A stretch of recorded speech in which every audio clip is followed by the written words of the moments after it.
Now that we're in our proper places. Yeah. It does So, feel weird when you're in the wrong spot. It does. It does. I can definitely agree with that. We got Ruby G already in the chat. Good morning, Ruben. He revealed something big last night. I don't do that around here. No, Ruben did. I was about to say I keep my clothes on. I'll leave that up to Ruben. Well, I guess it's not a full reveal. We don't know for sure, but it sounded like maybe racist, or maybe he was just talking about the Peacemaker show. One of those. Yeah. That was hilarious. Are we allowed to say if we like it? Did you like that? Did you, Ruben? Did you watch Guess That Key this week? Oh yeah, the whole thing. Same thing happened over there. Yeah, dude. So that is all. Like I've watched 2 episodes. Is there only 2? There's one more episode than was filmed. There's a lost episode that'll never be known. But I think I know we've done 3 episodes. One with just the 4 of us core members, then one with Kevin from Superpower Review, then one with Panda. And next week's guest is already locked in, so watch for that announcement from Sector 2815 to see who will be joining to try to guess that key next week or 2 weeks from then. That is a fun show. Are you messaging Paul to get on the list? Yeah, but what? No, yeah, I already did. But I literally think it's one of my favorite shows. Yeah, in the comic community already. Yeah. I've seen 2 shows. Apparently there's a 3rd one, so I'm watching that tonight. I didn't know there was a 3rd one. Yeah. So good. I don't even care if no one gets it right. It's just fun to talk about. Yeah, I've already told Paul, like, this is the most fun I have on a stream on YouTube, hands down. Even from the Lost episode, like from there forward, it was like, dude, this is just awesome. Like, if you notice, my 1,000 subscriber giveaway went live, not this week, but a week ago. And I normally leave them up for a week. I left it up for 2 weeks so that it wouldn't be on the same night as Guess That Key. Mm-hmm. So I'm like, I'll have to do it next Wednesday because I'm not missing Guess That Key. Yeah, it's so good. It's an awesome show. It's a blast, dude. It is so much fun. How are you this morning? No, still night time so far. Another half an hour or 20 minutes. How are you this nighttime? Yeah, we're still having this this string of bloody hot days and hot nights, so it's still really hard to sleep. Take your clothes off. Problem solved. But did you click that link that Tyler sent you, a few days ago? And watch that show? Yeah, he did. Yeah, we talked about that just before actually, and finally got that link to work. You watched last night's too, right? Episode 4 just came out. Yeah. Awesome. So, good morning, Digger Jim. I'm so addicted to that fucking theme show, that theme song. Dude, it's so good. Everything about that show is just on point. Digger Jim, good morning to you. Thank you for being a channel member, working today, but will listen. Mad Spidey, what is going on? Good morning to Mad Spidey. Glad that you can be here today in the chat. Mike Knight, what is up? What's up, Mike? Oh, and John Norris, the extra member of the Guess That Key. Yeah, like the all-star, the show-out performance from John Norris in the chat, just destroying. Absolute gun. Yeah, John's awesome, man. I first time I had ever seen John in a chat was probably a couple weeks ago, and dude, you know your stuff. It's awesome. And that's the thing, like, I would never be able to go on that show because Mark would already know. He'd be like, is it a Marvel book? Yeah, well, you would just bring a Spider-Man book. That was like Kevin brought ASM 300 when he came. Like, he should have told us out the gate, this is ASM 300. We're going to play Guess That Grade because he's got so many copies of it. I have other books besides Spider-Man books. Not many keys. But dude, I was proud of that Akira call, though. Yeah, that was a good one. I'm like, I'm not going to play into this. As soon as I had an idea about it, I started like guessing around it. Mm. And if you can probably hear, I think probably when we get to question like 6 or 7, I'm like, okay, so that leaves sci-fi, and that's where I felt good about it. Like I think I got it. And then Rob put, has it been on TV or film? I'm like, and he said, yeah. I'm like, it's definitely got to be Akira. There's nothing else that's everybody will know that's been on TV or film from an independent. That was a great book to bring out. The one that's not talked about often. Yeah, I tried to put on a little bit of a show, if I can just pull it out my hat at the tail end there.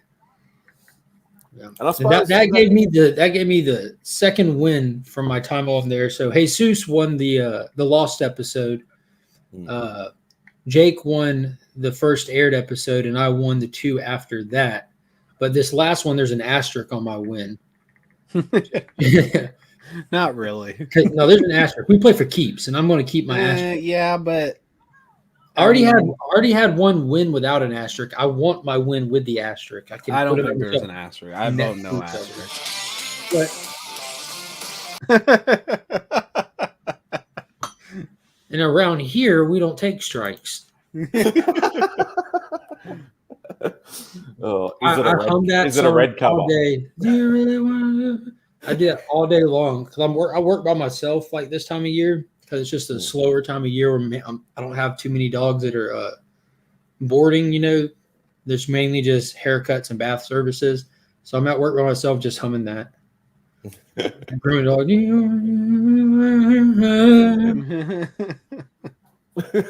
Stop doing the dance. Morning, lads. That reminds me. Matter Eater Lad has now been confirmed canon. We have the Legion of Superheroes confirmed in the DCEU. Yep. Matter Eater Lad. We once ate a whole Wendy's.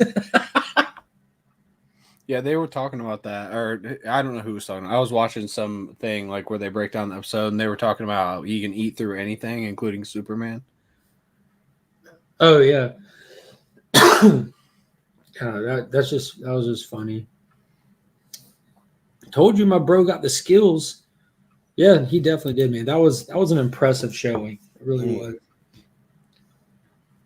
And it wasn't the factor of like people try and claim when they write in the comments after somebody has said something. He was like way before. You'd be on question 3. Is it this? Yeah. It's a red cover. It's Amazing Spider-Man. Yeah, is there red on it? I think that should be like the only gimme question, kind of like every time. Yeah, when you play bingo, it's got the middle square that's a free square. Just start out with, all right, my turn. Okay, it has red on it. Yeah, or it doesn't have red. I like that.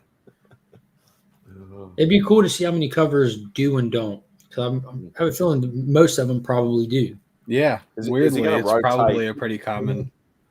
Even if it's just a tiny little bit, like in a corner, or out of 9, 7 of these do. That reminds me too. 10, 8 of them do with the slabs. 8 out of 10. I know you love showing your Suicide Squad book all the time, which I've never seen in my entire life until I saw you show it.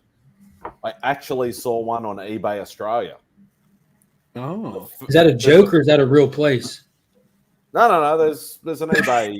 There's an eBay AU or Australia, whatever like that. It was a 4.0 going for $14.50. I don't know whether that's cheap or expensive or what. I got no idea. Sounds about right. You're halfway up the grade scale, halfway up the grade. Back in July was the last time I was like looking at prices. Like when I started looking for them, I wasn't even paying attention to higher grade prices. You know, I don't shop higher grade prices on stuff like that. But back in July, when I was looking at higher grade prices, the higher grade ones went for 4,000 plus.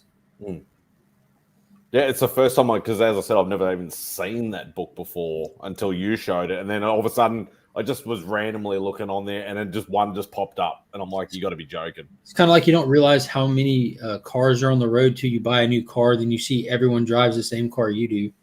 But I still don't think it's a very common book at all. It's definitely. No. So I've only seen it twice now. And there it is.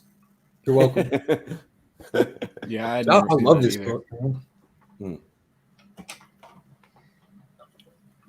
So, and I think that's what I'd probably end up having to do because that's the thing. Like, I've spoken about this a million times, but you don't find raw old books here too common. And if they are, they're ridiculous prices. Yeah, I'm probably better off looking for a low grade slab and just cracking it. Just think of what would have to go into getting old raw books there where you are. Somebody would have had to live here and either bought them when they came out, gotten really old, and decided to retire to Australia and take all their stuff with them. Then they got to die, and their little half Australian children have to decide to sell their comic collection to buy a pet kangaroo, and then you'd have a chance at getting the book. And that's besides the kangaroo. It's not far off the truth either. Because What is it? Boomerangs? Is that where I was part of it?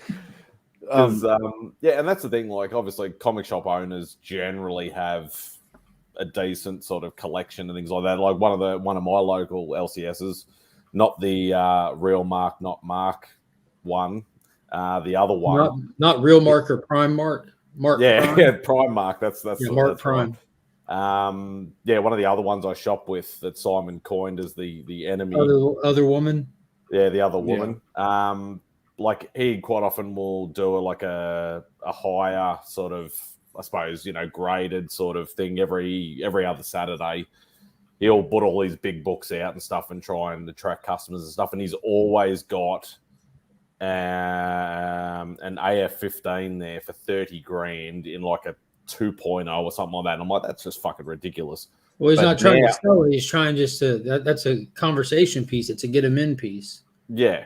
But he's got a price. He's got a price tag on it. If you have a book in your PC and you're like, dude, this is my book. But if someone were to offer me this, why would I say no? I'll just go rebuy it down the road. And then, you know what I'm saying? Like, if you're willing to pay this for it, you can have it. But I wasn't intending on selling it. And that's the thing. Like, he's had it there for years. Like, it comes out every now and again when he does these little things in the back of the shop. But now that's a realistic price. I always thought it was too stupid, but that's actually a realistic price now. Have you talked to him about layaway? Not for 30 years. Dude, I would. That's the only way I would do it. Like, 30,000 layaway for 30 years deal.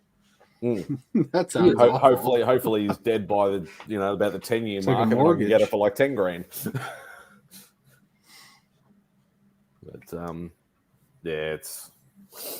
But Mad Spidey, I've been basically Sarah's been buying stuff in America and sending it to my house, and then I'm gonna ship everything together when I get stuff back from CGC for her. So like what Simon's and they all took my idea. That's what I've been doing for a couple of years with my buddy in Belgium. Yeah. Because I've got a guy, he's another YouTuber.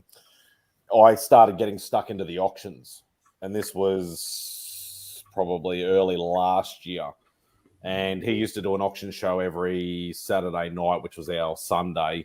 And I've got 3 short boxes with him full of stuff. And he's like, and I was buying off other sellers and stuff like that. They're on his show, and they're all just sending it to him.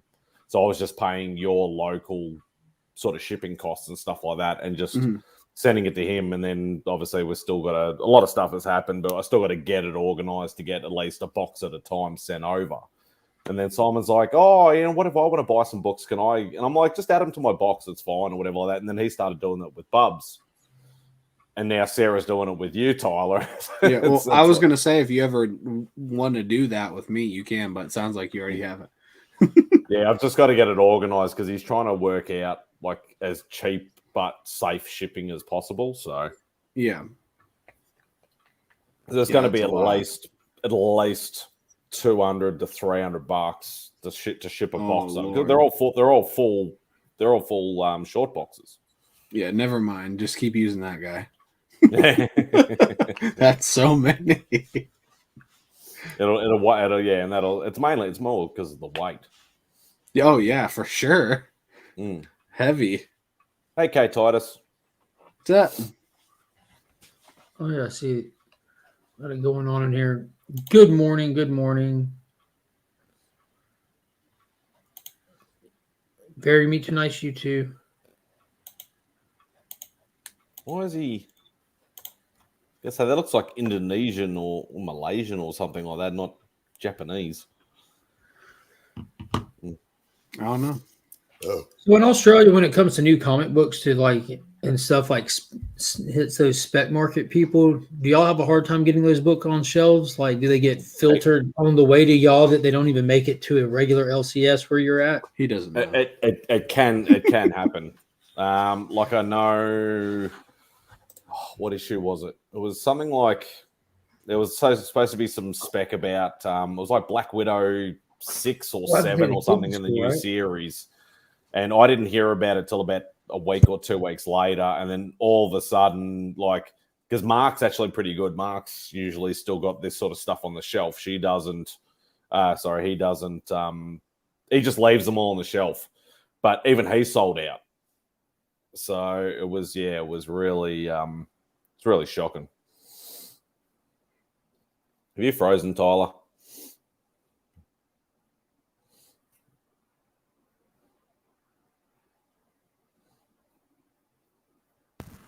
You don't have to freeze, Mad Spidey. Keep going.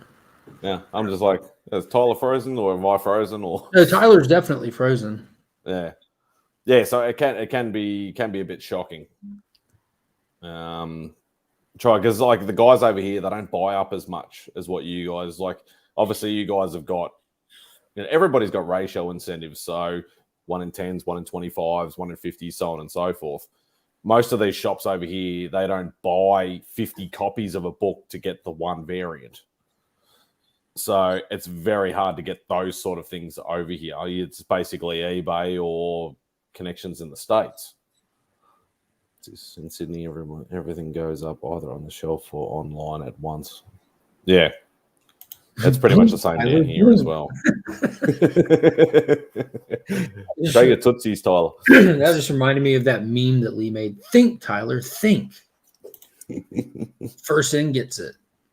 This was a huge week for the people that like to do comic spec collecting and stuff, from Strange Academy to the Hulk book to the Venom book. There was just I didn't even know about spec. Like, I've got Venom on my pull list anyway, but the Hulk book has got some sort of spec on it or some kind. I know you're a Hulk guy. That was the first appearance of that character that I don't need to hold it right now. The character that is being teased at being Hulk's version of Null. It's not like it's like the symbiote god of Hulk. It's just the next big godlike character that Donny Cates introduces in the 3rd issue of her run. You have Black Winter, Null, this guy. And he's in like, not literally, but he's in 2 different scenes in the book for multiple panels. It's not like it was just a 1-panel cameo. So it's a full first appearance. It's not going to be treated as a full because of the way he's presented, I believe. If that makes any sense. I mean, I could show you the picture of it. Like, I got it right here, but I don't want to spoil it. Like, I don't like. It's hard to say it without. I'm trying not to spoil it for people, because there are people that. Are you out? No, but mine's in the other car. Okay. There's people that haven't read it yet, probably, that might want to watch it or read it. I appreciate that, Ignacio. I was going there. Where is Ignacio? He just did the Lord's work, and then he waved. Good morning, man. That's funny. I saw that bot in there, so I was opening up my YouTube chat to delete it, and as soon as I opened it, it was already deleted by Ignacio before he even commented these. Hey, what's up, man? Good morning. Good morning. Yeah, I'll have to check. I don't know whether I did. Yeah, because as I've said before, I've been trying to do this, like, pull box and bloody what's the name? Key collector sort of combo, which is probably a bad idea, because I know you're not a big key collector sort of fan. But I just get what I read for the most part. There's books that I'll pick up that have that, like, if something's like, oh, this hot and it's just sitting there, I'm like, yeah, I'll grab one kind of thing. I don't do it often, but I'll do it. But the thing is, like, I'm just not geared for selling books. You know what I mean? Like, it's just not that I'm not motivated to do it, but I'm also trying to fund that big purchase this year, the first appearance of the Justice League. So I'm trying to do it without just swiping my card, just willy-nilly. All right, well, I'm just going to buy it. So I did buy a few issues of that Hulk book. I got like 6 issues of that Strange Academy book because Nick asked me to pick him up some. So those aren't mine to flip.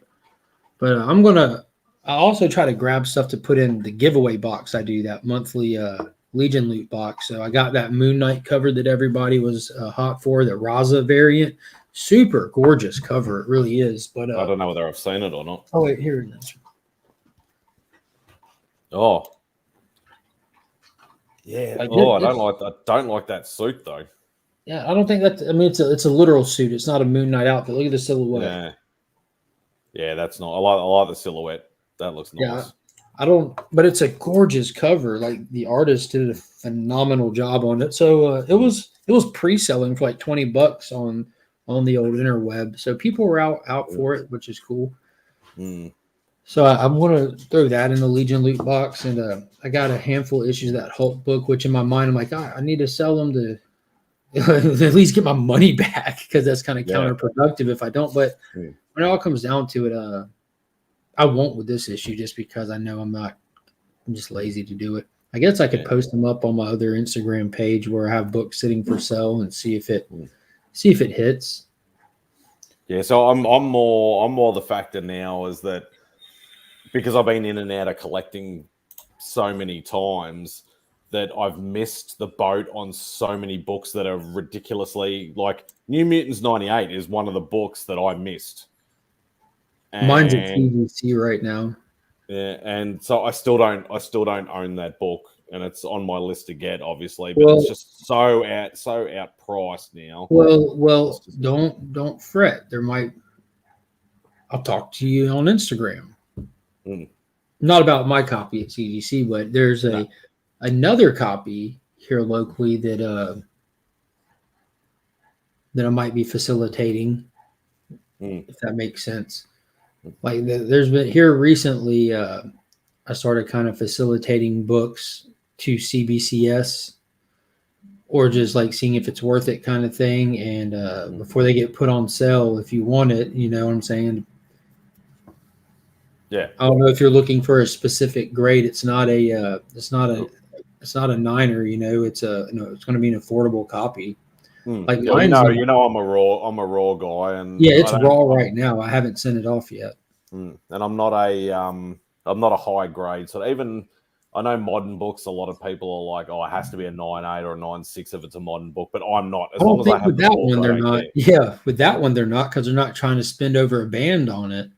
Like when books get up there, like I'm more like most people are more than happy with having an entry level copy. Like I'd rather have an entry level copy than no copy, and then down the road of when life shakes out another copy. That way you're not like motivated to blow money on a high grade copy. You know, I've got one I'm good for right now. That other copy will come around eventually. And when it does, it'll just be all the more sweeter. Let's give a big good morning to Christopher Padilla. What is up, brother? And Harper hopped in for a second. I don't know if he's still in there, but good morning to you, man. Appreciate you hopping in. Yeah, and that's the thing. Like I don't mind.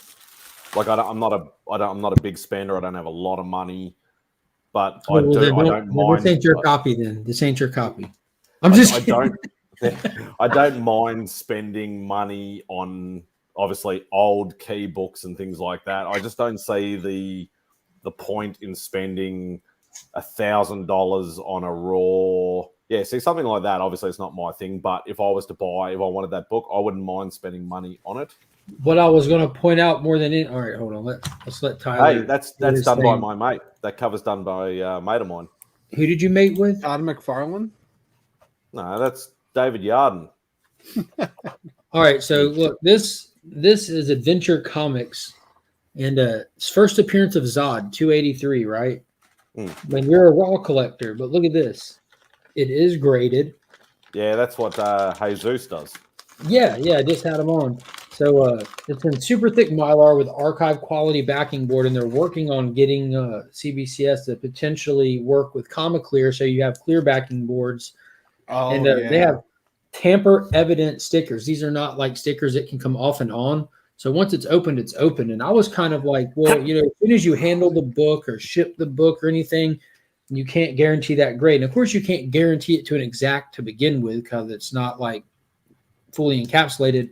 but you can tell from the way it sits in here, like there's edging all around it, you know, that if this book took a fall or took a hit, you would know if there's any significant changes done to the grade, which this is a great way for somebody who's not into slabs to actually fully preserve, archive quality, preserve their book. You know, this is as good as it gets without putting it into an encapsulated process. I think it's a brilliant idea. Would it bother you though that you can't take it out, Mad Spidey? Is that I would anyway. Oh, okay. Well, then there you go. That's as good as it gets right there. Well, then in that case, you just need to buy your own backing boards and Mylar and just do it yourself. Unless you want a grade on it. Like I was planning on opening this and probably using it for a comic close-up video, you know, flipping through it and looking at the first appearances odd and stuff. But the novelty is still there right now where it's, you know, got still fresh. Yeah, like so I'm not ready and willing to open it yet. It's not a book I would sell anyways. The only thing I would do is potentially get it slabbed, but I don't know. And that's the thing, like I don't sell books. I don't sell anything. Anything that I buy is for me and for my enjoyment. So whether it's, you know, and as I said, I've bought slab books before, but only because the price was as good as it was raw. So I just buy them and I just crack them anyway. But I think that's a brilliant idea what they're doing. I just don't want it to become, I don't want it to become like slabs, where okay, it's $500 for raw in a 5.0, but if it's in a graded raw, it's going to be $700. I don't want it to start getting towards slab type thing to be just because it's graded, it's automatically double or triple the price. Yeah, I don't think it should be that significant, but I do think that there should be some kind of difference. Oh yes, yeah. Like I don't think if they say 10 or 20%. Yeah, I'm not saying you should split the difference in the middle. I'm not saying that at all. But like you mentioned, like a 10% from the raw, like because there's no guarantee on those raws. Like I'm going to sell you a 6.0 New Mutants 98. But this one's raw graded, this one's not. Like you get that raw graded one for 10% more and you get it, you know, like that's that assurance and that it'll at least be close, like half a point give or take one way or the other if you get it graded, I would say. And that's the thing, at least you're assured as well that there's no pages missing, there's no coupons cut out, there's not, you know, stuff like that. You, at least if there's restoration, it shows on the label as well. Sure. Mm. Oh, look, that's a region in Pokemon. No, it's Kanto. Jimmy G, the comic guy, good morning. Hope you're doing good today. We got DJ Links up in the building. We got Thomas Sarabinski. Let me show y'all this. He sent me a package, and I haven't opened it yet. And I don't think I ever will. That is awesome. That is sweet. And there's drawings on the other side, but so is our personal information. Hold on. Wow. I don't know why it blurred out so bad. Yeah, you have to cut those out. I just feel like with the books in here, it's real sturdy though. You know what I mean? Like it is super sturdy with the books here. It's got good weight to it. So I might just not open it. Redraw all that on a backing board. No, I did that because I bought this was a few years back. I bought a mystery box off Ken Lashley, and every box had an original drawing on the box itself. So I just cut the box off and put it in one of my art folders. What is that book? Is there anybody local in OG who does grading, Spidey? The book. Yeah, Halo was the. Is that how you read? Hmm? You sound like a minion when you read.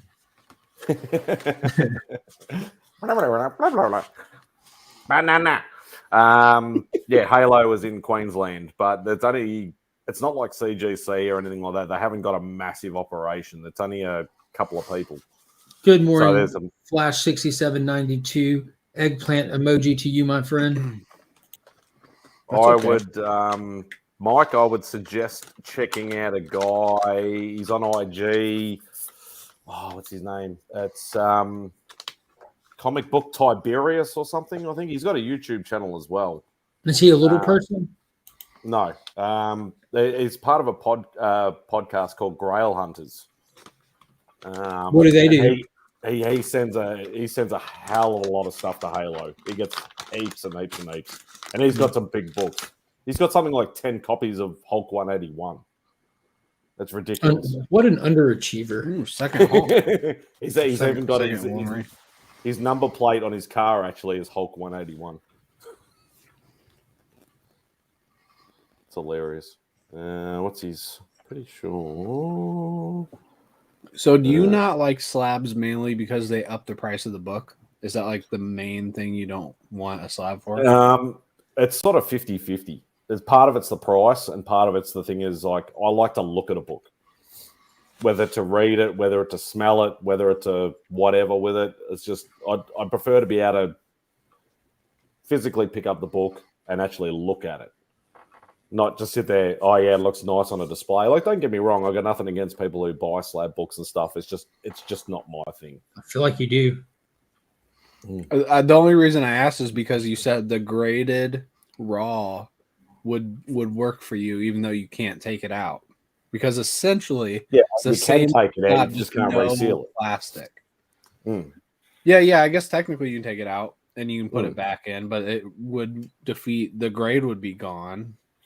But as like Mark and I said, it's at least you know what you're actually getting in a raw book. Yeah, if you take it out and put it back in, if you take it out, read it, put it back in, that grade isn't gone. There's still that margin of error. Like I said, like you can still rest assured in your heart that if you want to choose to submit it or sell it, that you're going to be half a point, give or take, in the correct margin. If you're not somebody who grades comics, you buy that one, you read it 15 times without dropping it or throwing it across the room and put it back. If you want to go to sell it, you can guarantee a margin of error of half a point. I get it. It's just nullified. That grade is technically nullified. That grade was nullified as soon as CBCS shipped it back, as soon as they didn't encapsulate it, as soon as they put it in a bag and board and put tape on it. It's just that's not a hard grade like a slab is. That's a general grade. That's the difference. It's a general grade. And as we said, like if a raw book goes for $500 and they say, okay, well, this is done like the way Mark's got it for say $550 or $600, you guaranteed that thing, then I'd be happy to pay that price. That's fine because you're guaranteed that sort of quality. But if they go, okay, I'm going to charge you $1,000 because it's in a raw graded copy, then I'm just like, no, that's just ridiculous. Aggressively relaxing makes a great point. The greatest grader to ever live. He doesn't really need these companies for his books. They're also worth more just for being part of his collection. Do you remember like years ago, there was like that buying books ripped by Kevin Smith kind of thing? Like where he reads a book, then he rips it, but then he would like sell them or give them away or something. I mean, that was a long time ago. Is that where Leigh and Tyler get their thing from? Maybe not. I don't know. So it's technically a real ripoff. Oh yeah. When I showed my parents my report card, I told them the same thing. Those are general cards. Exactly. Yeah. Generally, that's my grade. Generally, it can technically go up or down a grade. We don't know. That F, it has potential to be a C. Chill out. Yeah. With a nice press and clean, that can be a C plus in no time. I know I'm a failure, but I present as not that bad.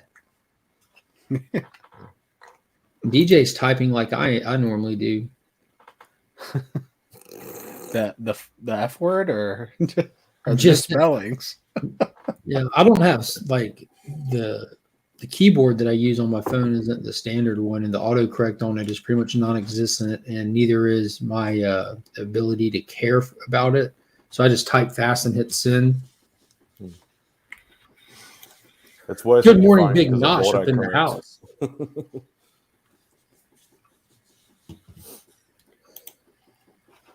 See what else is going on. DC dropped that bombshell, which I'm super excited for. In Justice League issue 75, we're getting the death of the Justice League to kind of Joshua Williamson's going to be taking on the project, so it won't be written by Bendis.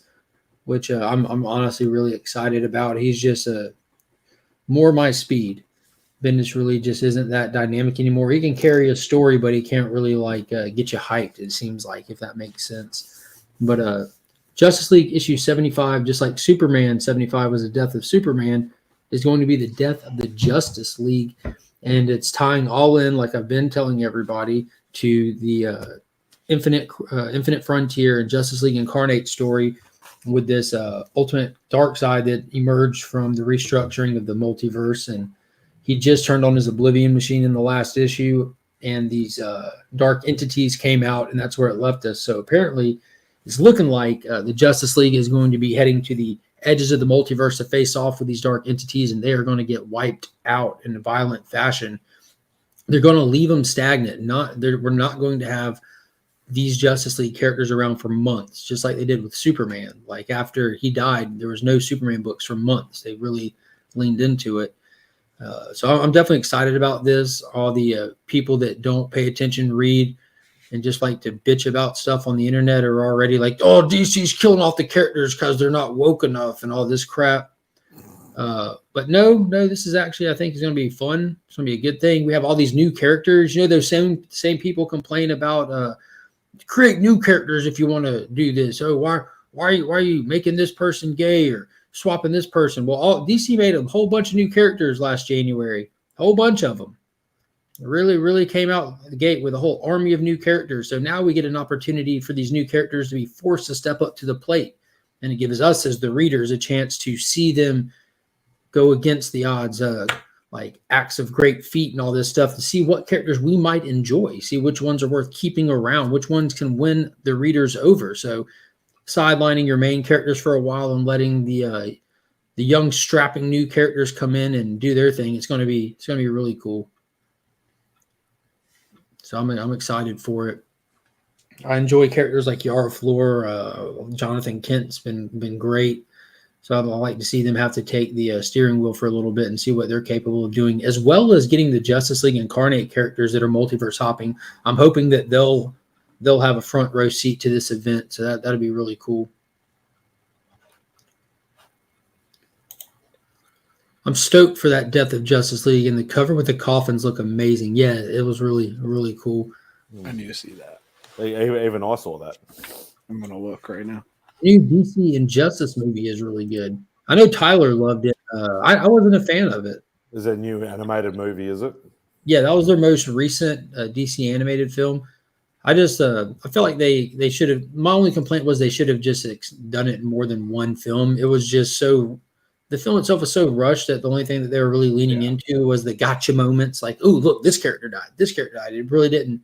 They didn't lean into how good of a story it is and try to. I loved the first half. The second half was very rushed. The first half I thought was amazing. Yeah. League 75. I need to say, is the Coffins one the 75? Yes, sir. It's the 75 B or C cover. Good morning, Monster Man.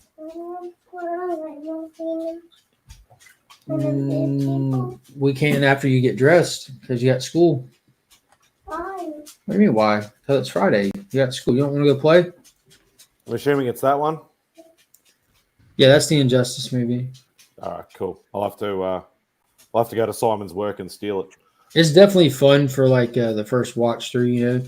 There's it's not bad. It's not bad. It's just we know that they like to expand movies into two parts to really lay out the story. This I hated when they did that with the Long Halloween. That bloody annoyed. I don't. That first part was just so good. Oh my god! It took me so long to get through it. Well, I mean, they just did the story itself at all. Yeah, neither did I. Let me go catch up with Finn and stuff real quick and get the house rolling here. Yeah, but I felt that way about the book though, The Long Halloween. Have you ever read that? Oh, I've read it. It was actually one of the books when I started purging all my collection. I had it in the trade paperback or whatever, the graphic novel. I ended up giving it to Simon, but I read it when probably 20 years ago. Before most of those sort of when I was actually sort of reading more books and stuff like that, and and I was reading Marvel and DC and Spawn and all that sort of stuff. But yeah, it was like I don't know why they split it into 2 shows. That's the whole idea of the book. But it just seemed to drag on way too long. I think the reason I would guess is that they try to stick their animated movies to around an hour and 20 minutes. I think it would have been a lot to fit in an hour and 20 minutes. But you're right. The second half was a just straight drag, but I think they did the story right, because I think the second half of the story is a drag. Yeah, and that's like the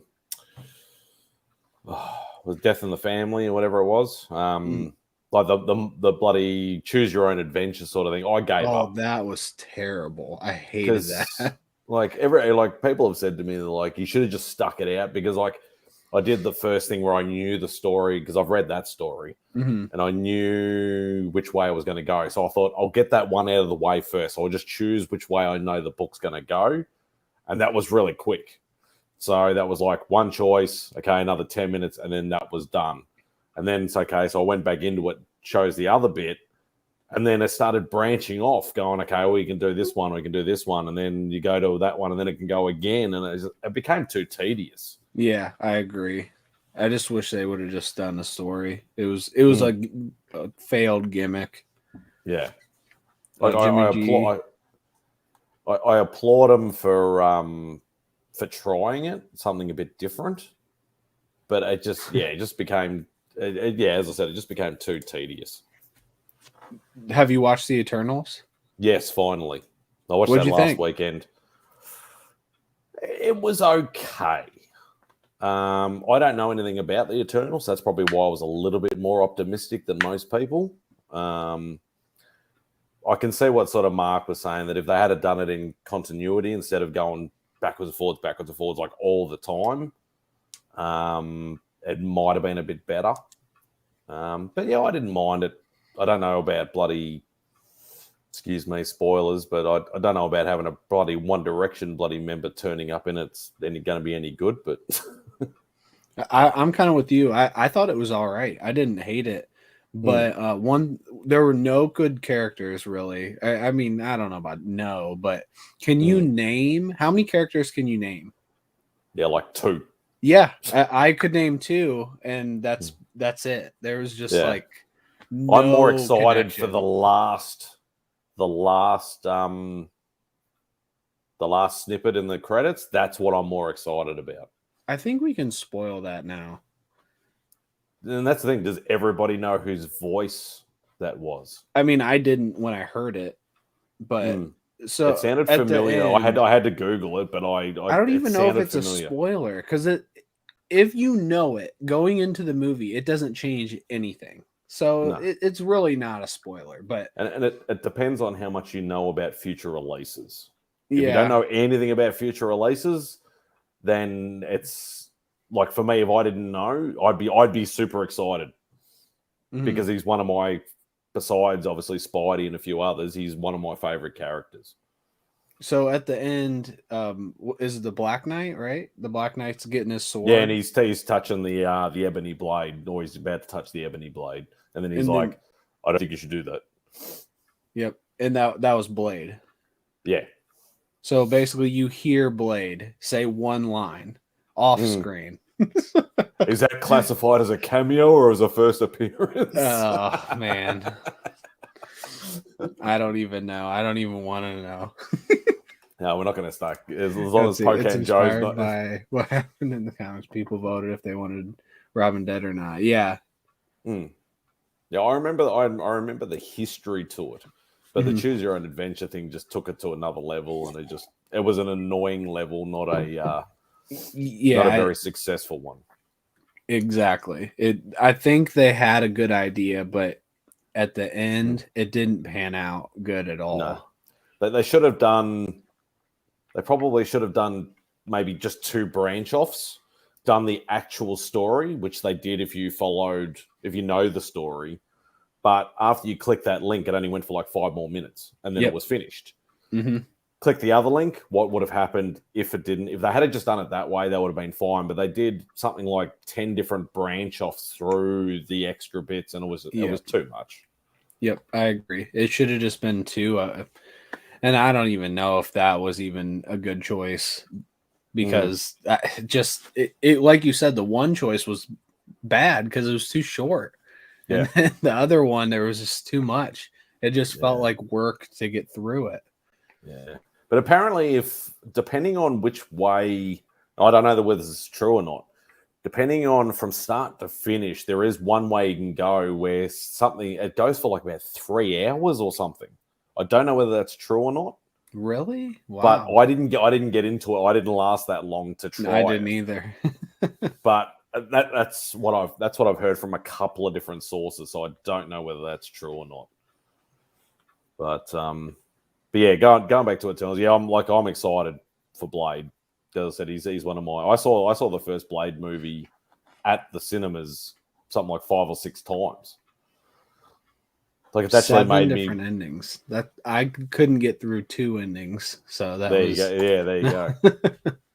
So, but I've actually started thinking about trying to get. Well, I've always wanted like Tomb of Dracula 10 is one of my top tier key books that I really want, which is first appearance of Blade. But I've actually thought about trying to get some of the other Tomb of Dracula because there's only in the first volume there's only like 70 books. But I've thought about trying to get some of the key issues of Tomb of Dracula, but unfortunately, because of that now, because of the spec on Blade, some of them have gone up a bit. Not massively, but they've gone up a little bit, and they're very rare. Do you have any already? Any of the keys? I don't think I have any Tomb of Dracula books. Okay. I have to have a look in my collection. I really do. I haven't scanned them all. I really got to look. I love the covers. I'm not big into Dracula or anything, but Drac sent me one because I won one of his giveaways, and it's an amazing looking cover. Oh yeah, like it's because most of the art's been done by like Gene Colan and stuff like that. It's just absolute legends in the game. I was like, Tomb 2, but cover is detached. Yeah, because you've got like obviously if you know the movies. And you know some of the storylines from other things, like obviously, you got first Blade, you got first Deacon Frost, who's obviously the main bad guy in the first movie. You got first, they start going into the mythology, like the Bram Stoker's Dracula. So you got like Van Helsing and Mina like the Harker and all that sort of stuff. You've also got first appearance of Hannibal King, which is part of the Night Stalkers. I don't even know these people. Oh, okay. Yeah, first Dracula werewolf. Hannibal King is Ryan Reynolds from the 3rd movie. Yeah. And obviously, I'd love to get some Werewolf by Night books. Obviously, the big one in there is one I'll never be able to afford unless it absolutely bombs at the cinemas. Yeah. Or the Disney Plus is first. I don't think it's going to bomb. I'm excited. I think you're out of luck with that one there, man, Spidey. It looked good. Yeah, I know. And that's the thing. Like when I was talking to you earlier about missing out on books and things like that, like I could have bought that. I was actually looking to buy that book about 5 years ago, and I could have probably picked it up for $200-300 in a raw copy, and I totally missed the bar. I'm like, I can't afford that. I won't worry about it. And now, even in a bloody 2.0, it's like $2-3 grand. It's ridiculous. Have you ever almost got an AF-15 or an ASM-1? No. Oh, ASM-1, yes. I had an opportunity about 10 years ago to try and to get one for about $2 grand. And it was a sort of mid-range. Still so much. For me, it was, yeah. Well, I was working retail, so it was, that was a hell of a lot of money for me. And, yeah, it was about $2 grand or something. The guy offered me one, and it was about a mid-grade raw. And I was so tempted. I was even thinking about getting it a bank loan just to get it, and I'm like, I can't afford it. I don't want to get into debt. I'll just leave it alone. And now I'm regretting that ever since. But 10 years ago, you said you can't afford it. Like, of course, now you wish you would have. Yeah, but if you couldn't afford it, I don't. Yeah, I don't regret anything I can't afford to buy that I wish I bought. And that's the problem with me. I'm an impulse buyer. If I know it's a deal, I try everything in my power to try and get that if I know it's a deal. And that was probably one of the few that I actually passed on. And now I'm still gutted about that. What's up, Bert? You know. So Nina Harker? I don't know who that is. Mina. M for Mary. Mina Harker? Mina Harker. First appearance. Have you seen League of Extraordinary Gentlemen? Yes. Yeah, she's in that. Okay. So, but it's all to do with they take a lot of the bits from Bram Stoker's Dracula, like the original storyline. Nice. So, God, mid-grade ASM1. Yeah, I wish I could get that. Mid-grade ASM1 now is what, 20 grand? Yeah, I don't know. I literally don't know because I don't look at books like that are that high priced. I don't even look at them because I don't care. I'm always looking at them. I'm always looking at them, going, "What am I going to outlay when I win Lotto?" Yeah. But yeah, and that's the thing. Like everybody's got, especially in comics, everybody's got regrets. It's like, you know, it's the coulda, shoulda, wouldas. It's not much you can do. You know, if you can't afford it, you can't afford it. Trying to think of any that I've missed that I'm just like, yep, not getting that anymore. I can't think of any off the top of my head. I've got, and that's what I was saying to Mark. Like, that's why I'm trying to do this key collector and pull box thing. Is I don't want to miss the next big thing. I don't want to go too stupid, but I don't want to miss it either because I missed out. I missed out on, you know, first Deadpool. I missed out on first Miles. And I was not collecting comics, but I had pull lists back then, but I never bothered looking into first appearances back then. So I missed out on all that stuff. No, I've never seen Francis Ford Coppola's Dracula. I That's don't the one know with Gary Oldman. Gary Oldman. Yeah. Yep, never seen it. I actually fell asleep at the movies watching that.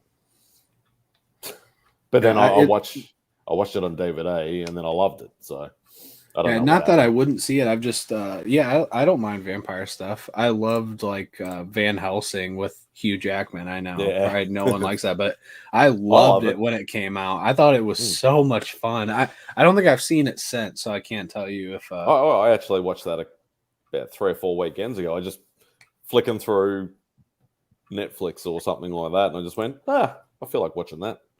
No, Mark stepped away like I don't know, 15 minutes ago. He'll be back, just helping Finn. I love that panda face. That's awesome. Yeah. What's mine? I'm pretty sure mine is Ignacio, right? Yeah. Everyone has faces of like different people. Yeah. I don't even know how to. But mine, it's weird because I don't know how you change that. But some live streams I've come up on, my logo comes up. Some don't. It's really weird. Mm-hmm. Yeah, I think it depends on like if you are logged in on your computer and you get on your computer or whatever, for instance, you'll come up as that. But if you get on your phone and you're not logged in on your phone, then it'll come up as nothing. Oh, okay. No, because I've done it on Beck's computer. Quite like obviously all the live streams I went on when I was on holidays. I'm always logged in on her computer, but yeah, some streams came up with just blank, just comes up with that weird silhouette, and some don't. Yeah, it's really weird. Yeah, Van Helsing is fun, like the Brandon Fraser. I like the Mummy movies. Yeah, I like the first two. I didn't even mind the Tom Cruise one. I know a lot of people bagged the crap out of it. Yeah, I didn't mind it actually. I love Tom Cruise, so I'd probably at least enjoy it. But I actually don't like Tom Cruise, but I actually didn't mind that movie. I love Tom Cruise because of Mission Impossible, like Ghost Protocol, and the last couple. They are the best action movies ever. Certain movies, I don't mind watching with him in it, but I just don't. I think it's the whole Scientology thing that sort of gets me a little bit funny. Yeah, I don't have any connection to that. When I just am watching a movie, I don't really mind. But don't mention Twilight. That's not a vampire movie. I've watched the first like 15 minutes of Twilight one time with my wife, who was then my girlfriend, and I fell asleep like 50 minutes in. I remember I wasn't feeling good. So I didn't fall asleep because of the movie, but I was like sick. It's probably like the last time I was sick 10 years ago. And it's not I don't classify Twilight as a vampire remember movie. Yeah. It's like they don't even have fangs and they glisten sparkly and the bloody it's just stupid. Actually, one of my favorite Tom Cruise movies is The Last Samurai. I've never seen that either. It's only because I love ninja and samurai movies and all that sort of stuff. So that's probably why I like that one. But he was actually pretty good in that. And what's the one with Demi Moore? The one about the court case. Yeah. A Few Good Men. A Few Good Men. I love that movie. That movie. Yeah. Yeah, that is great. That's classic. And obviously good old Jack Nicholson in that. That's just awesome. And a very young Cuba Gooding Jr. Who's not in it for very long.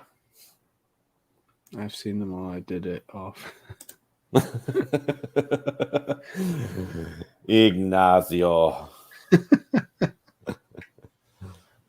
Hilarious.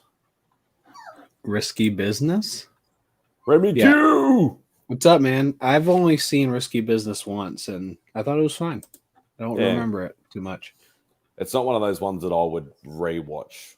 Like, I'd rewatch Top Gun, I'd rewatch A Few Good Men, Last Samurai, most of the Mission Impossible movies. But that's probably about it. I gotta let my dog out. I'll be right back. Yeah. So I'm all on my own now. Oh, why do they leave me on my own when I can't handle this shit?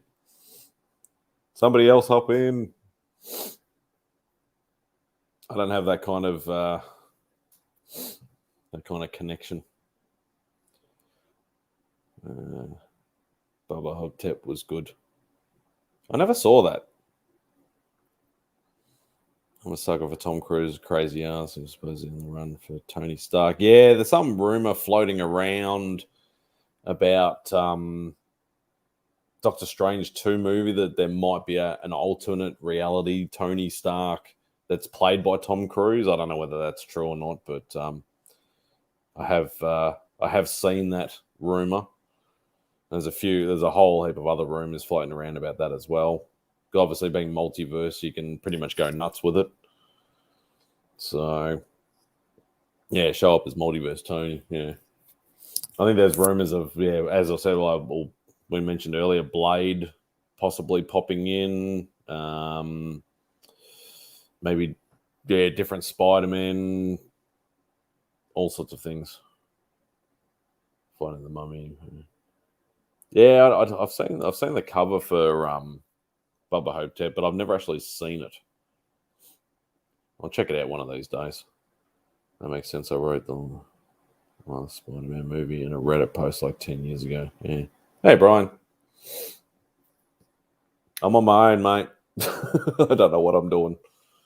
They've all left me. It'd be funny if I turned off mine. Mad Spidey Show, yeah, it's pretty much what it is. I probably should be, like what I said last time I hopped on Mark's show, probably should be asleep because I'm technically got to work in about 6-7 hours. It's just too hot. But anybody want to ask me any questions? Otherwise, I'm going to run out of things to say. I'm not the linguist like the other two. So.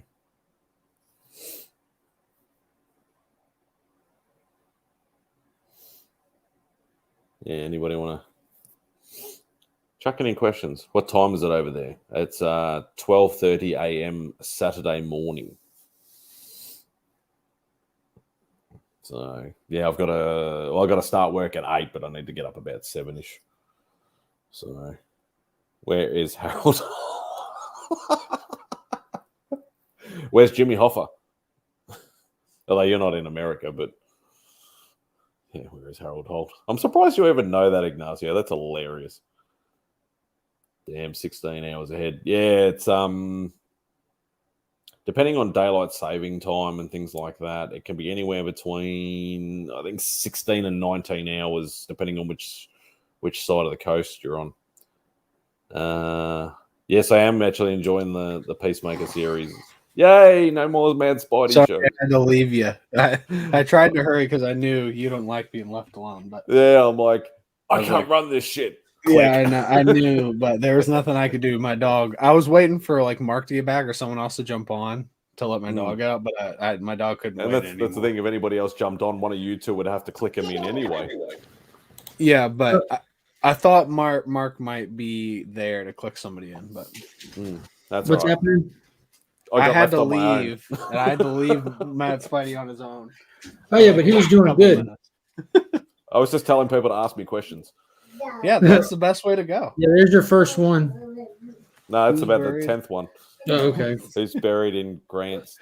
Yeah, I heard Tyler saying I have to go let the dog out, and I'm like right over there. I got one sock left to go. One sock left. Off you go. Yeah. All right, I'm going back to it. Ruby G. Also, for anybody that's who's a channel member, the link to join is on the Instagram stuff. And if you're on here and Tyler knows you, I like that hashtag. We are Mad Spidey. no, Hefe, I wasn't even watching. I'm getting the kids dressed for school. I've worked with weird crap in Australian podcasts for years, but yeah, I know because you work with Darren and all those guys. So. Where'd Carol Baskin hide the body? Have you watched that show? What's Carol? Why does that ring a bell? It's Tiger King. Oh, that's right. Yeah, I watched apparently there's is there a new series of it? There's a season 2? Season. There's a season 2, and there's a spin-off of, oh God, I forget his name. One of the guys has like a spin-off show. Season 2. It's not the guy that always had like the bandana and the hat on backwards. He was the one that ended up buying the zoo or something. It was so the spinoff show is about the guy who, God, I wish I remembered his name. Somebody would probably say it in here. He had like all the wives. Yeah. He was like a competitor, I guess you could say. He had another zoo or something. Yeah, one of the weird guys. But I started season 2 of Tiger King. I think I watched the first 2 episodes, and Lisa and I literally could not watch it. It was unwatchable. All they talked about was that it was connected to Netflix. So they were just talking about Netflix the whole time. I couldn't watch it. It was terrible. Yeah. Because it was funny because I jumped on that like the first season because everybody like Squid Game and a lot of other things. Yeah. You hear everybody raving about it and you're like, I'll just watch it. Like regardless of whether you wanted to watch it or not, you just watch it. Yeah. So I ended up loved just watching season 1. Yeah, and it was interesting. Yeah, definitely. And then, weird and people. Then I saw, and that's the thing. Like, every country's got, that sort of stigma where, like, say for us Australians, we'd look at that show and go, "God, Americans are dumb," and stuff like that. Yes. Yeah, and that's the thing. Like, I think the fact that I live in America and they do too, it makes me dumber for sure. So I can't disagree with you. I'm automatically dumber for having lived near them in any way. Yeah. And that's the thing. Like, obviously, as I said, every country's got their stigma about, like, people probably watch Australian shows and go, "Oh, that looks like poor quality," or they're all stupid talking or whatever. Everybody's got, but they literally made you guys look ridiculously dumb. Oh man, it's bad. But it was so bad, it was funny. Oh, it's hilarious. Burke, I'm drinking coffee. I don't know what I'm actually having probably my first drink in a very long time. Oh, nice. Yeah, you have all those like cool Jim Beam and those kind of drinks in a can. We don't really have those here. Well, you don't have mixed spirits like in cans? No. Or bottles or anything. Oh, that's weird. No, like I know you can get stuff. There's like certain things you can get called like Four Locos and those weird things, I guess, but not like Jim Beam like that. Oh, that's really weird. I thought that's where it would have come from. Stuff. No. Let's see. Squid Games is Hunger Games. all based on Battle. Yeah, Yeah, Battle Royale was awesome. Squid Games is like 1,000 times better than Hunger Games, though. I loved the books, but I could not get into. What the fuck? I guess the first two movies were all right. Jennifer Lawrence was like a huge miss for me. She's just. I think she's a good actress, but not in those at all. I think in like in interviews and stuff like that, I reckon she's an absolute goofball, and I reckon she's awesome. Yeah, I completely agree. And in Hunger Games, she's like the opposite of a goofball. She's like, have you guys ever heard of Graham Norton? It's I've heard of that. Yeah. He's a UK based like talk show sort of thing. Yep. Yeah, I've seen that. And you can swear on it, and they drink alcohol on it, and all that sort of stuff. Like, it's fully laid back. She's been on it a few times, and she's an absolute nut. I have seen clips from that. Yeah. See, DJ said Jim Beam in a can. Exactly. It blows your mind. It's Jim Beam. It's mixed, so it's Jim Beam and Coke. It's still though. Like I wish we had that option here. My absolute favorite at the moment is actually Canadian Club and Dry. So with Canadian Club and Dry Ginger, it's really nice. It's really refreshing too if you're having it in the hot weather. Burke, the join button is back. It is officially back. Join button for Whack Comics, because I know he was asking about it. We basically had a mishap with our just dumb Australia, United States annoyingness, and we have it 90% figured out, but it's back right now. Is that why you couldn't get into your account for a while? Or was that just because you forgot your password? No, we could get into everything. We just couldn't get AdSense. It's like such a long thing to talk about it. Like, I don't even want to, because it's no one cares. Literally, no one cares about this. So, long story short, we have it figured out. That's the main thing. Yeah.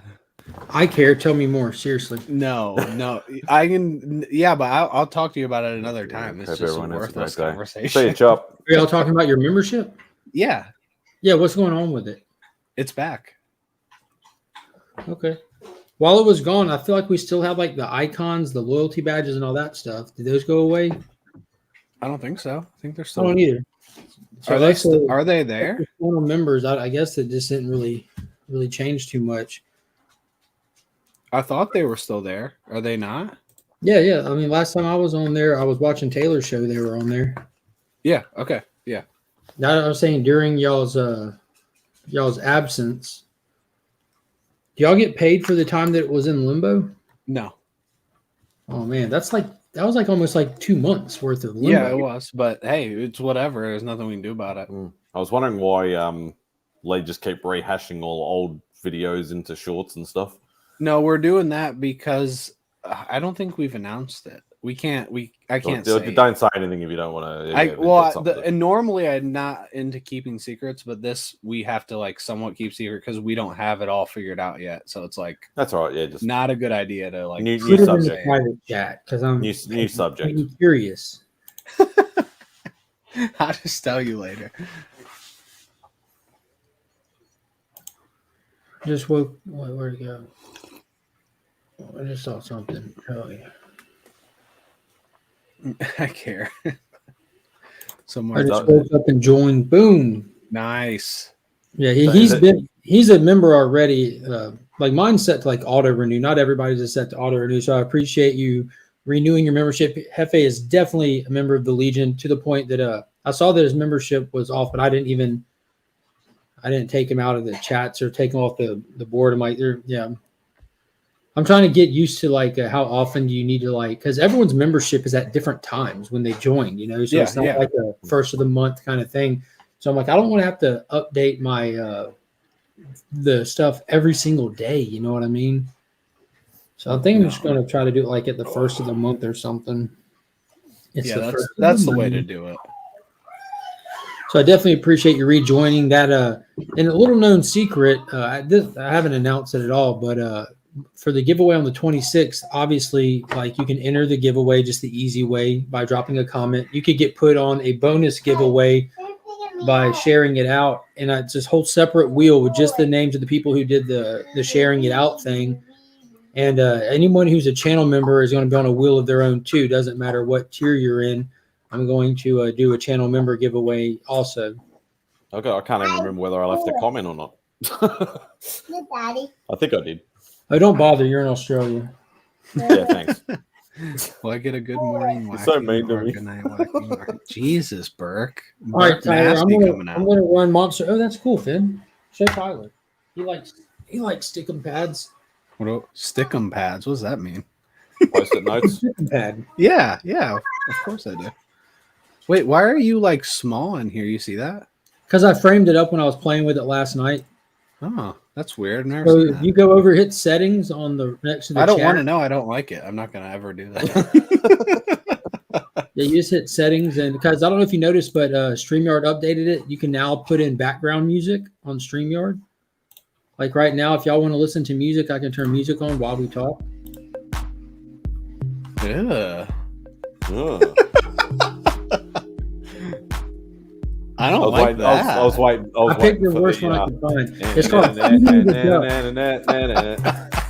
I mean, it's not There- like it's the worst thing there ever. it is. Just I don't like it.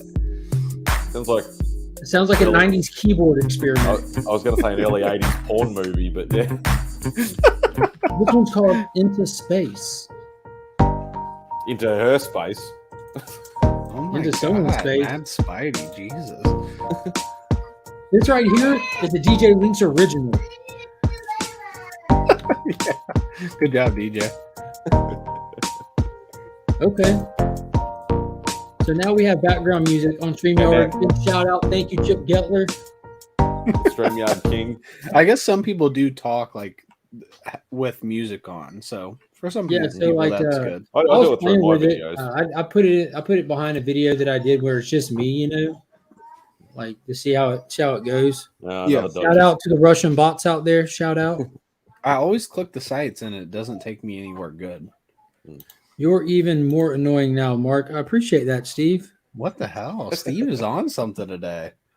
I'll tell you what he's on. He's on timeout. Goodbye, Burke. Goodbye. Have a good day. Enjoy watching while I run Finn to school. Wink, I sent you the link. Remy, DJ. If anyone else wants the link, just Is it say DJ's in birthday here. Hey, tomorrow? Link in there. Good Oh, morning. DJ's birthday's today. Yeah, it's DJ Links' birthday. Happy birthday, DJ. Happy birthday, DJ. 50 never looked better on anyone else. It was actually yesterday, but still, happy birthday. No, I'm Oh, pretty sure it's yesterday. today. He just told us yesterday, right? Okay, well, happy birthday yesterday and today. No, not yesterday. I don't like to tell people happy birthday when it's not their birthday. But today I can say it. Happy birthday. I'm only saying it because I probably won't be able to see his live stream for his birthday. So that's what I thought really? it was. That's why I thought it was maybe today or tomorrow or whatever bloody time difference is. Yeah, there may or may not be a video coming out today announcing it to the world, DJ. Just like you suggested. It was yesterday. Yeah. No, he's a liar. Well, happy I don't birthday believe, for I don't believe yesterday, anything DJ. you say, DJ. But is it yesterday for you or is it yesterday for me? Exactly. No Or is one it knows. 2 days previous for me and 1 day previous? Oh, I was wrong. Wink, 55th birthday, DJ. Oh, I was You look- 5 years off. You look really good for 55, DJ. You really do. No, I think he looks about 55. I think that's about spot on. I think next time you go to a con, I think you're going to get bitch slapped. You look exactly your age, which is 55, according to Wink. God, I'd hate to think what my age is in. You want me to guess? Do you want me to guess in U.S. years or Australian years? There's no difference. Yes, there is. Maybe just a day. No. There's a huge difference. So is this like Celsius and Fahrenheit? Exactly. So you gotta say Or if- money, like how everything costs different. if Everything you is say that different in I'm- Australia, even years. So if you say I'm 30, then I'm really like 85. Well, no, it's not. That's not how it works. You know how it works. You live in Australia. 7 days a year. Exactly. So it's like leap years. So if you're born on like February 29th or whatever and they didn't choose it, so I'm really like 5 years old. But in realistic years, I'm like 35. Yeah. I wish we just got that quarter day every year. Like that was just a day off, a quarter day off every year. Mm. I like that. I would like that more than a February 29th every 4 years. And then that day could be known as something. That'd be super cool. Of course, it would throw everything off, but who cares? We'll figure that out later. Because I was lucky actually because I'm surprisingly enough talking about Feb 29th because I'm March 1st. So if I had been born on a leap year, I could have maybe been 29th of Feb. Oh, were you? That's funny. That's cool. Yeah, wow, look at that. What a smart man. What a cheap ass, exactly. He's like, I only have to celebrate anniversary every 4 years. Yeah, I hope that February 29th was on like a Tuesday. He like went completely out of his way to be married on that day and not on a Saturday. Be like, we are getting married on February 29th. I don't care what you say. One day every 4 years, the earth slows down. Oh, there you go. That's a hot take. I like that. There you go. Just for you or just in general? Slows it just like is a slow day. It's like every Saturday when I'm at work. Like tonight, when I go to work, it'll be a slow day. Guaranteed. Yeah, it'll be interesting to see. As I said, it's bloody hot at the moment. So I don't know. It's only 4 hours for us on Saturdays, but it's penalty rates, so it's like double time, so it's not too bad. But yeah, Lee was telling me that you guys call it that penalty. Yeah, penalty rates. Yeah. It's called like time and a half here is what we, or at least at my work, they'll call like overtime, time and a half or whatever. But you guys call it penalty. It's just penalty rates is the collective term. So obviously, depending on when it is, whether it's a public holiday or anything like that, is whether you get paid either time and a half or double time or whichever sort of thing. So. Yeah, I don't like the penalty. It makes it sound like a negative when it should be. Yeah, that's positive. Right. It does. Let's go. Yes. I will not be in the background any longer. I will not stand. You were only there for like a second. I've been here the whole time, bitches. Look, this is the thing. When you started talking about how old Mad Spidey was and how many stones he weighed and all that stuff, I was like, I gotta jump in here. And I was like, Stones is UK, not Australia. It's the same thing. Kilograms. The same thing. It's the same thing. Burke said twats. There was only one person that blocked you, and that was Mark. Don't bundle me in there. Ironically, he kicked him out and then left. Remy, let me talk to your boss, please. There you go. Always Stone at work when you're on live streams. What's that? I said you're always at work when you're on live streams, just about. Am I? Or is this what my house really looks like? Yeah, this is the studio. That's how I like to keep it. Some people don't like to show their faces. I'm like, screw that. I want you to see my beautiful face. I just don't want you to know everything else about me. I wish Angel was here to interrupt you like she did yesterday to start your show. You looked like visibly upset. I loved it. Look, I was full steam ahead with my, and she said that, and I was like, "Oh man!" Like I couldn't believe it.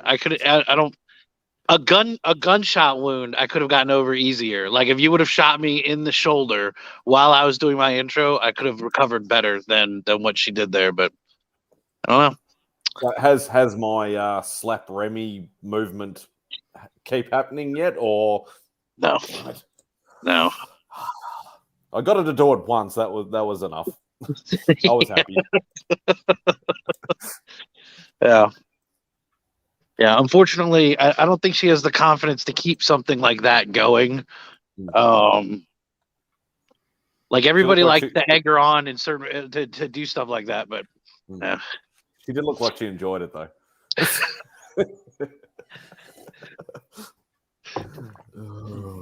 I like your hat, Remy.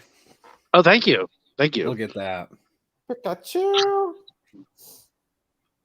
It actually, it has under here, it has coordinates for where to find certain ones. I mean, I don't know if you can read that. I can read that, but that's what it says. It has coordinates on where, where Rob lives. Yeah. I'm just saying, if you don't understand it, it's cool. I get it. Yeah. No, I'm just trying to open up my game so I can scan it and then find stuff. That's a great idea. It's like a QR code. Yeah. See, how many Pokemon do you have, Mad Spidey? Because I saw you talking to Comic Vet last weekend. Let me have a look. Pokédex. 684. Oh my god, you guys have so many. But that's like one of each type. That's not everything in my Pokédex though. I don't know whether you can see that or not. We can now.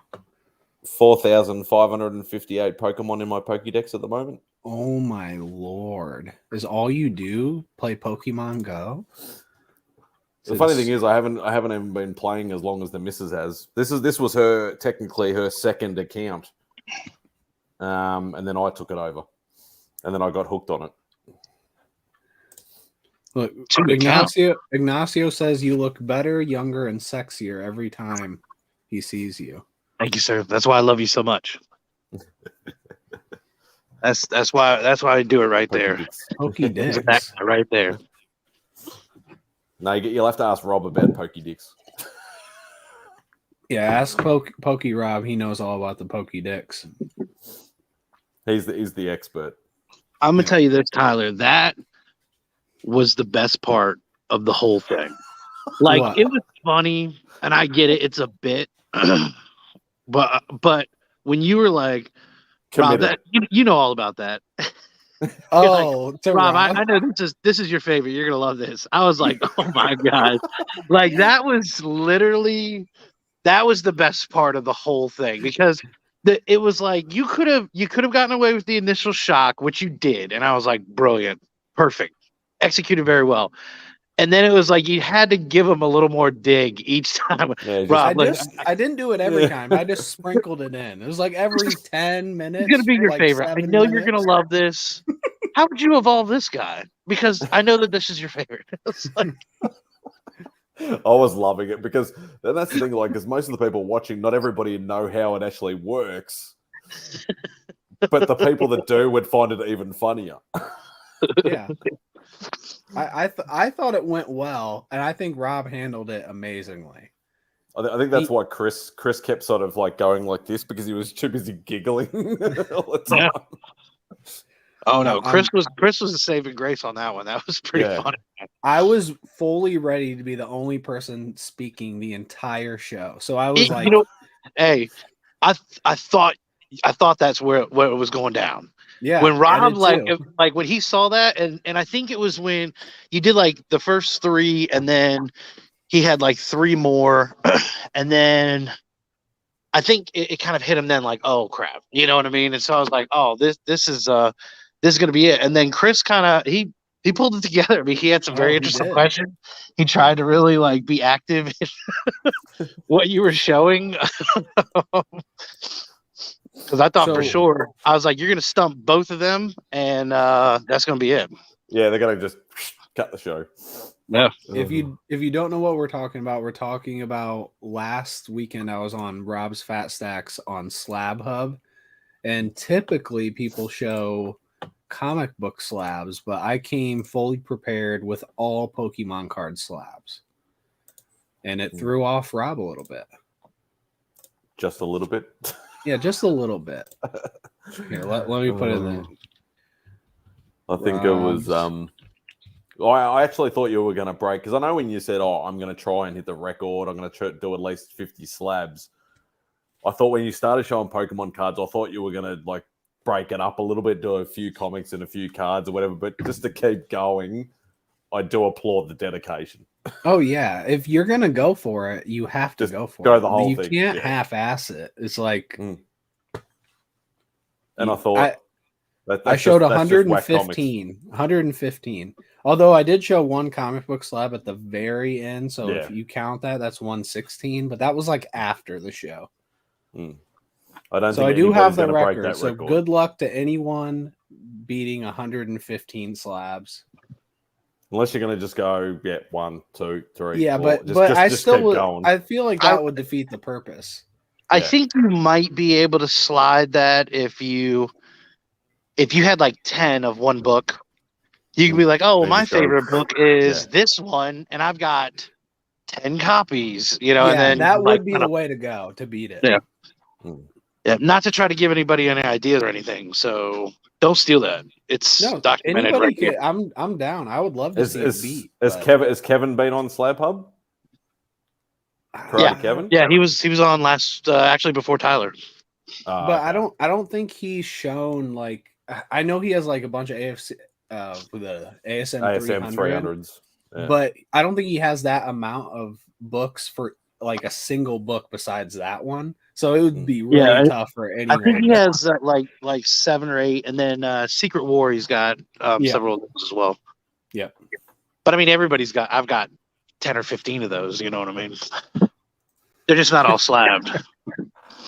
Yeah, if you commit long enough, aggressively relaxing, anything can be funny. Maybe not anything, but never uncommit to the bit. Just keep going. I think the best part was Rob saying how I have a character in the beginning, and that I was going to break that character today, and I was like, I don't know. Yeah, I think, and I'm actually glad that you had kind of pulled a little bit of the curtain back with your idea.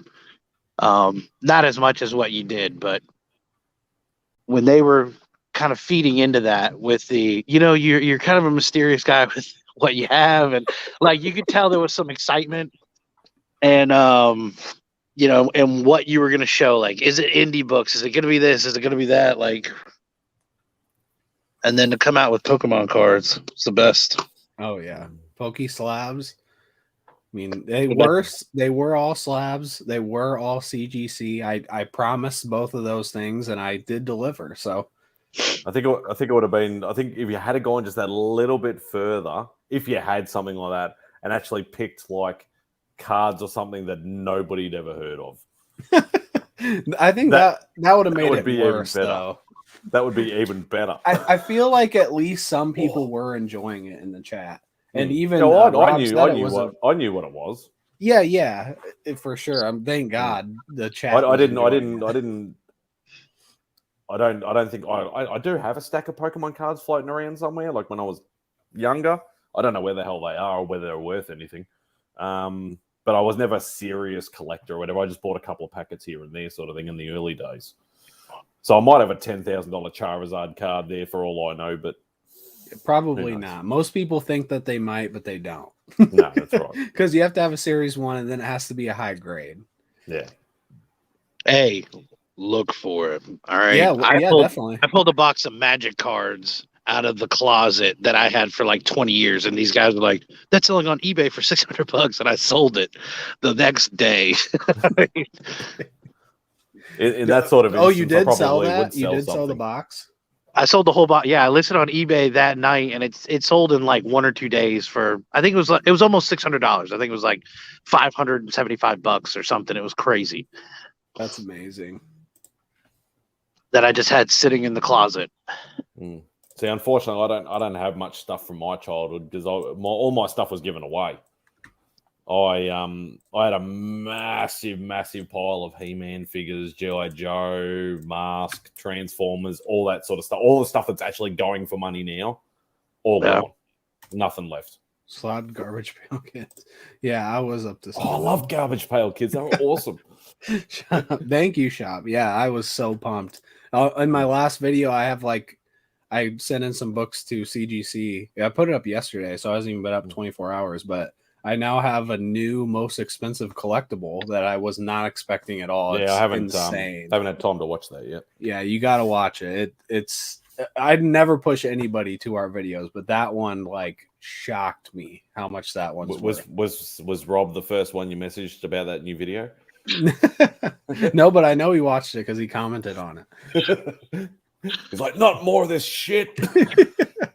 And Wow, he's it's in too it. bad we didn't do it technically, the week after because I would have had even more to show. yeah, I would have. It would have been It's a good thing. 117. Yeah. Well, you Well, locked in the next date, right? Or have you been banned? Are you banned? No, Because- I'm already locked in for a second show. I actually locked it in before I went on the first show. That was Oh, that's also what I part mean. of Yeah, the- as long as he'll honor that. I mean, you can start out with a banger, and you know, like Yeah, total- that's All true. buckle up, downhill from there. That's buckle true. up, I yo. could. Louis.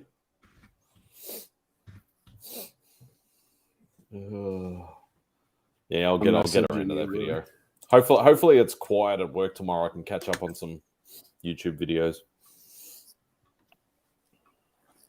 So. Yeah, I'm really lucky that I get to watch all these videos at work. But honestly, the YouTube community can like just send me through a whole workday sometimes, just with all the content, the great content. I can just fly through a day. Well, Oh, Angel's here too. What's up? Hey, Angel. You need to slap Remy more. Always interrupt Remy at the beginning of the show. That should be a tradition. this is terrible ideas. These are awful ideas. But then you can like okey doker and like act like you're gonna start, and then she'll interrupt you, but you don't say anything. It can be like a whole thing. And that's the problem. Like all the good shows that I actually like, I'm not saying anybody's shows are bad, but all the good shows I want to watch are always when I'm working, and I just don't get time. That's why I always like dime in and just go, hello, whoever, just a quick hello because I'm at work, like what I did with Remy's show, and like a lot of other things. Because I just don't get time. Because then the boss looks at me and is like, "What the fuck are you doing?" And is like, "Get back to work," So. Yeah, that I'm so lucky I get to watch them because I know some people can't, and it helps. I actually prefer watching the replay. I love watching live and commenting, but I think people hate when I comment, so I just like, okay, well, I won't be in here. I'll just watch on the replay. Yeah, so I prefer to watch it live, but Damn, Tyler's here again. Get this motherfucker out of here. Can't you watch us later when you're at work? That's what you need to say every time you see me now. Get out of here. Go watch us at work. What's up, Mark? Not much. I'm having content creators reach out to me with links and asking for my take on the Death of the Justice League thing because they're not like fully entrenched in the DC stuff, like they keep up with the DC news, but they kind of are more prone to kind of catching the videos from like the woke police that also don't keep up with comic books. They just bitch about headlines. And before they made content on it, they were trying to get a little bit more perspective on it. And he sent me a link to a video from the woke police. Just frustrating, very frustrating, because this is a good, potentially a really good story that's been building up since January of last year.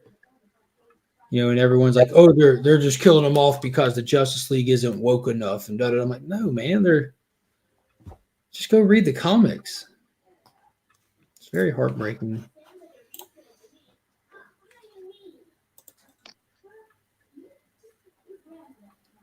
We're on the big screen at Tate's. Nice. Big screen is a good way to go. I need to open my windows. Remy, I heard you say that there's coordinates to find Pokemon on your hat.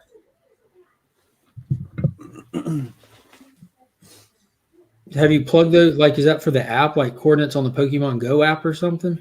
I have no idea. I was just talking. I didn't know if that was real. I was about to say, did you learn Mandarin and then go find some? That's what it is. That's what it was.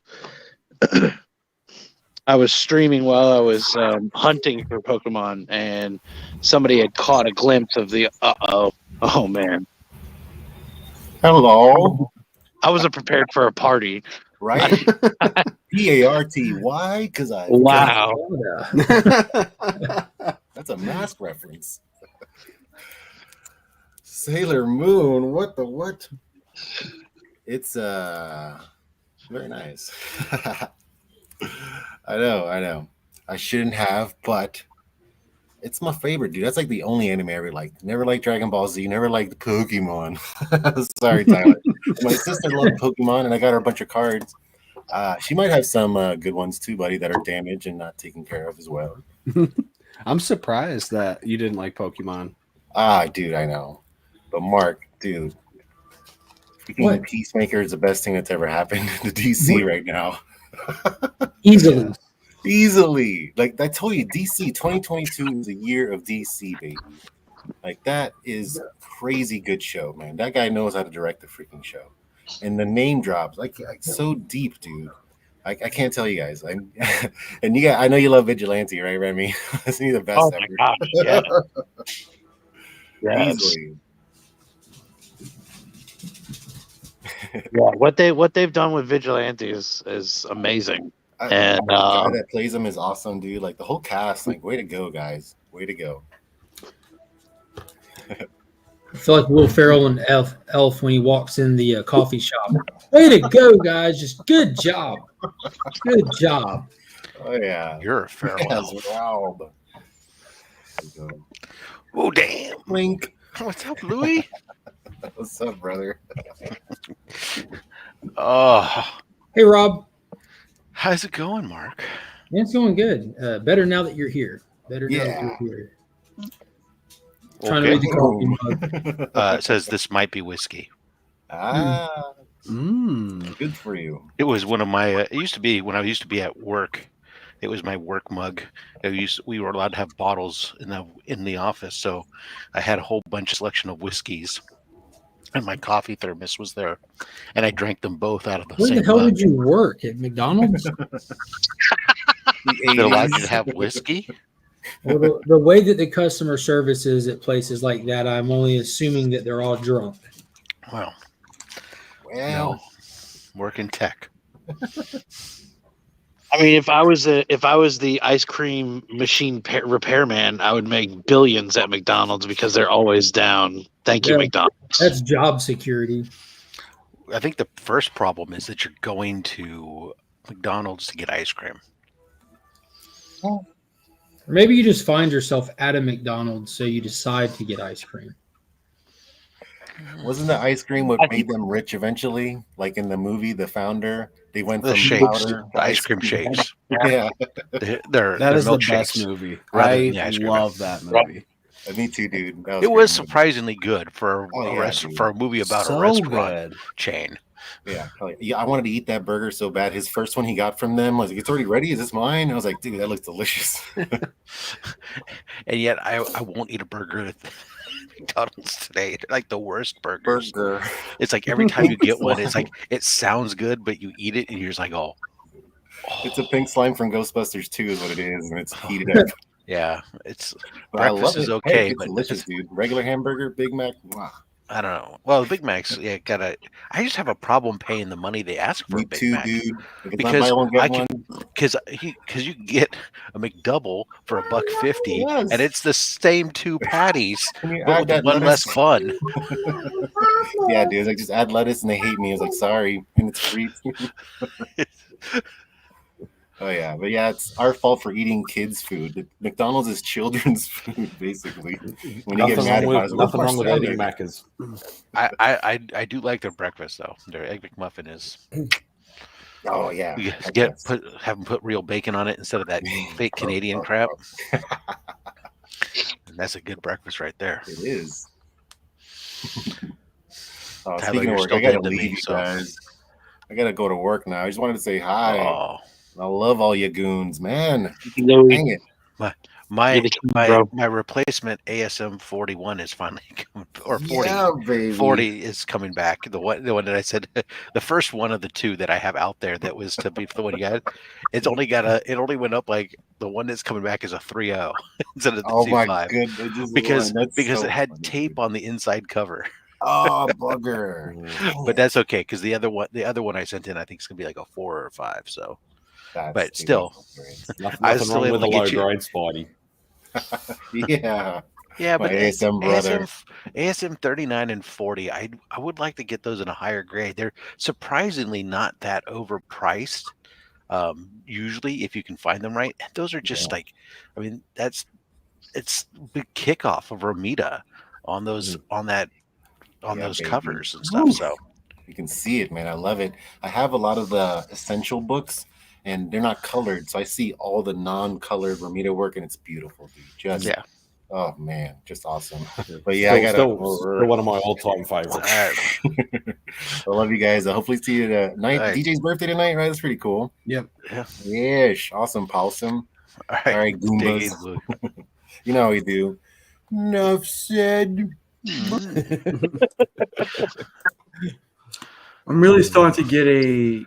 Oh, Nick wasn't allowed to be here while Louis was here. Is that Because the deal? it seems like every time somebody comes on or I come on, somebody leaves. Like I thought Tyler was mad at me for a while because every time I show up, he pops off, and now it's Louis. Who said I'm not? Now, if I can only get rid of Spidey that way, I mean, I'd be happy.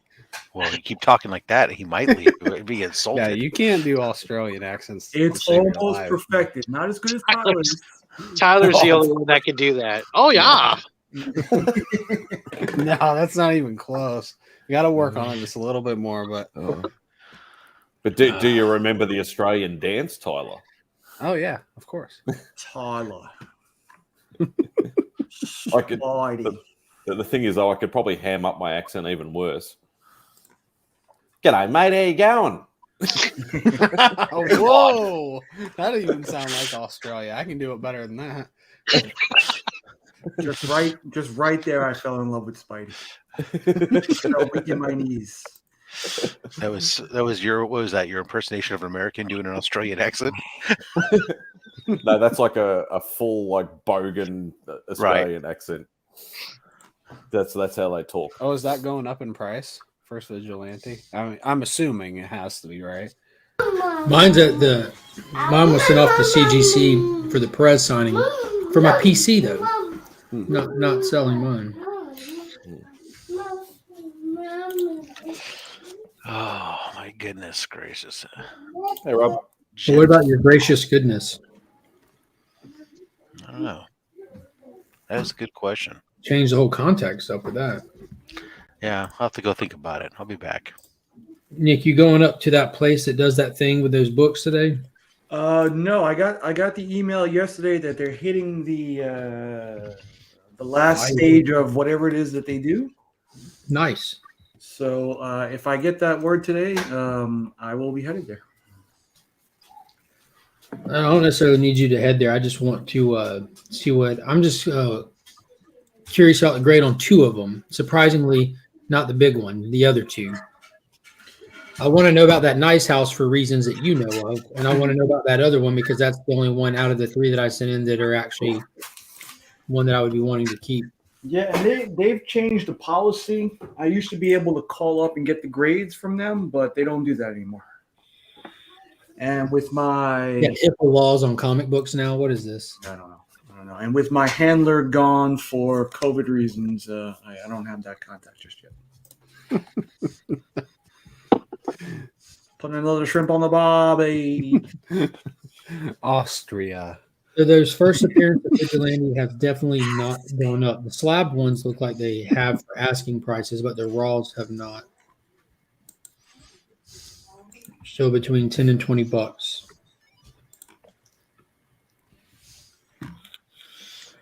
Now, can I ask, do you guys ever get in the mood to buy something big when you already buy a ton of stuff? Yeah. I was sitting at my friend's house eating dinner last night, and I'm just sitting on the couch.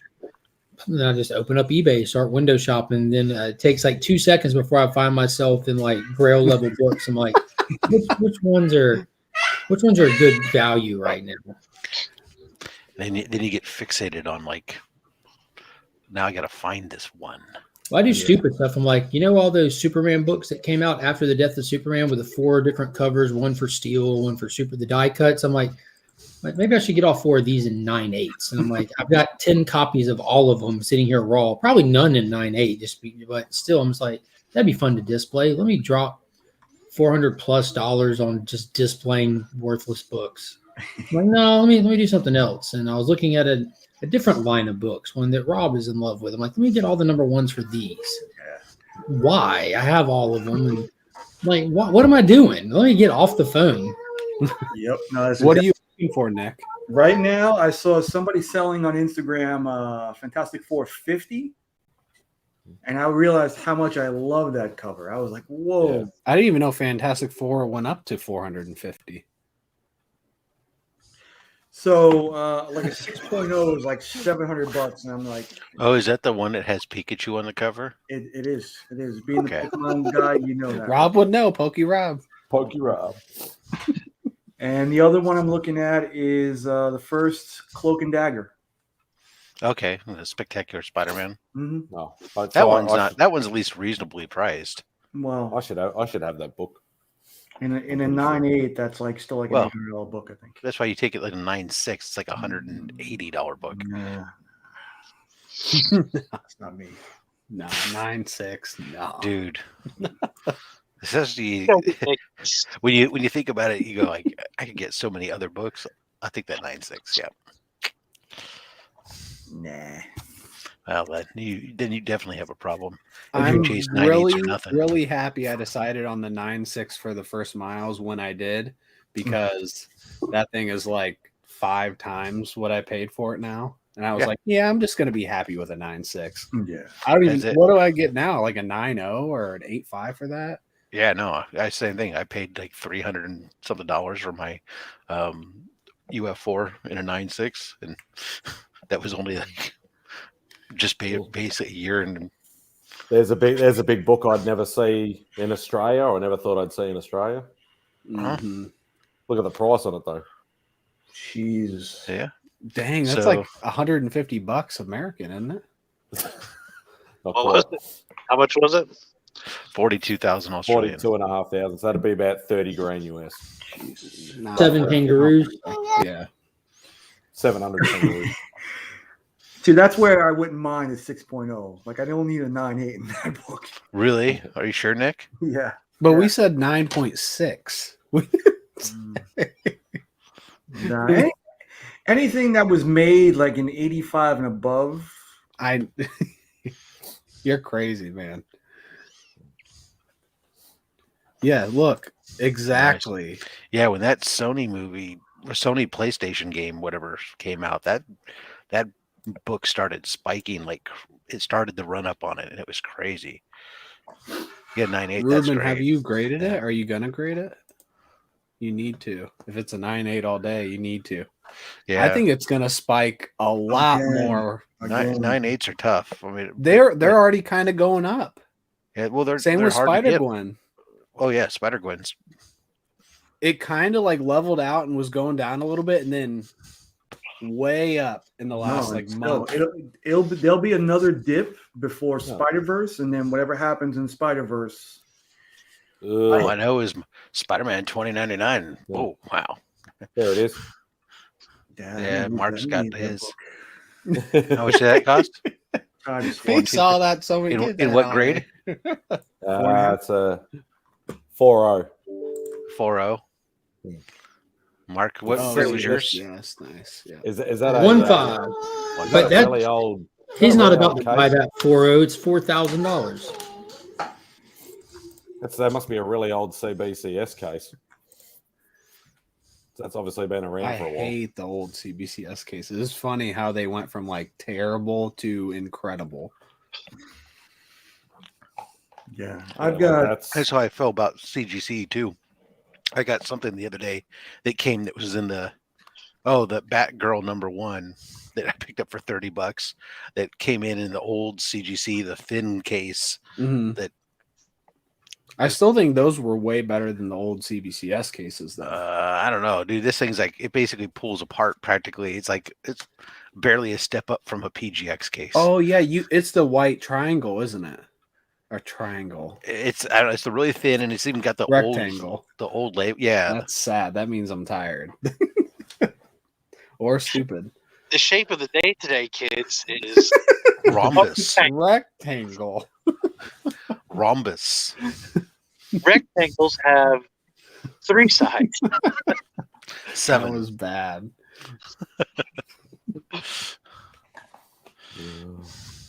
No, yeah, I find myself all the I've time. got a few frozen That's screens my now, or is mail that just call, me? Nick, is like going down rabbit holes and getting fixated on something all of a sudden and like going like, ooh. And it doesn't, you don't say, I want that. You always like, I need that. Like, you don't need that. Hey, yeah, well, because I do need it. It's just a question of how quickly do I really need to acquire it, right? And it's like, rah, I start seeing it all at once. It seems like, oh, I see the deal now. I got to take the deal while the deal's now, right? And then all of a sudden you're like stacked up and you got 20 pieces of mail sitting there to be opened. And you're like, maybe I could have spread it out. And they always seem to come all at once, don't they? But that's what she said. Well, as long as they get a chance to come, that's all that matters. That's what she said. Yeah. Oh, look at this. Look at the latest legal burning. Did you see that 316 homage he did? Yeah. Oh, yeah. I've never been disappointed with anything he's ever done. I thought for real you had that. You showed that on your phone. I was like, wow. No, I don't. It's for sale right now. Yeah. I don't know. Does anybody know if the Batgirl movie is going to be in its own universe, or is it going to be connected to the? Mark said no, that it's not connected. Very early on, they were talking about it. They said that it was not going to be connected. And in all honesty, I assumed that they were going that route with the casting because we have Jeffrey Wright playing Gordon. So I thought that they were kind of leaning in that direction. But they said that it was not. The Matt Reeves things looks like at the moment it's just meant to stand on its own, or maybe they're just playing possum. Because we have the Flashpoint movie coming, so depending on how that ends up, we don't know if Battinson might be the canon Batman after the fact or not. I know it's supposed to put a bow in the Snyderverse storyline. I mean, anything can connect anymore at some point. I mean, look at Spider-Man, look at Michael Keaton Batman. There you go, Rob. Well, even before that, look at the CW. What the hell? CW did it Make first. it big, Mark. 1933. 1930. God damn it, Mark! Do your job. Make I it got big. it. I got it. Shit. Oh, now I'm going all dark now. Yeah. 7.0. Jesus Christ. Hmm. Oh, now your phone went off, huh? Now my phone went off. I've seen that cover before, but There you go, Rob. You need That is cool. But look how small it looks, though. Like in the case. yeah, because it's not a. How much is it? It is $1,700 US or best offer. Sorry, Australian or best offer. Oh, only 1,700 Australian. Well, shit. What year That's is that? 1933. 1933. You're fucked. Oh my Oh, god, shit, this Dude, I is- can't wait till Mad Spidey comes to the U.S. and he visits Texas and just beats the crap out of Nick. It's a fucking shrimp on the barbie, you motherfucker. Say it. Say it. Yeah, so there's a lot of It was old, 90. a lot of old ones on the Australian eBay. Yeah, well, are those the Australian reprints though? That I do not know. I'm not well versed in the. Yeah, so a lot of that Old early, Knight some of stuff. those early Buck Rogers ones, there's a whole bunch of them that were reprinted in Australia, where it's actually what they are. They're actually collected from the news strips here in the U.S. and then they collected them into editions in Australia. That's where I have that 9.6 Australian Buck Rogers. They're under that like we- Murray Comics and Yeah, Federal yeah. Comics and stuff. Yeah, so there's a lot of that stuff that was like consolidated from the news strips back then and stuff. But those covers are freaking gorgeous. $120. Damn, yo. So if you actually bought that, you'd end up paying probably $80 or $90 US. Right. But the shipping would absolutely kill you. Is that one graded? No, these are all raws. The only graded one was the first one. Wow. I have There's to get on quite the a- Aus- I'm going to there's get not a- on the there's not a Australian massive- eBay now. There's not a massive lot of them, but there's probably about 70 or 80. Yeah, that one I have. Hmm. That's one of those, like I talked about, the collected reprints. I actually have that issue. Although mine turned out to be restored. That's a pretty cool one. Yeah. Good stuff, man. Yeah, I'll they're get all you like, down. Next thing you know, you'll be collecting Buck Rogers. no, I'm not going down that rabbit hole. That's good shit. They're man. not raw, so Yeah, some of those are raw. They're all good, man. Yeah, those ones are all raw. So Did I you suppose get at that the- sort of age, then you're good. if they're at that age, you wouldn't care if they came back in like 3s and 4s. No, well, that's the two. Like I said, the two Australian ones I have. One of them's a 6. I think one of them's a 6.0, and then the other's the 9.6, which blew my mind. But I had to double check now. What? Charlie, would you ever consider selling that Invincible? No. Okay. Why? See, it's climbing pretty big. It's like Good. 3,500 now, I think. Yeah. It's a forever book for me. Not to mention, it's like one of those that it has no ceiling, in my opinion, because there are people that just watched it that are reading it, and then kids that are going to watch it. Like, we're talking in 10 to 15 years, 30 years, who knows? So what book is it, Tyler? Like Invincible one. $300 book at that point. No. No chance. Did I accidentally shoot you down another rabbit hole, Rob? No. I can't find. I was looking at my phone to look at my inventory, but I forgot that those Australian Buck Rogers books aren't in my inventory because CLZ doesn't recognize. I have to add them manually, and I haven't done that yet. But yeah, I think the one that one of the ones you showed I have is like a 6.0 restored, and then my other one is a 9.6 blue label. But they're cool. They look cool and everything, but they're magazine size, which sucks. Yeah. So when I go to slab them, I can't display them in there in that crappy ass magazine holder. So there's a slab companies do magazine. They do magazine slabs, don't they? Yeah, but they're horrid. Yeah. The CGC magazine slab is a pile of shit. I mean, there's nobody that says anything nice about it. I challenge you to find any YouTube content creator that says, I love this magazine slab. I love magazine slabs. And mean it. Don't say that, Mark. Comparison on there. You didn't say that, Rob. You did not say that. I thought those were phenomenal. Yes, and I'm learning with you sons of bitches that I have to be very clear and specific in my language, apparently. Yeah, and what made you turn the corner on that realization, Rob? Yeah, I wonder. Fucking a Squirtle all over someone. It only took an hour of Pokemon for Rob to realize I might need to be a little more specific in what we expect on this. Are you changing the title? All I know is I heard Squirtle Man. It was the worst porn I ever saw in my life. Good morning, Comic Book G-Spot. Hope you're doing good today. Hey, Brian. Do you have a new name for tomorrow? Is it? No, it's still Slab Hub. But you saw me looking for the guest for February 12th. It very specifically says comic book slabs. Couldn't even make a joke anymore. Oh, look at that. Yeah. Nice. I need to find somebody for the February 12th show. So Squirtle him. February 12th. With the sunglasses. It's the day out. It's the Saturday after February 5th when Remy's on. Oh. Remy, baby. Yeah, y'all wait for that. I got 30 Pokemon comic book slabs.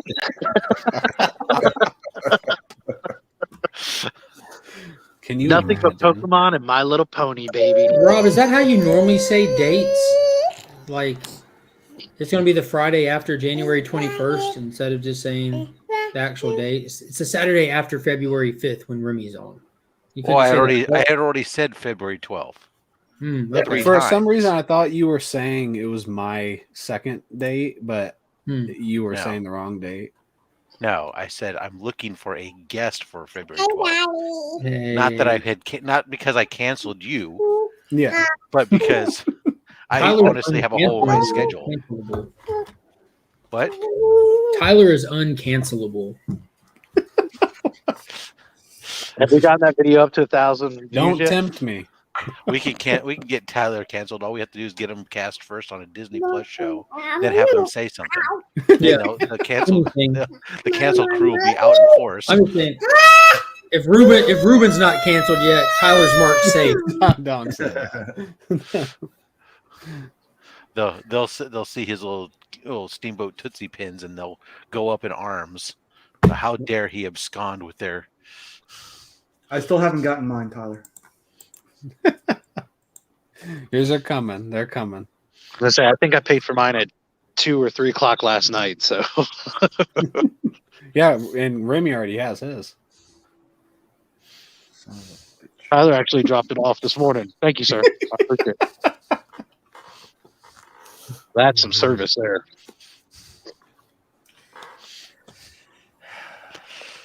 Oh, goodness gracious. I assume you guys already talked about the show. We can do it again.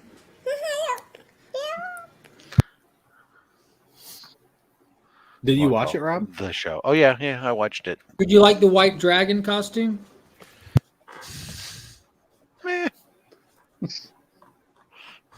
It's a joke from Ruben's stream last night. He asked me, Mark, did you like the white dragon costume? I said, are we allowed to say yes? Like, did you like it, Ruben? That was a joke about Ruben getting canceled was from last night on that. But yeah, it was a great episode. I'm still blown away by how well they're able to balance all the different elements from driving the plot to the backstory, developing the characters to the comedic elements of the show, and even hitting you in the feels at the end. Yeah, it was kind of an interesting reveal there at the end. Where's sold? Where's Roscoe when you need him to just start beatboxing to that?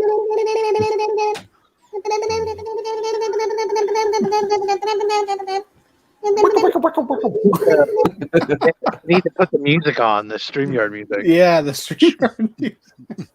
Thank you, Chip, by the way, for adding that. Yeah, Chip. Great job, Chip. Chip is not here because he's always working to make sure we are here. Yeah, that's why he's been MIA lately. He's making because he had to add the music feature and all these other new features. It's great. There's a music feature now, huh? Yeah. Oh yeah. I didn't know that. Mark, hit him with it. Spin that shit, Mark. Again, I'm having a hard time hearing over her having the morning of her life. I said, spin that.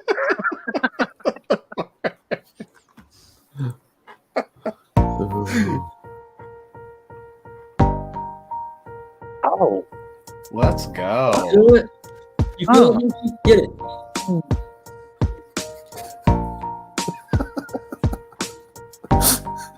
Yeah. You know, if there was a good beat in here, or if you could put in a sick beat, DJ, you could rap to this for the rap battle. No, this is perfect, just the way it is. Just let's make it challenging. It's all right. Chip had it. Is this called tribute? That's true.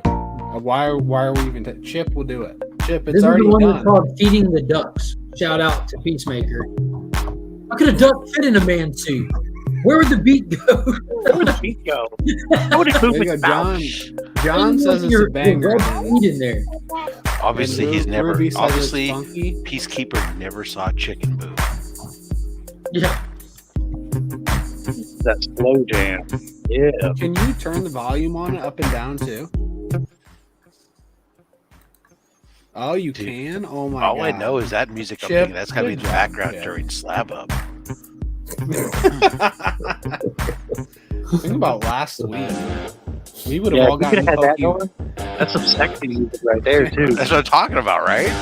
I need to have that on in the background during Slab Up. Charge on, Often for people like myself to be long-winded, We would all have have an upper Pokemon. stream, they can like turn on the exit. Got some Queens of the Stone Age feel.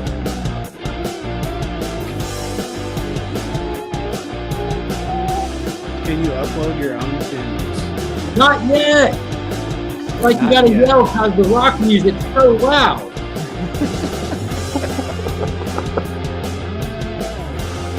The only problem is, depending on how many you have there, it'll get played out. Like everybody's, like, oh, here we go again. There's currently 8 up there. You currently can not add your own background music.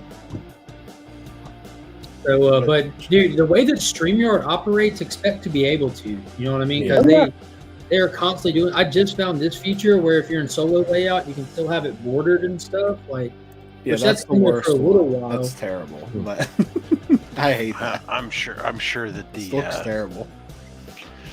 It looks worse. the now. ability to upload your I don't know what it is. About it. charge. I don't know. But now it looks. What if I terrible. put Pokemon stuff in it? If It it'll- look even worse. Then you get kicked out. Let's see if we can make it look better. Oh yeah. Now it Oh, looks good. look at Now that. it That's looks better. good. No, that's takeable. That is takeable for sure. I was at C2E2, so He took it. See, now that I turned the music all the way up, it feels hollow. just one step too far. Just one. Yeah, it's not the same now. Yeah, John, there'd only be copyright issues with YouTube, but I think you could technically still add certain things, and YouTube wouldn't. Yeah, I played with that one other time where I just added like the stock background music that's on like this other thing, and I don't think it cared or did anything with it. So I included the background music in the video that goes up tomorrow. So I'm going to see how it goes.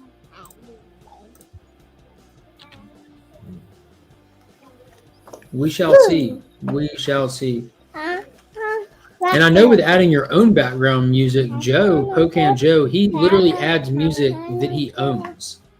And YouTube hit him with a copyright strike. He had to like, dude, this is literally my music. He's not the musician in it, but it's his. You know, like he owns the copyright for it. And it isn't like they know that, like just from face value. I don't know what you have to do to make them aware, or if you just have to wait to catch a strike and then have it corrected.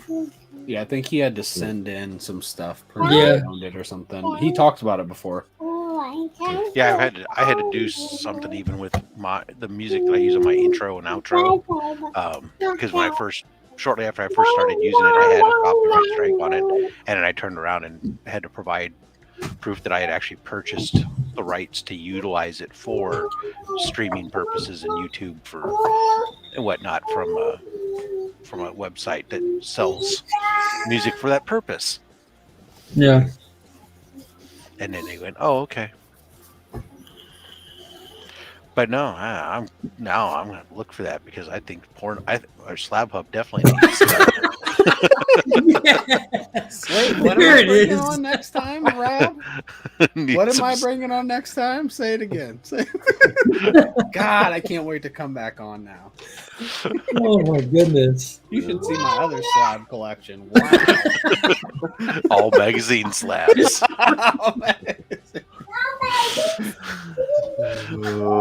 And the grades signify inches. No cup size. Oh boy. This one was graded a 36D. Get slabbed on. When is that show? Asking for a friend. That Freudian slip. I was too busy watching the other channel here that was going on.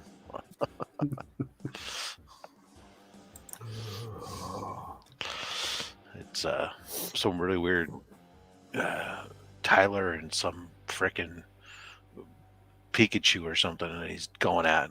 I don't know. Which one was it that you said? my Oh, school. This is the Machamp. No, he said. I quoted him on something. He said, "Who doesn't love fucking Squirtle?"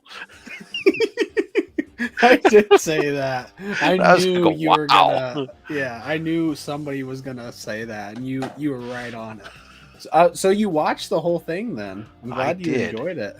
Oh, well, let's we should only go so far. But Good morning, House of L Comics. Oh, look at that! There he is. This is like Tyler has opened up like this new doorway for all these people who have been like Pokemon collectors and players just to come out of their Poke closets with their collections. I only play the game. That's it. Before or after you started it? Well before. Not you.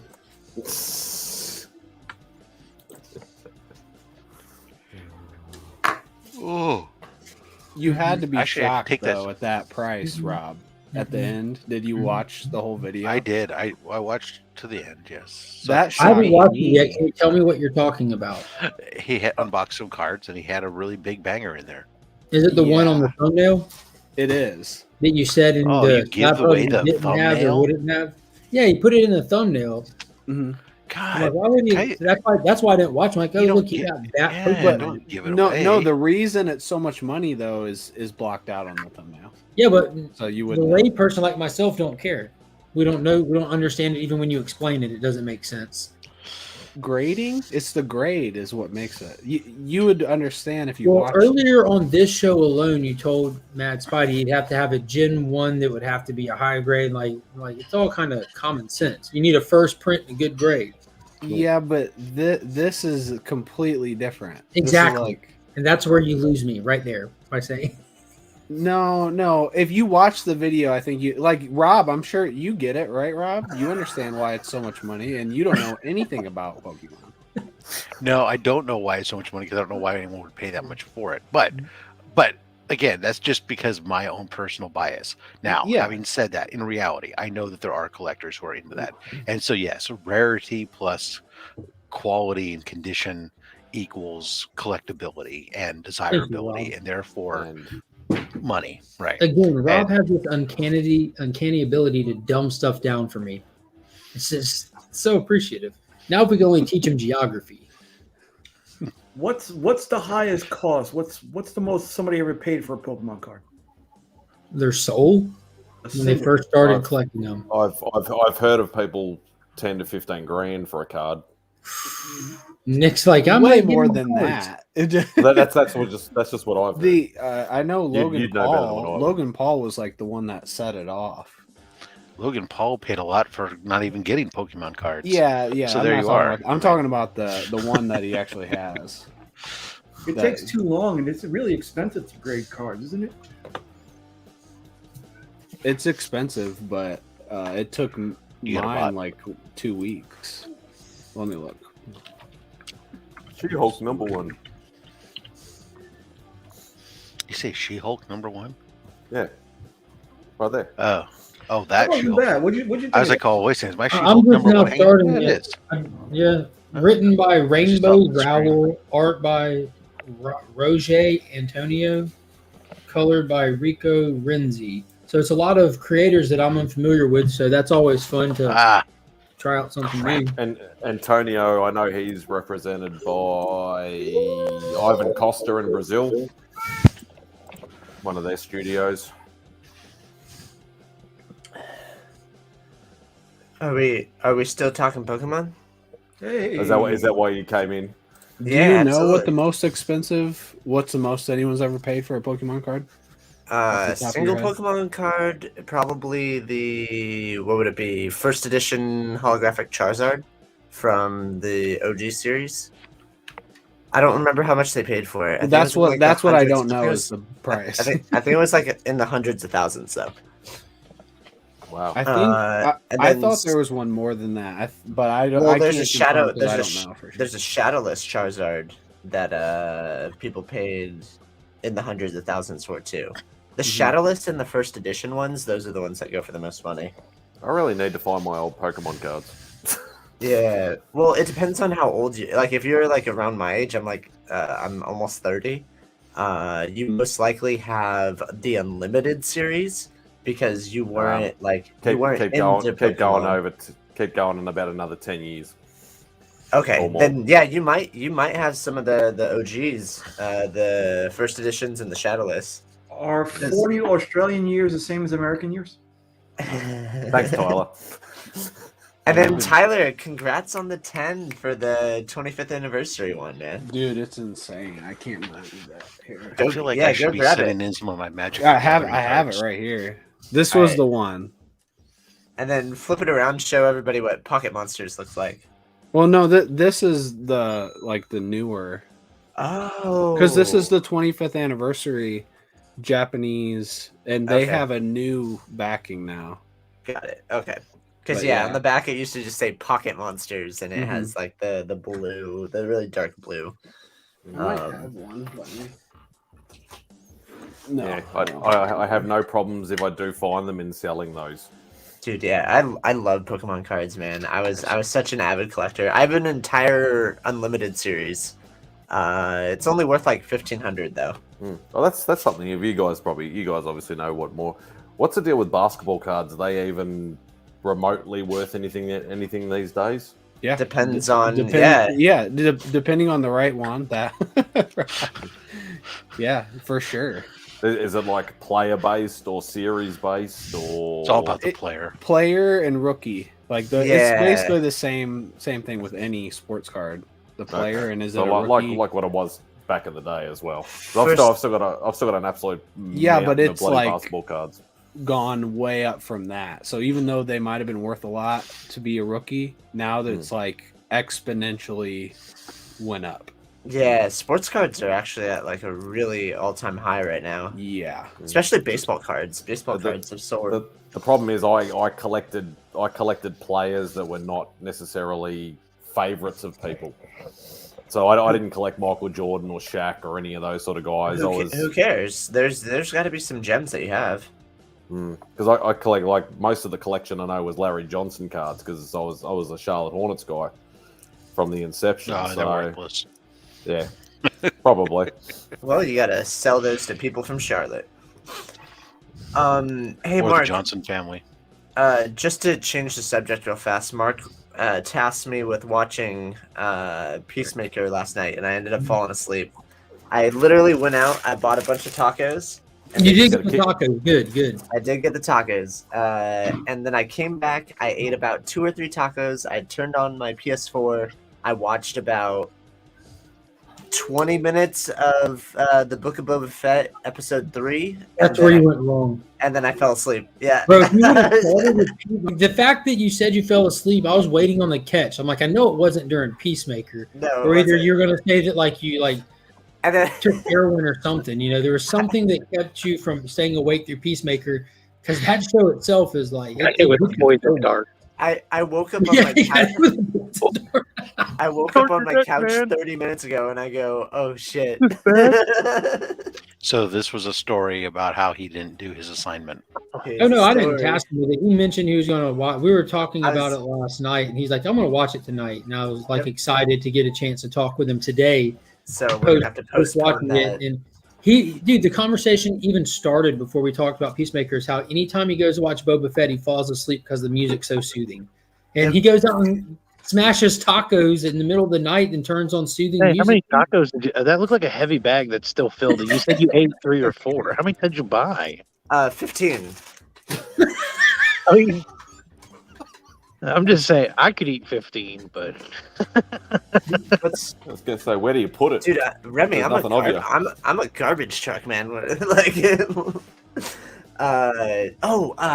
Actually, in middle school, we would go and we would go to like restaurants and crap when they had like 90. It was like 2 for 99 cents or something like that back in the day, and sorry.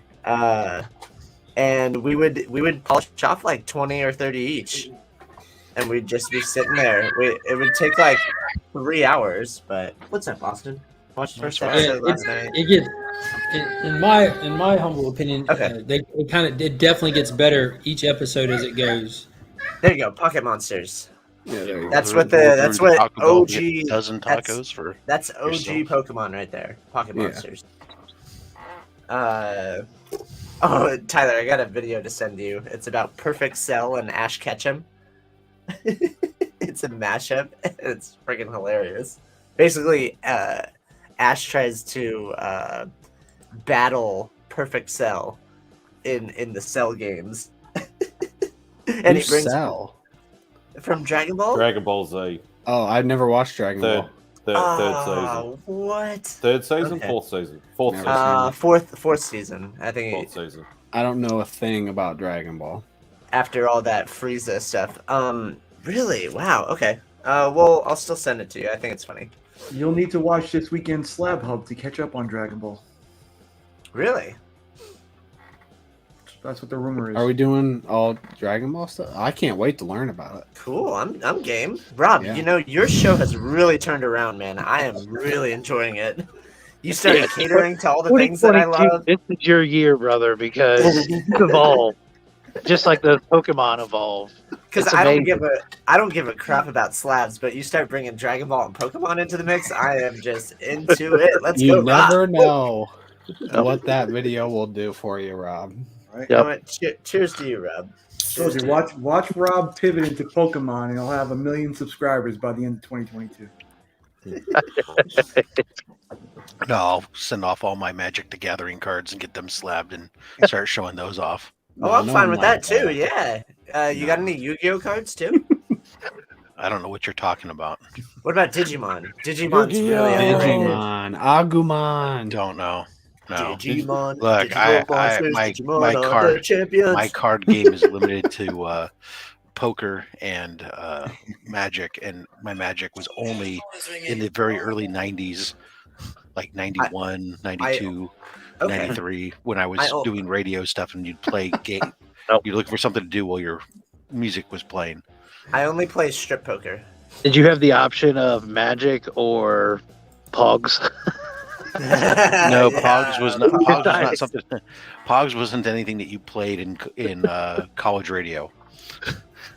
Well, Magic the Gathering was. You went with Magic. There we go. We got a Pog It was on something you deck. could play while records were Nice. playing while you're on the radio on the air. Mark just has everything waiting to go. I think I cried the first time I Somebody lost mentioned something. a Pog game and like lost one of my Pogs. I think I cried. I did the same thing with But now, marbles. shoot, I just realized Well, that you don't use that means my slammers. Like, my you play Magic for cards Pogs, are like 30 you years remember old. playing for slammers, like winner gets the Yeah. other guy's slammer, Yeah. and you always had that slammer. You know that you're not going to lose with, but you wouldn't use it for that game. We played marbles back when I was a kid, not Pogs. How old were you when you It was lost essentially your the same marbles, thing. It was, yeah. What's Yeah. that? How old were you when you lost your marbles? I won. He really did lose his marbles. Last Saturday. Hey, so I'm going to my I first was- comic convention of the year tomorrow. Oh, nice. Yeah, Pasadena Comic Con. There's going to be like 20 tables. It's going to be the smallest event I've ever gone to. No, but those are the good ones because they're not filled with bloat. They're focused. And With- you get with- the Sorry, with what? Bloat. bloat. I don't know. Crap. I've never heard that word. You've never heard the word bloat before? Like like bloated crap. Oh, Bloated. Oh. It's just like a use it in a general term. It's not a After comic 15 term. tacos, I felt bloated. okay. Yeah, I've just never heard it as like a solitary word, like bloat. I've Oh, Oh, yeah, Ruben- Johnny Ruben Bosch is going said to be there. that the Black Ranger is going to be there. After Mhm. 15 tacos in 20 minutes. Boba Fett. Yeah. Was he a Power Ranger? Johnny Young Bosch, he was a Black Ranger in season 3. Oh, no, because he's done a lot of anime voices, like massive amount of anime I think voices. he started as Power Rangers. Like, I think that was like his, because that was so long ago that he was a Power Ranger. Hey, And then it moved over to Zeo when he became the Green Ranger for Zeo. Joe Rubenstein's going to be there. Joe Rubenstein, Tony Fleeks. Oh, cool. I'm gonna- Yeah, there's going to be a bunch of stray dog people there. Nice. The guy who wrote Shadecraft, Joe Henderson, he'll be there.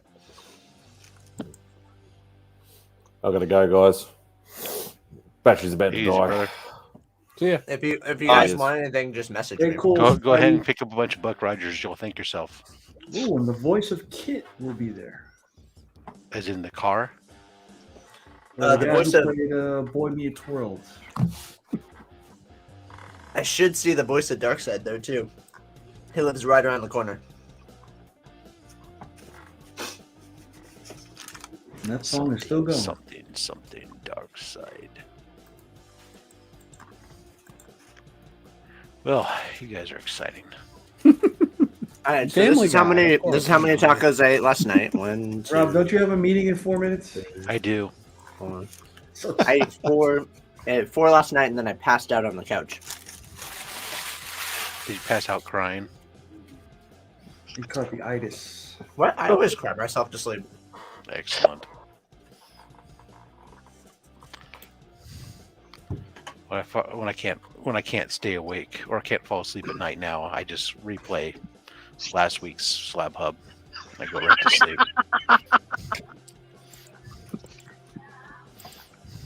I don't know. I thoroughly enjoyed it, man. I appreciate you switching it up on us.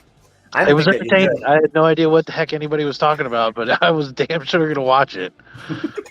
Was I the only one that was like, "Oh no way, dude, he has this card," and like, No, oh, there was there's a few people I think who there were some other people. Yeah, I was having the chat was popping off, man. I don't think I've seen Soul Twice so active before.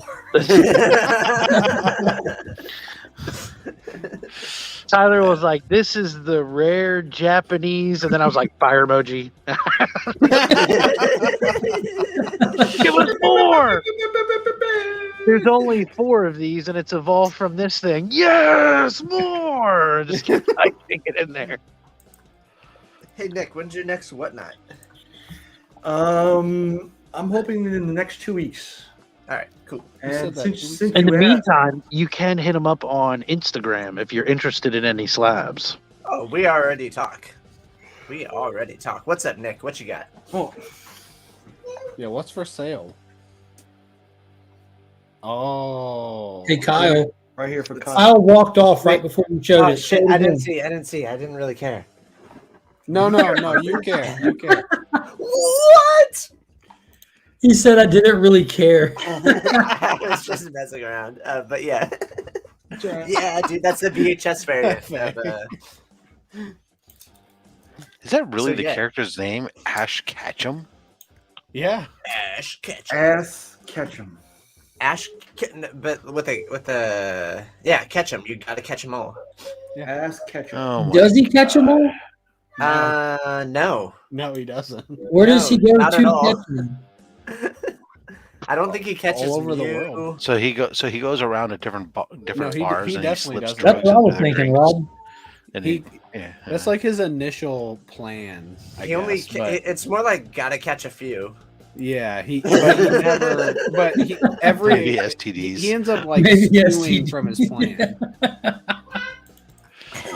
Oh, okay. The K makes it sound so much better. Thank you for the correction. Yeah, that's actually how you That's spell how it. you spell it. Yeah, it completely changed the whole thing. But he was just he's still making roofing poor a little play on animals her. in the wild and taking them back to his place to do unfound things to him. You know So he what's goes with funny Bobby for short. The is that very the person that doesn't No like one Ash ever Ketchum was. is named legally Rob Fatstacks. Isn't that crazy? It's crazy, yeah. To train them is my cause. All right, Put well. them on. It's time for me to go to Romania. Gotta catch 'em. As always, tell him I said hello, please. Yeah, where did my notepad go? I'll teach I had you, my- and you'll teach you. How do you say hello? Go get mine. That's what I was looking for. I had it written down. Now I can't find it. Did you write Must- down on your notepad to not forget it? Ow, I stepped Yeah, I on something. did because I don't speak Romanian. But here you go. Bună ziua. Hello. Say hi to Monkey for me, Mark. Monkey. Kyle said hello. Say bună ziua. Buenos dias. Bună ziua. Zia. That sounds really close to Buenos Dias. Yeah, a lot of their words that I've heard have similar sounds and whatnot. Just Europe has a lot of languages that are Latin based or borrow words from each other, and so they have a lot of crossover. Not that I'm saying Romanian is a Latin based language, just saying that there is just by proximity. Yeah, that's there's exactly what you a lot said. of stuff. All right, Yeah, I got gotta you. run. I'll be back. All right, enjoy your whatnot. Oh shit.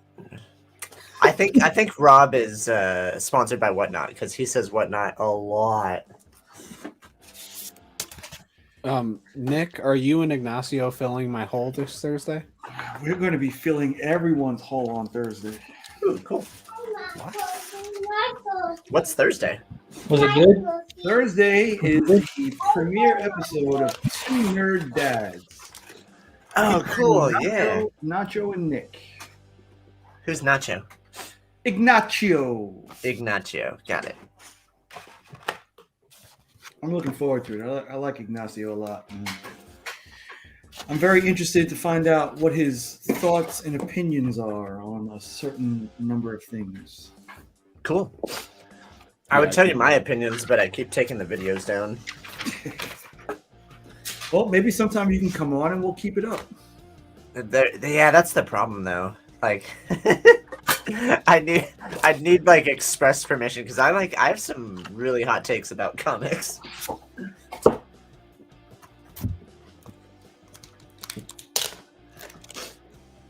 Oh, that's why I'm so freaking excited. This music in the background. I feel like I'm like running.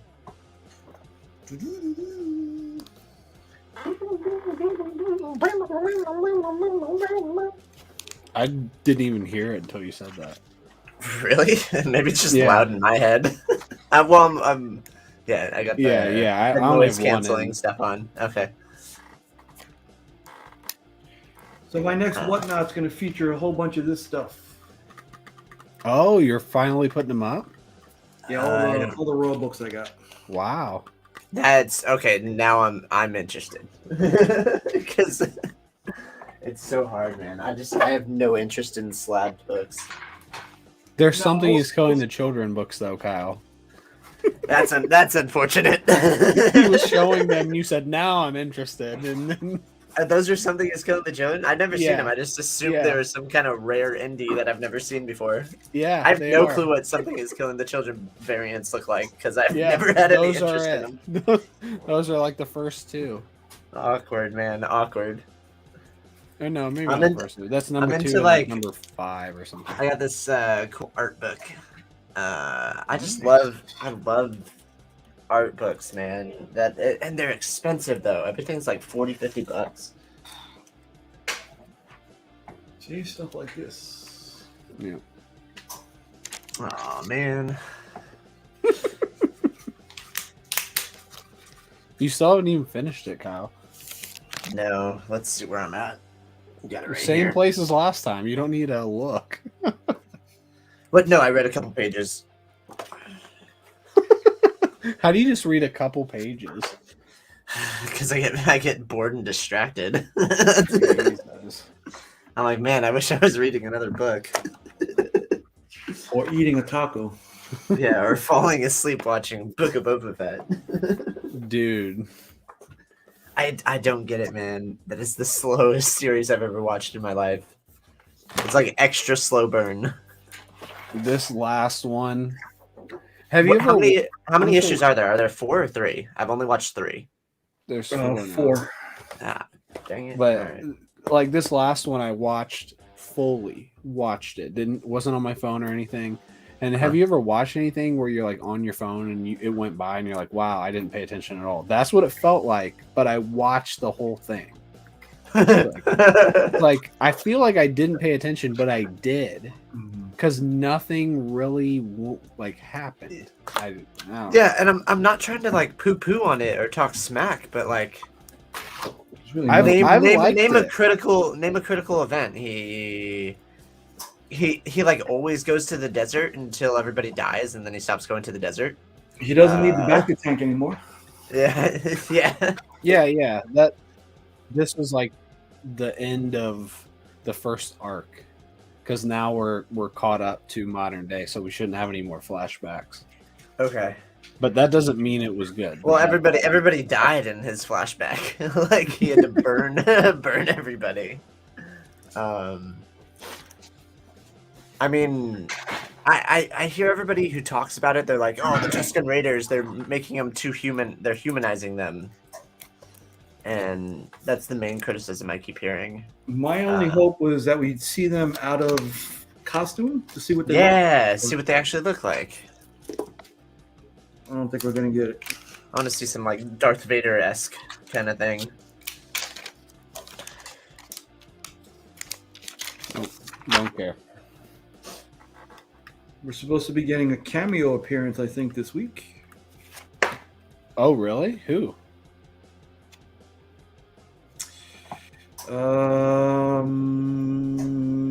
Somebody we've seen before. Thank you. Ahsoka Tano. You're welcome. I don't know. It better not be Ahsoka. That would be. It won't be Ahsoka. I'm not on the like Star Wars spec I feel like game. I heard. Who was I it? just like Star Wars. I don't remember.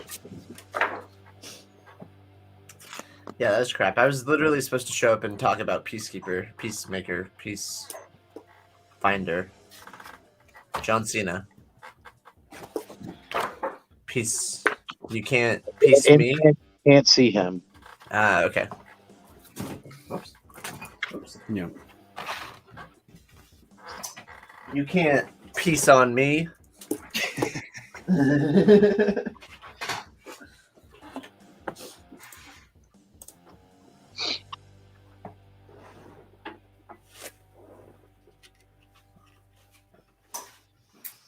I was on a White Tiger show, man. He has a show almost every day. Yeah. Ruben. Yeah, he came yeah. on strong. He is here and here to stay. Absolutely. We were talking I Walk with Monsters. And he literally I watched the whole created thing. Dude, he created that show based on a comment that I made where I'm like, everybody should read I Walk with Monsters, but like not read the last 2 issues, just read issues 1 through 4. And then he's like, all right, man, I read issues 1 through 4. You want to talk about it? And I was like, heck yeah, I do, because nobody's said anything about it. Literally, masterclass in character development.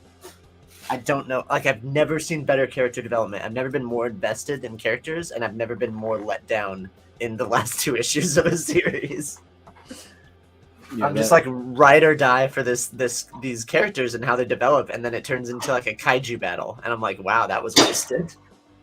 Yeah, that's what really everyone has said about Invincible, including myself. That's read Invincible. It's the best character development I've ever read. Easily. You find out about every single character in that series. Yep. Okay. Well, then I could rephrase mine and say best character development in a mini series. No, I'm not saying that it's better than the one you. I'm just saying like it's just another one that you okay, know, cool. like, I was just clarifying because I've never read Invincible, and there's obviously more content to Invincible. Yeah, but I basically said that because maybe that's a selling point, and maybe if you've never read it, that you should also read that one. Yes. Got it. Okay. Yeah, I do. Like, I just care about good story and good art. So. Yeah.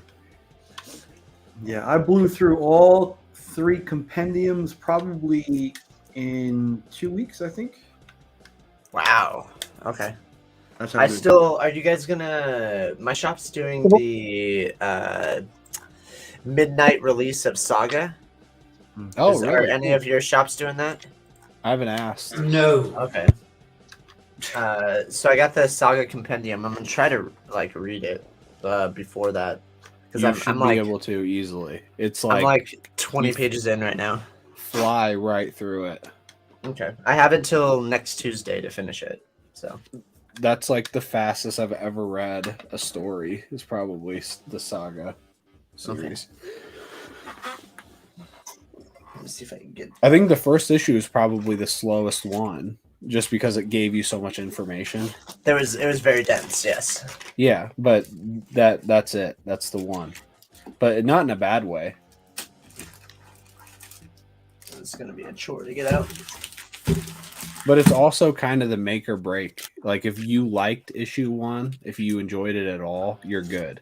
Some people get like to page 3 and they're like, I hate this. and that you know, because of how it starts. A TV robot sex scene, Tyler? No, it's just the very beginning when she's giving birth. And people are like, this is really how this is starting? This is the kind of shit that I buy. I buy the Zelda Encyclopedia. Oh, nice. I love video games, man. That music is still going, huh? Yep. Yeah, Ignacio said the same exact thing. Once I started Invincible, I couldn't let it go until I finished it, and the same with Saga. Yeah, really, those were like the two that I give the best examples of. Like, I couldn't stop reading them. And Hefe says, when did Netflix Sandman start? Or when does it start? I don't know. Okay. Later this year, I think.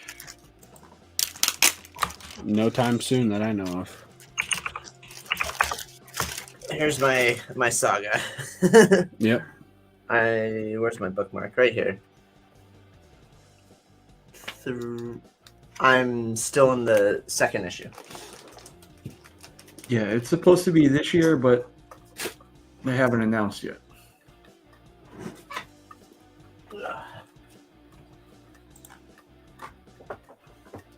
I'm trying to think if I picked up anything cool this week. I really want to eat a taco now. Oh man, I'm sorry. No, I mean, you're usually eating Chinese food this time in the morning. That's a good point. I picked up Star Wars 20 or 13. What am I talking about? Star Wars 20 was the actual Star Wars High Republic, because we get a BA fight scene. And then I also picked up, I didn't pick it up. I just took a picture of the bake recipe, the Star Wars baking recipe at the end of High Republic Adventures, the Bake Off. Witchblade, final connecting cover. If anybody's collecting these by Yoshi Yoshitani, the final collecting cover came out, or final connecting cover came out. And then I picked up this throwback to OG Power Rangers from Boom. It just looks super retro, so I had to have it. Yeah, that was cool. And that's all I picked up. You have that stuff coming through your shop? Yeah, everything. What do you mean coming through my shop? Like that's where you picked all that stuff up from? Yeah, dude, my shop, he orders, or my boss, I guess at this point, he orders everything. Like he is a sieve for not making money. Right? Order everything, keep all the ratios. Yeah, literally. Order everything, keep all the ratios. And then, like, when something gets hot, he gets, like, cold feet about selling it. I'm like, what the heck is your problem, dude? Yeah. It's like the opposite of what you should Right? Yeah. Yeah. But whenever my, like, you know how people put up big books or new books on their wall? My shop, like, takes the stack and, like, puts them under the stack that's been sitting there forever. So I never know. It saves me money. Straight up, I've told him that. I was like, you literally saved me money because you put those books back there. Yeah. That's a good point. Yeah. The one time we talked about new books, I bought books. The one time. And they were under all his other books. Never would have known they were there. So do you go there just digging through stacks, Tyler, or do you just go for new books? I go for new books only because he puts all his good books behind the counter. There's nothing to dig for. You have to ask to see anything good. They would have cover B options like on a wall, and they had a special section for any of the like big variants. Mm-hmm. But the that I've been going at now, he'll just buy a bunch of books and then just like if it's cover A, he'll put that up front, and then the other ones he just puts behind it. And so far, he doesn't charge anything extra for, like, everything's just cover price. So like, Same. Like if I Yeah. book, just kind of through, and then I'll pull from the back. I'm like, oh yeah, that's the one I want. Just put that one aside. It's like awesome. Let's see if I have my receipt from today. Yeah, no, we at my shop we don't charge anything over cover price, and it does offer discounts to regular customers.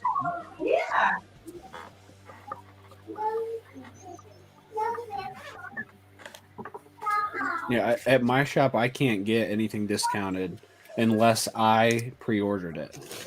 So Okay, if that makes there's sense. like a book that, I mean, I think it's kind of dumb personally, because it's like if I can pull off a few of your extra copies, you would think. I know a lot of people do that. They'll include that with the discount.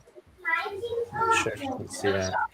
This is how much I pay for one book. We definitely With- can't see. Or I can't see that. That barely. Okay. So the book is $3.99, and I get $1.40 discounts, and then tax. So I paid $2.86 for that Witchblood book. It's like 40% off. 35, yeah. Well, yeah, it is 40%, but then you got to add tax. Or 45%, then you got to add tax. The future of covers. Congratulations, everybody! You get a sneak peek. Nice, right, Remy? Yeah, that is a sweet one. Yeah, You bring need those that to, one. you bring your books to work? All sorts of media there. It's got guides, you got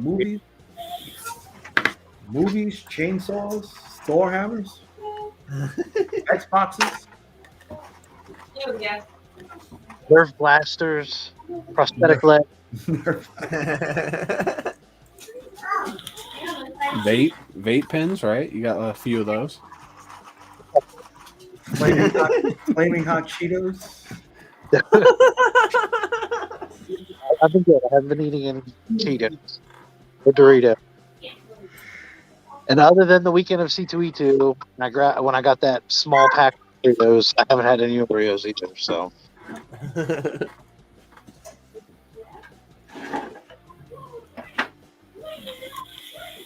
I think it was wild the other day, and I got a bag of Takis. But I still have my group texts from C2E2.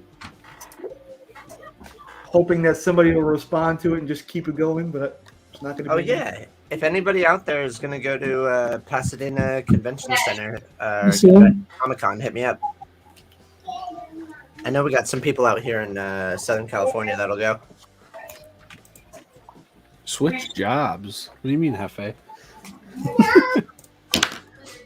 Remy isn't at work. He's in a bomb shelter of his nice house on the lake.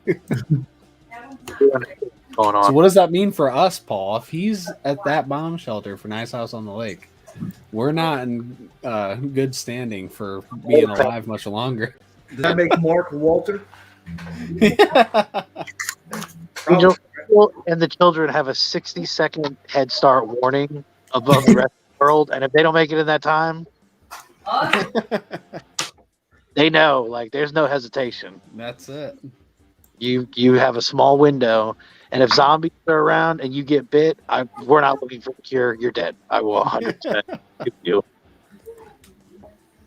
No Hey, Mark, can I post a link in the chat? No, because you're not a moderator. Unless you are a moderator. I posted a link in the chat. Are you a moderator? Yes, sir. There you go. Why would you ask them? Yeah, if you're a moderator, you shouldn't have to ask. Yeah. No, but I want to ask permission. So I posted a link to Ash Ketchum versus Perfect Cell. I think everybody would get a kick out of that. It's so funny. I get a kick out of you asking for permission. If you are a moderator, So what I that is wanna- the permission. You've already gotten I don't want that to barrier. abuse. I don't want to abuse. How often do you do privileges. it? Is this like your first time ever? This is my first time posting. I This is my can't first time imagine that posting a being link. abuse. So what I did was I deleted your link. Now this time without asking permission, try again. You know what I mean? That's exciting. He's like, Did you actually delete it? I'm going to paste the link. Yeah. He started recording himself. All right, and 30 minutes. I'm gonna put myself in a timeout. I don't think you can. I can't. No. I've tried to do that before. Does anybody need any Superior Spider-Man? I just picked up a bunch. Oh, let's see it. Superior. That's the Doc Ock one, right? I've never read it. I would love to just read them all. 33. I've heard it's fantastic. So your boy Jang is putting out a few different covers these days, huh? Absolutely. A few different styles. Yes. Yeah, that one he dropped 2 yesterday, both like one of them was in his kind of like his classic style, very ha-ha cover-esque. But the other one for his Department of Truth, the Mushroom Trippy cover was fantastic. And then he did that Usagi Yojimbo cover in a completely different style. Yep. And then he did the Stray Dogs in another completely different style, which my Stray Dogs is down here to be unboxed soon. Usagi drops next Wednesday. So they're starting to trickle out. I'm excited. As you're saying that, I'm posting my January stuff on Instagram. Never mind. I only have like 6 issues. And they're all sporadic. It's like a couple in the 30s, a couple in the 20s, and the first few of the issues. Well, there you go. You can get a good feel of the entire series Without reading the whole thing. Yep. I'll give you the start, the later, middle, and the end. Yeah, that's all you really need. None of that Spider-Man fluff where nothing's happening. Yeah.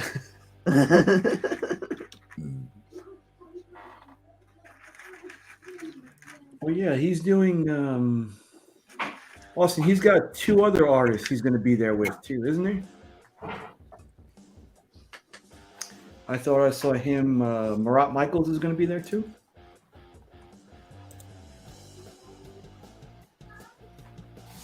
Yeah, Austin's always around Marat. I think they like live in the same vicinity. He sees him at the shop or whatever. Oh, is he going to a signing, I assume? Yeah. Cool. We're all going to be seeing people tomorrow. Nope. I got to wait till next week. John Boy, yeah. John Boy, too. Yeah, it was the same one.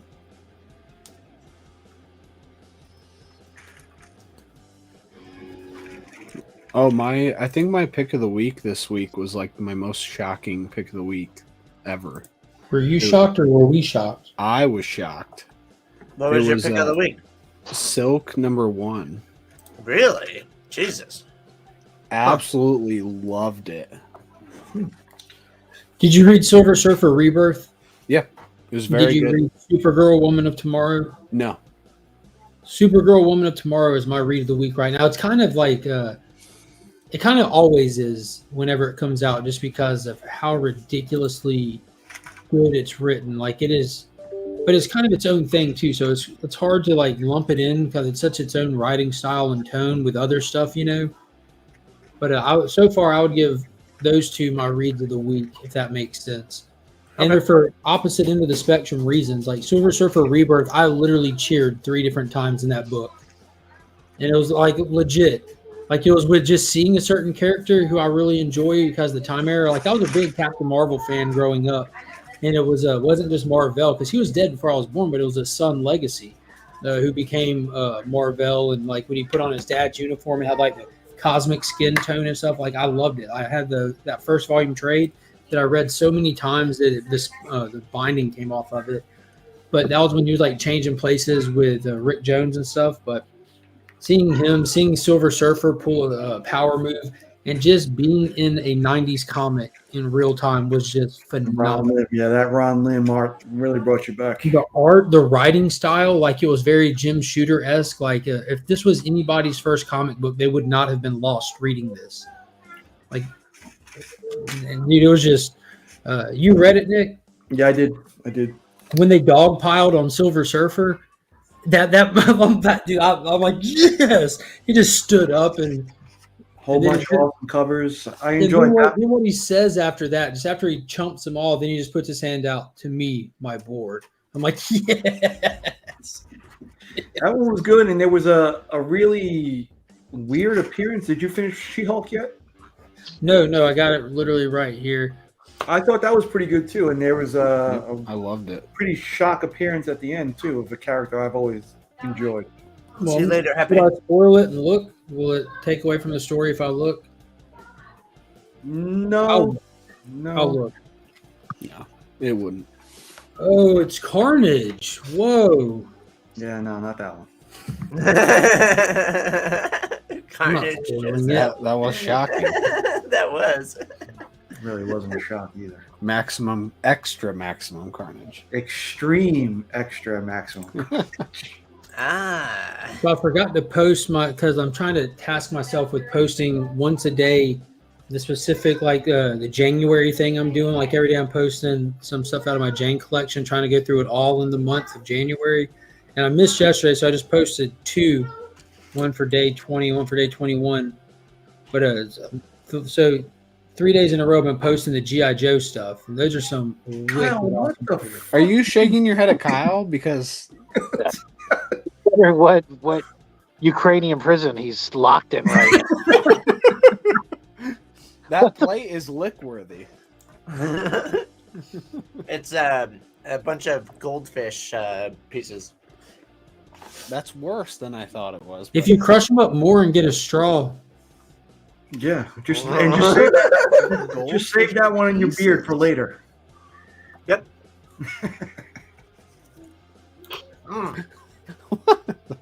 That was a lot of salt. Yeah. I'm trying to imagine why I would do that. An injury, Kibble. maybe if my hands were like severely burned or something, like I couldn't have use of my fingers at all. If I was Jeremy, no fingers or whatever. It's like... Ignacio, have you not seen the January stuff that Mark's been posting? It's like a cover every day in January. Since you wanted to post, you just hit if you just go to the post and hit the hashtag, you'll see like all of them. Which I'm like, I didn't know that was a thing that people. I didn't realize that hashtags and @ and stuff like that have actual purposes. Mm-hmm. Yeah, I'm like, this is interesting, fascinating. It's a good way for people to find you. Ignacio, there's a entire series.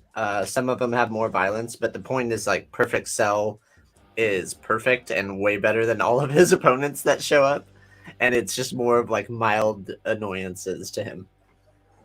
You watched the Ash Ketchum thing. Gross. Yeah, I saw. I'm getting ready here to head out. We're gonna do a little bit of running around. Nick, how fast do I need to get these books to you? Because I don't know how fast you want them. Oh, the other ones. That doesn't make a difference. Okay, because if you're not like dying to get them ASAP, I wasn't going to go by the post office today. But if you are, I can make it happen. No, I'll send the money over now, sir.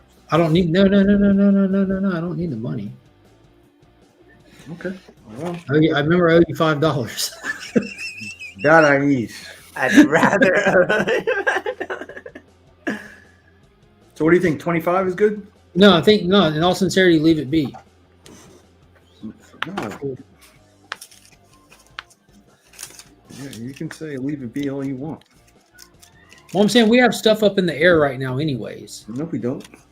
Kinda. Unless you're good with a 1-for-1 on that other thing, if it pans out. Get my personal info. Okay. That's what I'm saying. Get my information off the screen, but he's on top of it. I couldn't. How awful. It was so bright. You're flipping us off. We couldn't see the screen. Listen, don't make fun of my short finger. I'm not flipping you off. That's just the way God intended me to be this way. All right. He saw fit when I was 8 years old to take a finger from you, Tyler. I'm not flipping you off. And Joe fight sought with to give it God? back to you. Maybe you owed him that finger. What did you do to him? Maybe. You owed God that finger. What'd you do to God? I took an extra one in the life before. Yeah, sounds like it. Little Nick gave up finger. Good morning, wheelchair superhero 87. I'm doing good. From the sound of it, everyone's doing good. I was Nick 10.5. Nick is like a modern day Jesus. He gave his finger for the good of humanity. That was super sweet of him. And this, I did that. My sacrifice, and this is what I got. Yeah, What- you're welcome. The views of the people on the panel are not the views of the like. I gave a digit. I can't even get my damn pins on time. Remy, show him yours. That's all you need to do. Go grab it. Hold on. Yeah. Remy told me at like 5 a.m. today that he wanted one, and he has it already. Did you sell out? No, I always sell out. I have 3 left. If there's a line for me to sell out, I'll get in it. Which I can't believe that. I was just hoping to. All right, guys. No, I'm about to head out. Are you good with that, Tyler? Yeah. All right. I have to get ready for work. What? Yeah, I got plumbing. I got plumbing in the morning, and then I go straight to the comic shop after I'm done plumbing. Said no Kyle ever. I have a busy day, man. I work a full shift all morning, and then I have a bunch of stuff to do at night, and then I wake up and I go to Pasadena Convention Center. Phalange Jesus, I like that.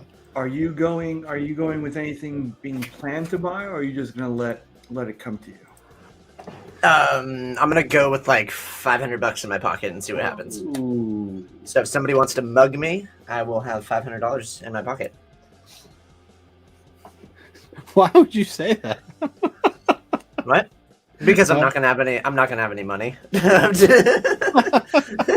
Good luck guessing my PIN code.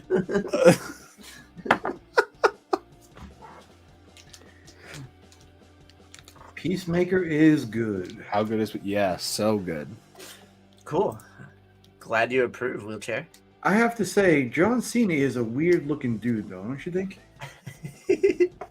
No, why? I think he's weirdly proportioned.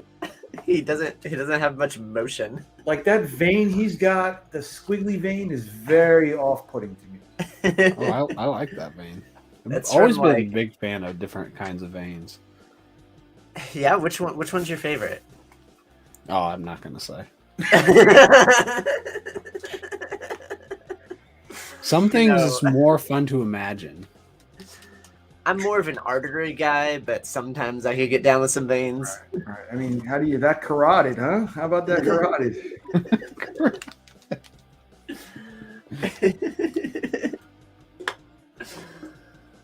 All right. Like seriously though, I gotta get to work. Nick, I'll talk to you real soon regarding books, I guess. And then Tyler, I gotta talk to you about actually doing the unboxing thing. With both of us here now, you could have just fucked us now. Oh, that's true. Nick, you have a bunch of books I want to buy. Yeah, with the By the Horns though, it's like I want to give that book to you. Yeah, I'll just send it to you. Well, if you're gonna send me stuff, then I'll just send you some random stuff. I have tons of books. There's no need. I was even going to throw in a pair of shoelaces for you too. Oh, that would be actually the kindest gesture. Shoelaces. Yeah, so I could finally replace the Jesus, what size shoe you wear? 6.5. It depends. My right foot's a little bit bigger than my left foot, like significantly bigger than my left foot. It's a half size bigger, so I have to go 10.5s. What? Yeah, so like my left foot is like always loose. Because I'm a 10 on my left. Footloose. I'm a 10 on my left and a 10.5 on my right. I just don't know how to like show it accurately. Just don't. It's probably the best way to go. Let's see, I would show my feet, but I'd get yelled at by Tyler for having shoes on in the house. Yeah. You have shoes on?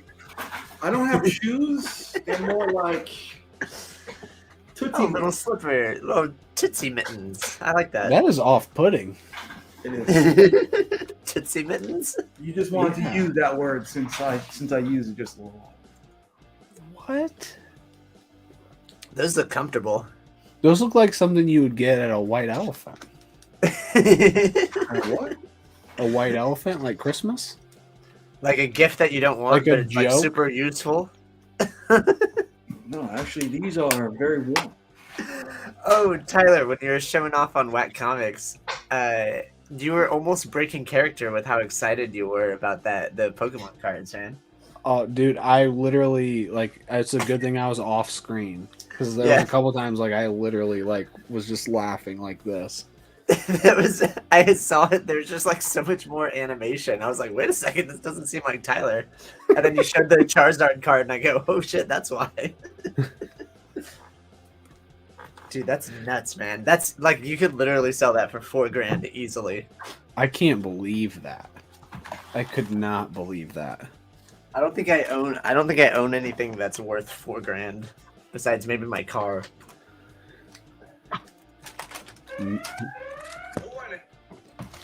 Warning.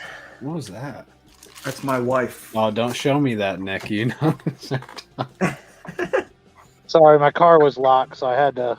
Son of a bitch! Oh, I thought you were joking. That's boy. I dropped it off to him today.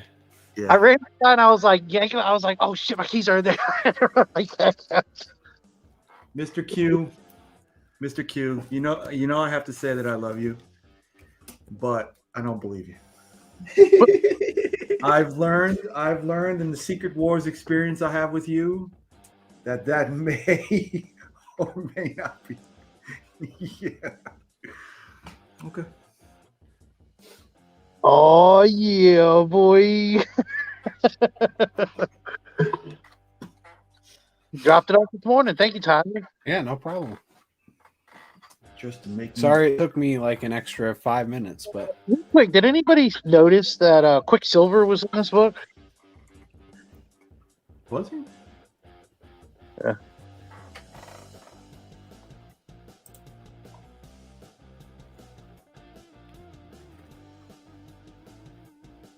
And every time I hear the music, it's always at the same part. I don't hear the music at all. Is it 'cause no, I barely hear it. The music is so loud to me. That's why I'm talking so loud the entire time. It's subliminal to me. Subliminal. It's a criminal. Subliminal. Are you gonna sell that book right away, Nick? You're gonna sit on it? I'm going to sit on it because I've heard some very juicy news. About Invincible? Yep. Is this a secret? It's not a secret. I mean, well, season 2 is coming out. Here's my light. Can spec. you tell us? Can you say it right now or no? And there may or may not be a live action movie in the works. Yeah, I Hey. already knew that. That's old. That's old news. I didn't know that. So See you later, wheelchair. Yeah.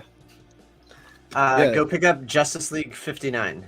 I want to say that was announced And then before season 1 came out. first cover appearance was Justice League 61.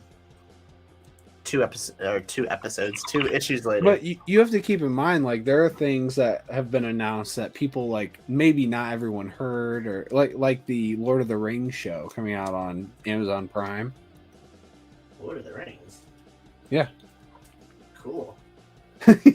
Yeah, that is 2 years old. But they came out with the trailer, not the trailer, the intro. They came out with that this week.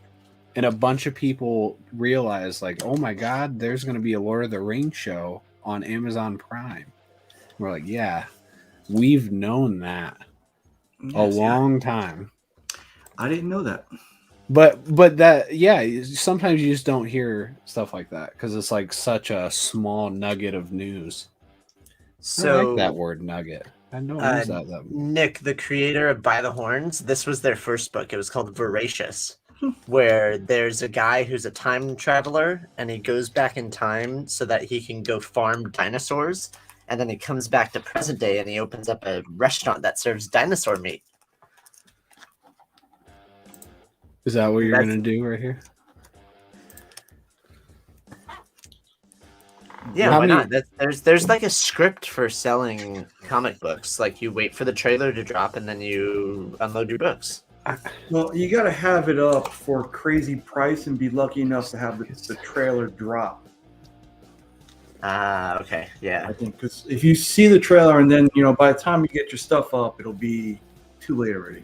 So, I struggle with that every day, getting my stuff up. I'm kidding. Or am I? Or is he? But I guess the thing I'm questioning is that going to be a book? Do you think that book will spike because of a trailer, even though it's like not a first print or anything significant? I know sales for this book are already going over what the first prints are going for. I know. In a 9.8. That's. I told you not to bring that book out because then we're gonna have a discussion about the book. And you told me before not to say anything. Well, I didn't know that was like I hadn't known that the movie was a well-known thing.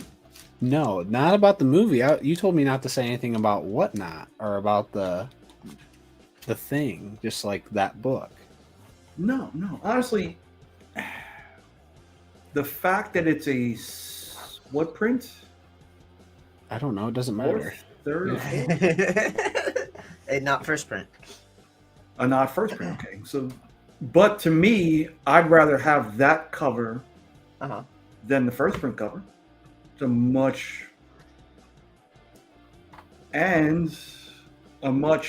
more limited run. Yeah, it's a cooler cover. Yeah, I don't give a care. Is it more limited? It's got to be close. Hey. Well, this particular one, there's only 150 copies of. The Voon Rent crew just showed up. What's up, But Voon you can Rent? say that about like any exclusive. Literally any exclusive rather than the first print of all time. All right, so what would be a lot like an indication where something that limited is a nicer cover than the first print? Like, would you say the Black Cape, Something is Killing the Children #1 is a lot nicer than the first print? I like the Comic Tom The Boys what's it? Who's on the cover? That one better than the first print of The Boys. I like the and it's the #1 reprinted. I like it actually a lot more. You know the Nightwing where they're going up the side of the building? Mm-hmm. That's a second print. I like that one a lot better than the first print. Like an 82? Is that 82? I think so. Yeah, I don't know. And honestly, it doesn't make a difference to me. With this having book. a first print? No, I mean in the position that I'm in, not caring about this book, not wanting to hold on to it. Yeah. And understanding that it's worth something. Yeah, no, I got you. Yeah, I understand that for sure. I don't know. I don't know if I want to get into the whole thing again because I started talking about it last time and you told me not to. No, we can definitely. Well, you did. You told me not to, but not in a rude way or anything. I just didn't know if you wanted me to not talk about it. I would never try to silence you, Tyler. Okay, well, I think this is a good point for Kyle too. It's like especially with how he talks about Something's Killing the Children. The Invincible book specifically is like literally offensive to like the collector. And the reason is because they create FOMO because they only put out one at a time. Literally one at a time. The only way for you to get that book is to go on the auction at this specific time and bid against 75 other people on Jesus. the one copy that's for sale, even though there's way more copies. That's fair. So do you think that's why people aren't buying them on eBay too? The 2 copies that are on eBay? Well, other than the fact that they're priced at $10,000 and $20,000. Yeah. Well, first of all, that's stupid. Why would you spend that on a? Like, that's crazy. Like, the series was good, the show was good, but like That doesn't even matter. where do you draw the line? Like that's what I'm saying. Like this, the one I used as an example is this Peach Momoko. What is it? Spider-Gwen reprint, first Spider-Gwen. Okay. I love it. I absolutely love it. I actually bought it, even though I'm like trying not to buy exclusives. And it doesn't really matter if is it a better cover. Really, who cares? Like if that was a Whatnot exclusive, where you can only get it on Whatnot, and only can get one at a time. That's I don't agree with that. I don't agree with that at all. Like that is what is driving the price. It has literally nothing to do with the show, nothing to do with how good it looks. Like it doesn't matter. It's perpetuated FOMO. Yeah. Yeah, it's literally it's manufactured. Then that's why I got pissed off at Something Is Killing the Children, because they manufactured Boom Studios manufactured the FOMO by allocations. And this is so much worse. This is so much worse than that. Okay. Because not only a limited print run, you can only get one. You can only get one at a time. But like, I would say that from their perspective, they probably went into this thinking like, oh, like we're doing people a favor. Like we're just allowing everybody to have a fair shake at it. But the fact that they're putting it as an auction, I don't think that that's the right way to do it. It should just be like, what's it called? I mean, Radiant Black, they have a release where he is releasing 10 covers at a time, and they're just set at a set price. And you just have to be there or have a bot be there for you. I don't know. It's fairness is subjective, because there's always going to be somebody that misses out. So, yeah, I just think this is like 10 steps above that of understanding like what this really is. I don't think anyone even realizes what it is. Okay. From like, inception, it was fabricated. That's a joke. Exactly. And I mean, in this, what Mark says, how does Whatnot determine what seller gets the book to sell? Right. It's a great question. Except we know. Nick, you were next to me at Whatnot at C2E2, right? They handed them to their best sellers. Who get the most That's viewers. So I was okay. That's I don't want to. Duh. I don't want to. How else would they get it to sell for that much?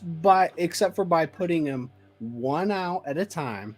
Yeah. To their best sellers with the most people, with the most excitement on their shows. Okay, so initially that's what it is. So once all 2,000 of them, 2,000 copies in each level, are all dispersed out into the wild. Does this book hold value? It shouldn't, but it doesn't matter because it's going to take so long to get there that by that point we've already had the ones that were for sale sell on eBay and technically decide what it's worth, because at that time there was only maybe 7 of them on eBay. Like that's already decided. It's already decided. I would say that it is heightened, but it should plateau, Nick. Like there should be a of course, it'll go down a little bit, but we're talking like it's kind of like when people first get that exclusive, like they're the first. There's a sense of urgency. Yeah. You are the person that gets to set the market, but then there's 100 more. But instead of 100 more, there's only going to be 3 more at a time. That's and tough. We're not talking about at a time. We're talking about like between months. All right. So in this case, how is it different? Like once everything is out in the wild. Uh-huh. All right. How is it different? Like with the Greg Land Edge of Spider-Verse 2. Okay. That's like a $6,000 book in a 9.8, right? Yes. Is that's the 1 in 25? Mm-hmm. Those all came out at the same time. Some kind of ratio, but also it's limited who gets them. Yeah. What places you're able to buy them from, because only stores that ordered that at the time, it wasn't a hot book, right? Okay. Yeah, I understand that. I mean, to me, that's not even comparable because technically this is still the first print, and it's a ratio variant. And if I want it, let's say it came out today. If I want to go get it, I have so many ways to get it. Literally, like so many ways. Like I could go through so many different avenues, even if I'm paying way over what it should be. Mm-hmm. But in this case, how Nick, if I want, I wanted this book, like 100%, I wanted it. Tell me how I should get it. Where can I go? You can come right to me, baby. Yeah, but if I didn't want to do that because it's so much money? What's my second choice? You'd have to get lucky on Whatnot. You'd have to spend a ton of money on Whatnot. Or it's really the first one is all that matters. It doesn't matter what I spend. Like that's it. I gotta get on Whatnot at the right time. Yeah. The right time, the right place with the right seller. Without too many people on it, because I don't want to spend $500 for like this. But that doesn't really matter. It doesn't matter what the price goes for because it's an auction. But it's all about the FOMO. It's about absolutely. It's a completely fake market for only one book at a time. Yep, I agree with that. And I want to make one little thing with Nick. Nick is kind of like a comic book plug in a sense. Well, like if I don't have something, I've created a friendship with Nick where I can reach out to him and be like, hey, like, were you able to get this? And I love that with the community, we share things. Like there's an aspect of, hey, I'm looking for this. And like, oh, I hear so-and-so has it. Or like, oh, I have this rare Turtles book. Oh, blah, blah, blah likes Turtles. And like that kind of, I love that kind of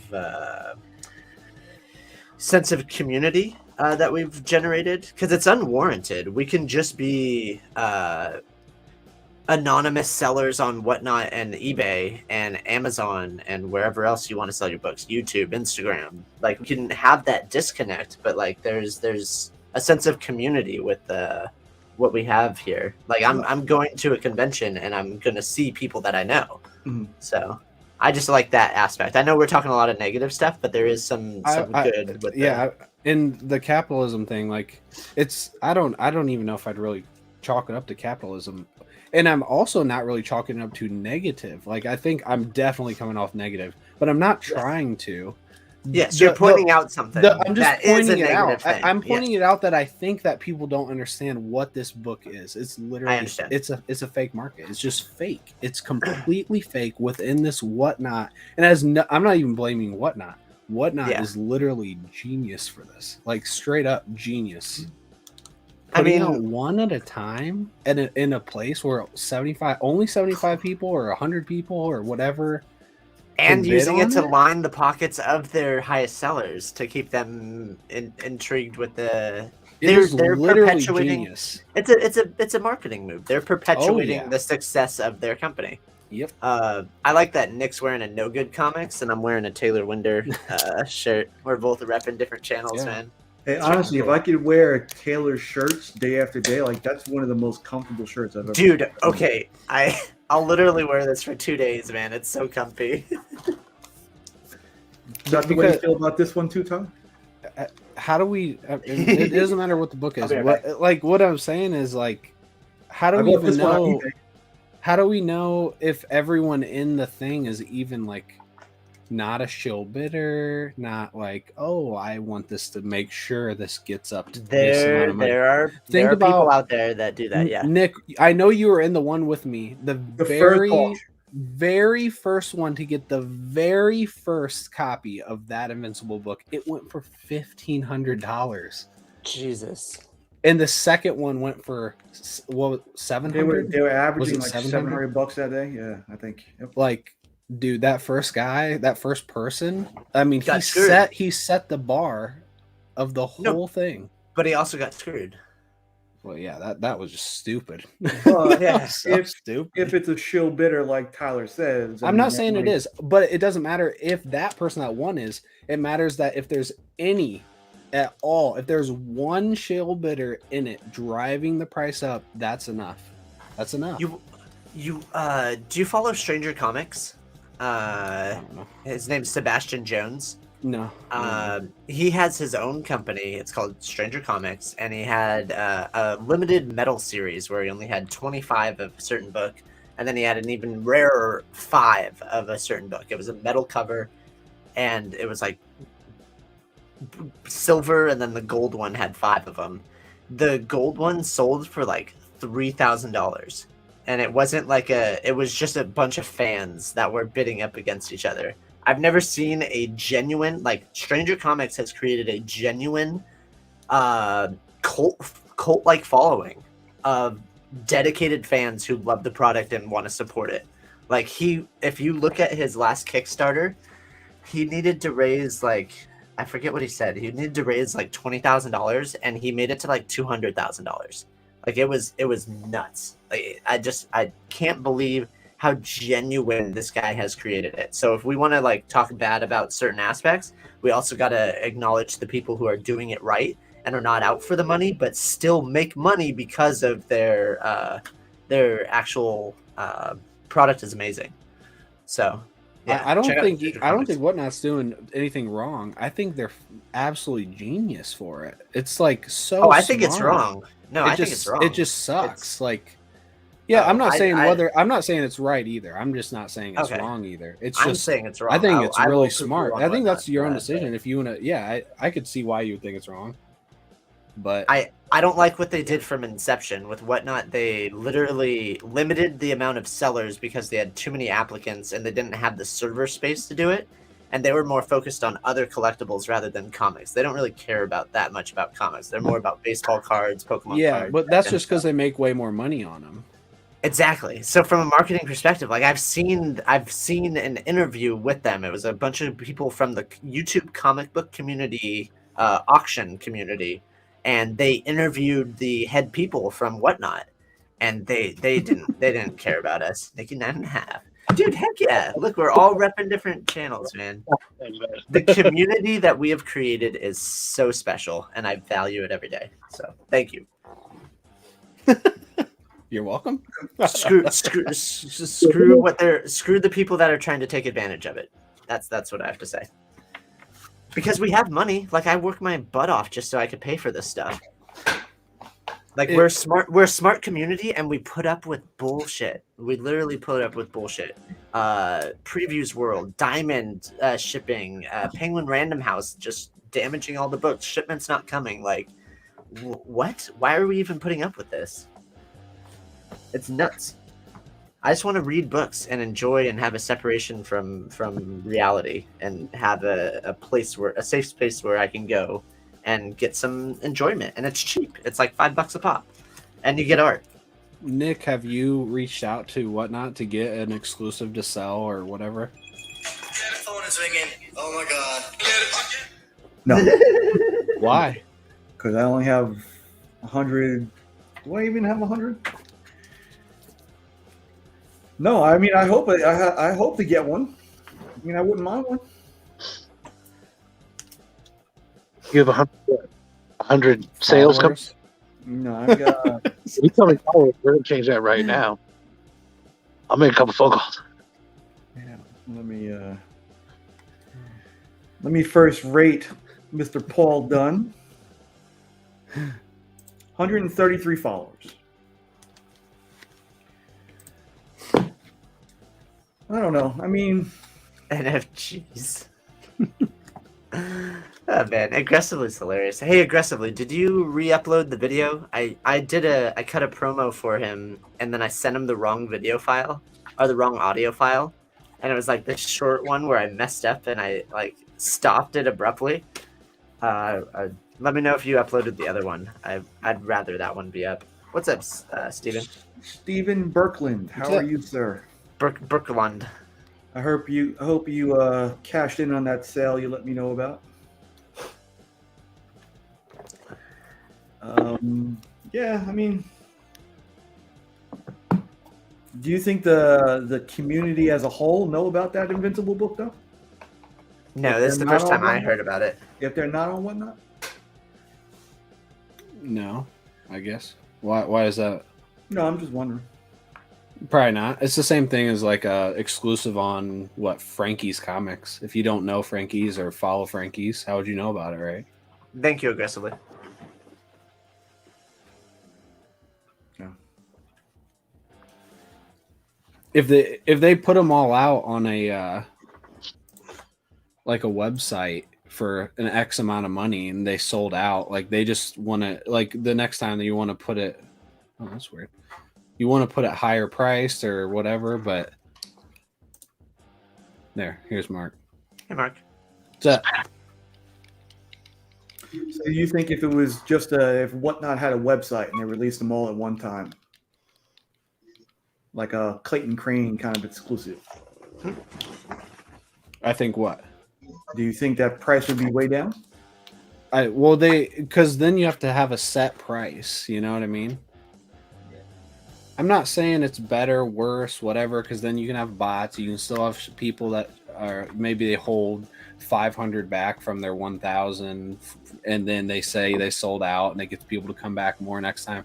But it's the same thing for Whatnot. So it's like if I knew that sold, well, next time I need to make sure I'm on the Whatnot tonight at 8 o'clock on Comic Man Andy's because I know he has one for sale. It's like it's just creating FOMO to get people to Whatnot. It's genius. I think it's so smart.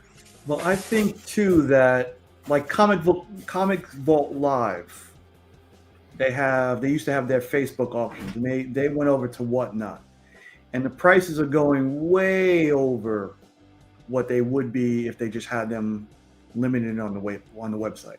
Mm-hmm. I think that whole 1 minute thing does create a frenzy. Yeah, for sure. You know, people tend to get a little bit nervous and whatnot. No pun intended. But in seeing what those books went for in that initial auction, there was no way I was going to pay over what I had set in my head that I'd buy for. Mm-hmm. So I don't know. I just count myself fortunate to get it what I got it for and what I could potentially sell it for. So yeah. As a flipper, do it. Go for it, man. Do it while there's not many out there, or whatever you think you can maximize. I have no idea what the answer is. I don't know how long. Probably just include it in an AOK. For being honest, just AOK it somewhere, Nick. No, nice. I am not financially in that kind of boat where I could just say, "Hey, here's a $4,000 to $5,000 book for free." Oh no! You didn't spend that on it though, so that's where the angle you have to come at it at. Okay, so I'm still not at a financial point where I could say, "Hey, here's a $250 book that I bought for free." Yeah, that would be a huge act of kindness. No, that's what I paid for. Now, if it's a $3 book that I bought that it's worth $250, if somebody who I really liked or was feeling particularly kind towards, like, then I'd be more apt to do it. But there's no way. Here's awesome. I'm selling my next print at a time through random YouTube channels at odd times. Good luck, everyone. Can you imagine if Austin did that? Came on Whack Comics on our Whack Live and sold one at auction, whoever's there. Think about what that would create, and then say, hey, next time I'm going on Nick's channel, and then everyone goes, it's the same thing. And he'd make way more money. Everyone would make way more money. It's so smart. No, but then again, too, you're limited to the 30 people who may be watching. You know what I mean? Yeah, I know, but that's just because we each have our own things. But Whatnot already has their entire platform, so they can direct everyone there.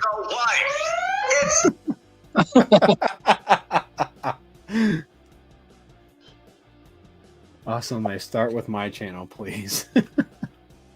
It's like what? Oh yeah, it's like what Bad Idea? Yeah, kinda. Yeah, they do their own way. You're right. I mean, I think Bad Idea is obnoxious in a good way. Yeah, I'd say so. Kind of like the whack comics of whatever. It's a mess, but it's great. Yeah, I guess to take the whole ENIAC #1 thing was kind of like the same thing. Well, how many Bad Idea stores were there? 150.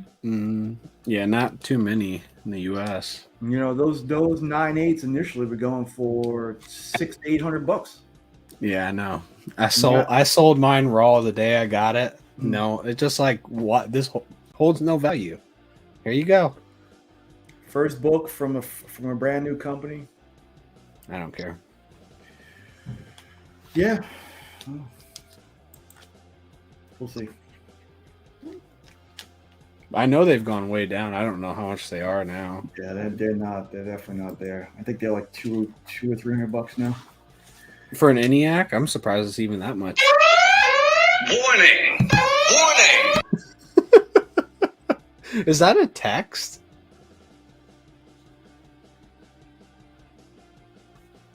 Oh, he's on the phone. Let's look. I'm gonna look. I have not looked since like day one. ENIAC 1. 9.8. Oh, here. One sold January 12th. 9.8 first print for $85. So that's where ENIAC is at. Here's a 9.9. Oh, no, that's not first print. First print for $99 on January 8th. So I sold my raw copy of ENIAC 1 first print for more money than they go for slabbed in 9.8 now.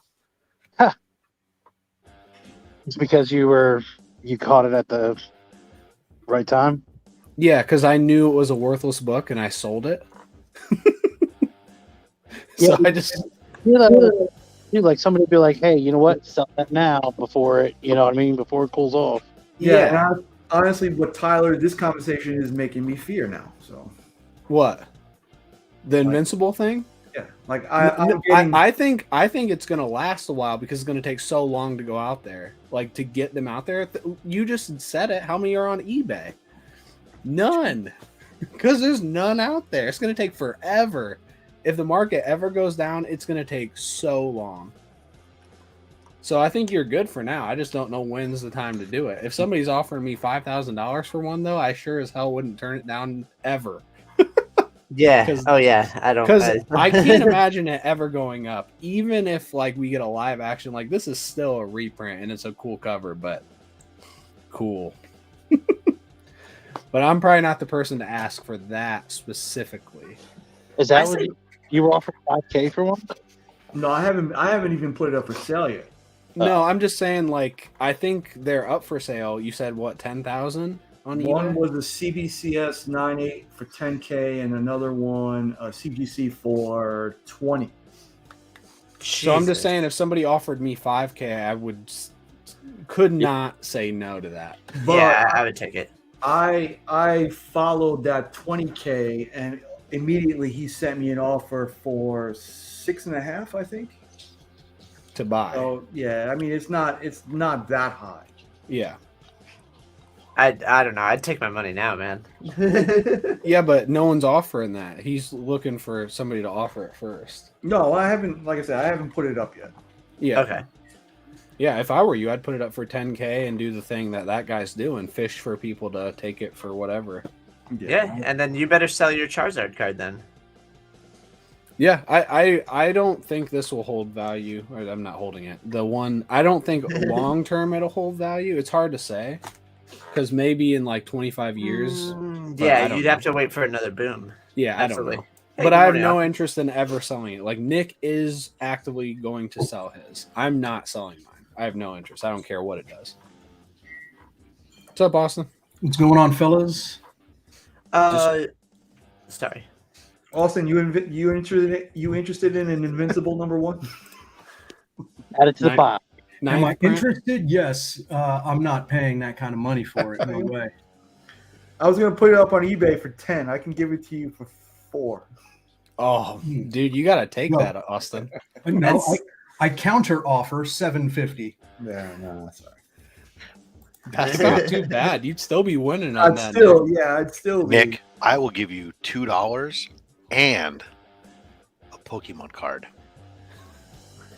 Rob, I will give this to you for free if you run 1 month straight of Pokemon Slap. Yes, I love that. Let's go. You still would not take it.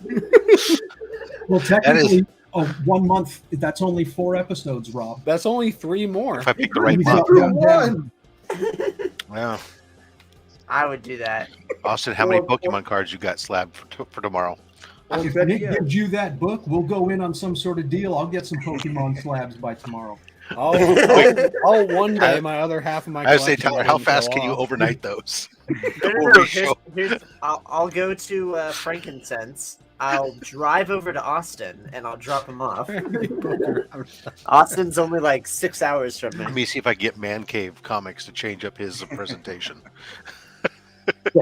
Put them on hold. I know you had all those golden age grails and pre-code horror and stuff you already to show off, but hear me out.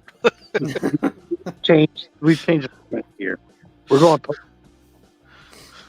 Actually, I think that's going to be my next thing. Is I want to get my hands on the early Tales from the Crypt books. Nice.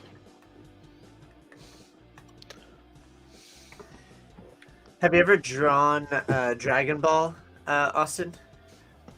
I have started to draw Dragon Ball, but I never finished it. I might still have it somewhere around here. I was going to do one for Nick at Two Brothers Comics. Oh, cool. But then I switched up and I ended up doing the Kanto homage to Spawn #1. Okay, cool. I was just wondering. I have a commission idea. We'll save up your money. And yeah. I have $7. You got a long way to go, brother. I literally paid for a comic book today with like coins. Yeah, I'm still working on the. You have to warn them first. When you're like, all right, listen, I'm sorry, but I have a lot of quarters. Back in the day, you could do that. You could do that every time just with coins. Oh, touche. What were you saying, Austin? Oh, I said right now I'm still working on the Nightwing. Yeah, that was my next question. Was what's your schedule like? How swamped are you? He's CGC. Yeah, you're a couple months out. Okay, cool. See, just pretend Austin is CGC, and then if you want it CGC, you need CGC on top of that. I'll send you a link to the turnaround times. Okay, subject to change. It's a dynamic number that just continues to to do I need to lock in my price now, or are we going to do price increases later? There's no pricing guarantees. Pricing is subject to change at any point. Got it. Yeah. I'll just wait to say, well, I didn't receive your commission request until such and such date. But now that I have it, here's the price. I just check Instagram Messenger every time, seeing if he's seen it yet. Come on, Austin, open. Yep, just hit refresh every day. And Speaking of which, let me see if my... Oh, you're actually going to real world application here. Yeah, because I'm going to see if my George Perez books got there. Oh yeah, we have enough people here. Is there anything that I could do? Because I don't want to get anything slabbed. I want to get him to sign a poster. Mm-hmm. Is he doing any like charity stuff that I could like? Yeah, there's other facilitators that are taking stuff in. It does not necessarily have to be slabbed. Okay, cool. I'm gonna look into that then. Thank you. Freaky Louie, how much for a wing? I have this big poster that I wanted to. I heard something. I just can't. So I had my Romanian meeting, but then after that, we had a meeting with our CFO for all hands for finance teams because we closed acquisition of another company the other day, and so bringing on all the people from the new company we acquired plus ours to start talking about integration, right? And he was asking for if there were any questions at the end, and the stupid CFO of the company said something that I couldn't believe he said out loud in a meeting of like 150 people. And he goes, well, since nobody has any questions, I'm going to take your silence as consent.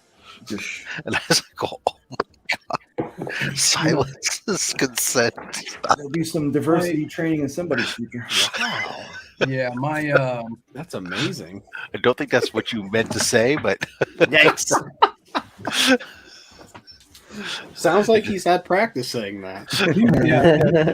He's on a Zoom call with HR right now. Probably not a Zoom call since we have our own platform. That would be if anybody I came into a very large collection of posters. If anybody has any characters that they like, they can shoot me a DM and I can see if I have a poster and I can send it out to y'all. I want that Spawn poster behind Nick. Yeah, I want horror movie posters. What you got? Let me check. Nightmare Before Christmas. Whatever Austin's offering you, Nick, I'll give you $50 extra for that. What is Austin offering me? I'll DM you privately so Tyler can't. Well, whatever it is, just know I'll pay 50 more. It doesn't matter what it offers. Austin, offer $1 million. The bacon noodle is when commission that you're working for that guy. Wait a second. Offer a very rare Charizard perfectly graded 10.0 card. Yes, please offer. Wow, I'm proud of you, Rob, remembering Charizard. I watched your episode. I'm sorry.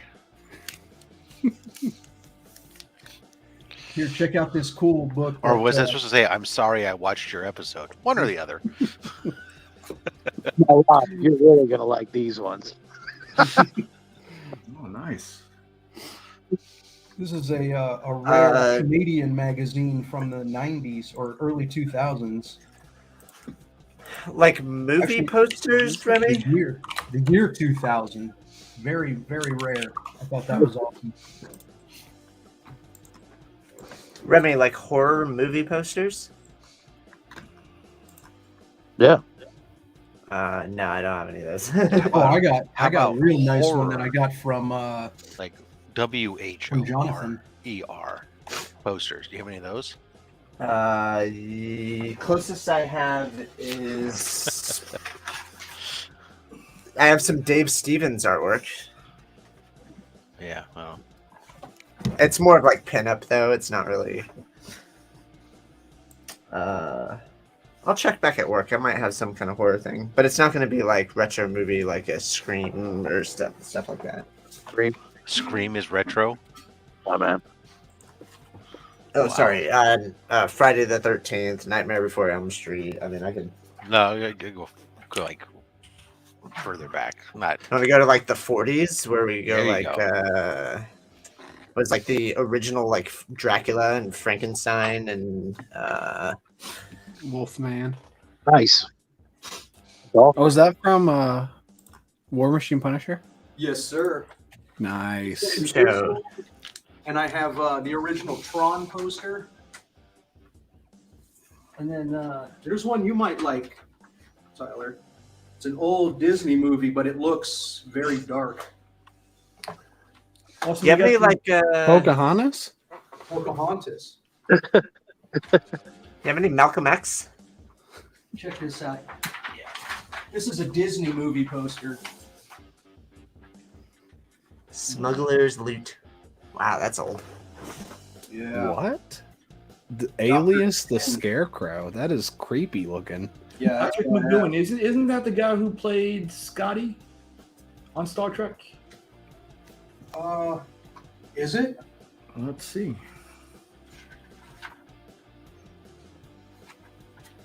And then here's this one's classic.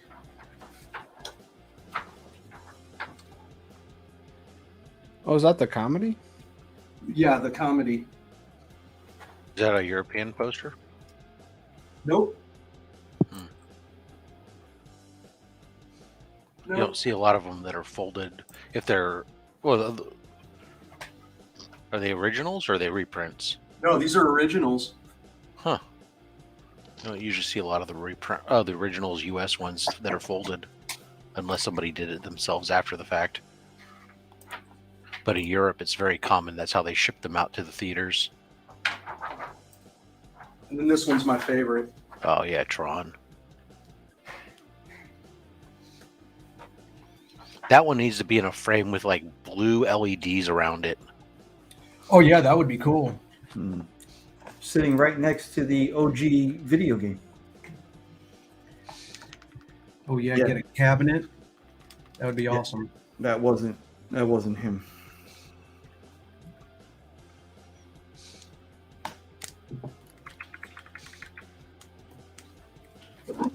Some Pokemon cards now armed with his Charizard info. Slumdog Millionaire is his way towards a Poke fortune. There you go, Rob. What's that? I'm sorry, I'm working. You're armed with Pokemon knowledge and aggressively relaxing, said I just hope one day Rob runs into some Pokemon cards, and now armed with this Charizard info, Slumdog Millionaire is his way to Poke fortune. Yes.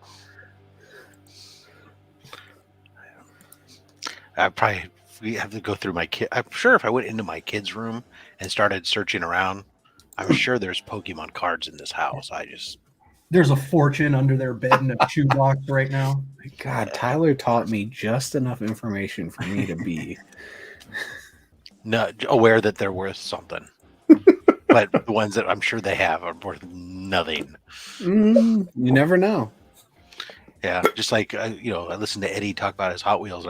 We had some I found a bin over here, stuff full of like toys my wife had set aside to give the kids at different times when they were young, and in there's like 3 Hot Wheels from like 1990s that are still sealed to the because just never got put in the Christmas stockings or whatever. And I took pictures of some to Eddie. And I said, "Hey, I'm sure these are worth nothing, but just send them to you just in case." And he goes, "Yeah, no, those are all worth shit." Yeah, it's ridiculous. I have worthless stuff. Another weird hobby is the old Matchbox cars. Yep.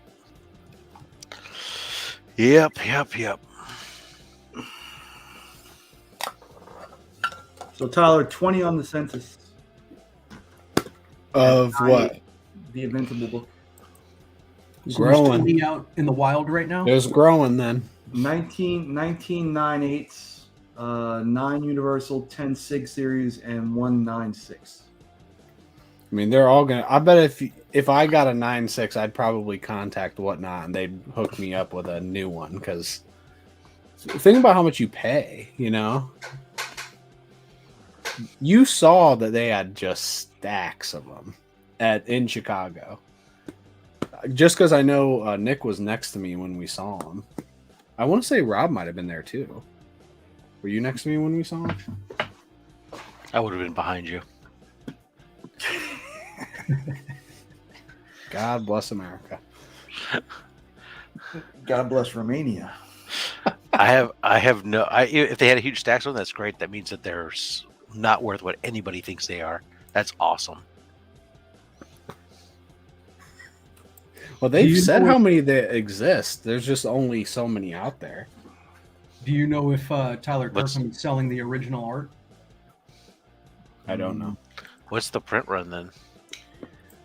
Nick knows. On the one I have, the gold is 150. Oh, yeah. I think the sketches were limited to 300. Regular trades were 1,000. And the Virgin, I think, were 500.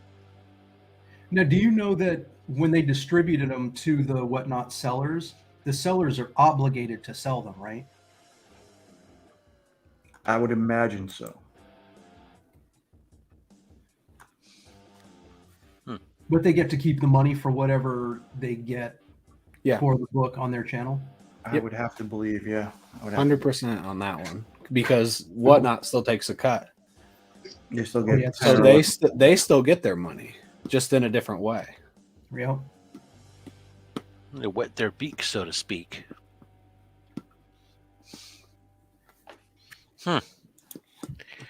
Well, most of those are at least pretty small print runs, at least. Even the metallic one is definitely where the money's at. I'd for sure pay like. It just depends on $300 for one of those. How many people are really that interested in them? Because I've seen comics that have 300 book or less runs, but nobody's interested in them. Then, well, but they all get released at the same time. 10 minutes ago, Tyler Kirkham is doing remarks on these sketch Omni-Mans, but available only on his Whatnot. How much is that one going for? Raw.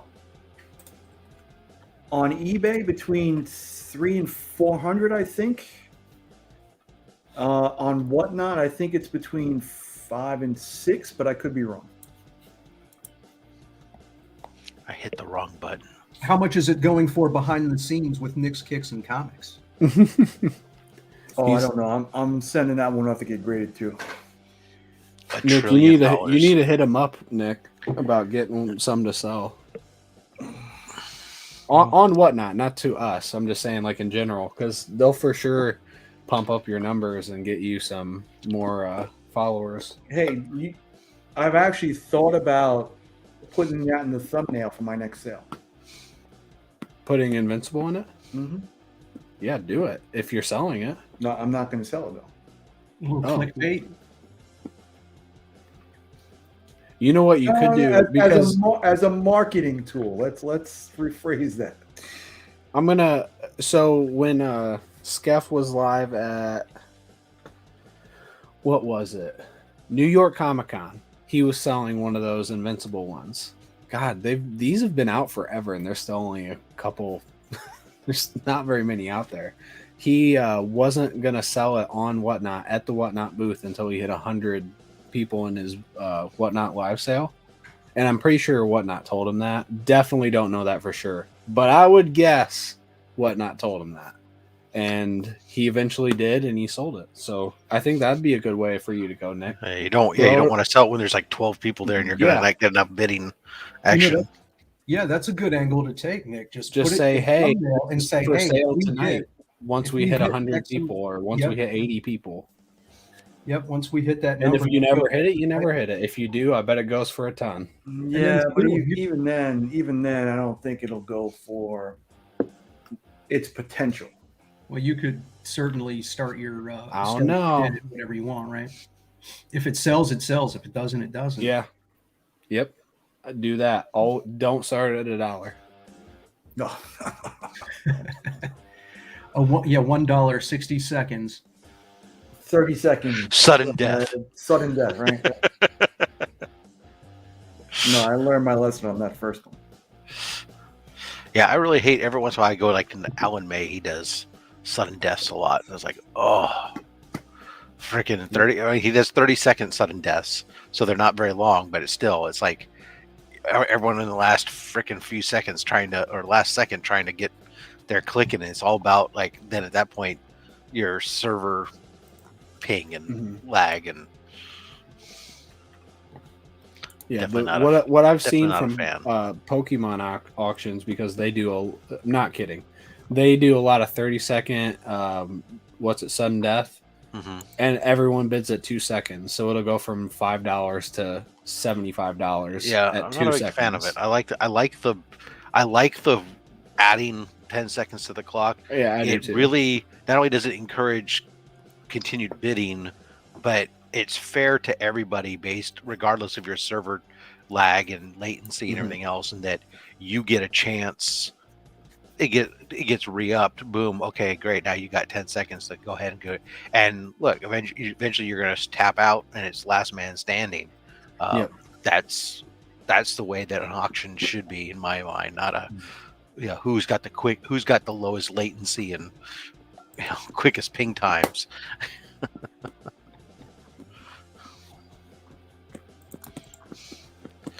Yes, Ignacio, I know because Austin taught me everything he knows. Hey, Mr. LeMay, has work been busy for you? I'm starting to come down from my fourth quarter high.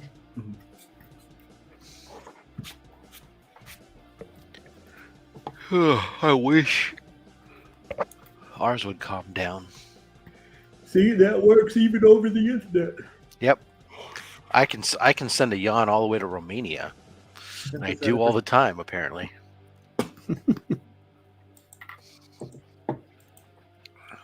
I just keep looking for stuff to buy. The boredom is a bitch. It's best just to stay off that.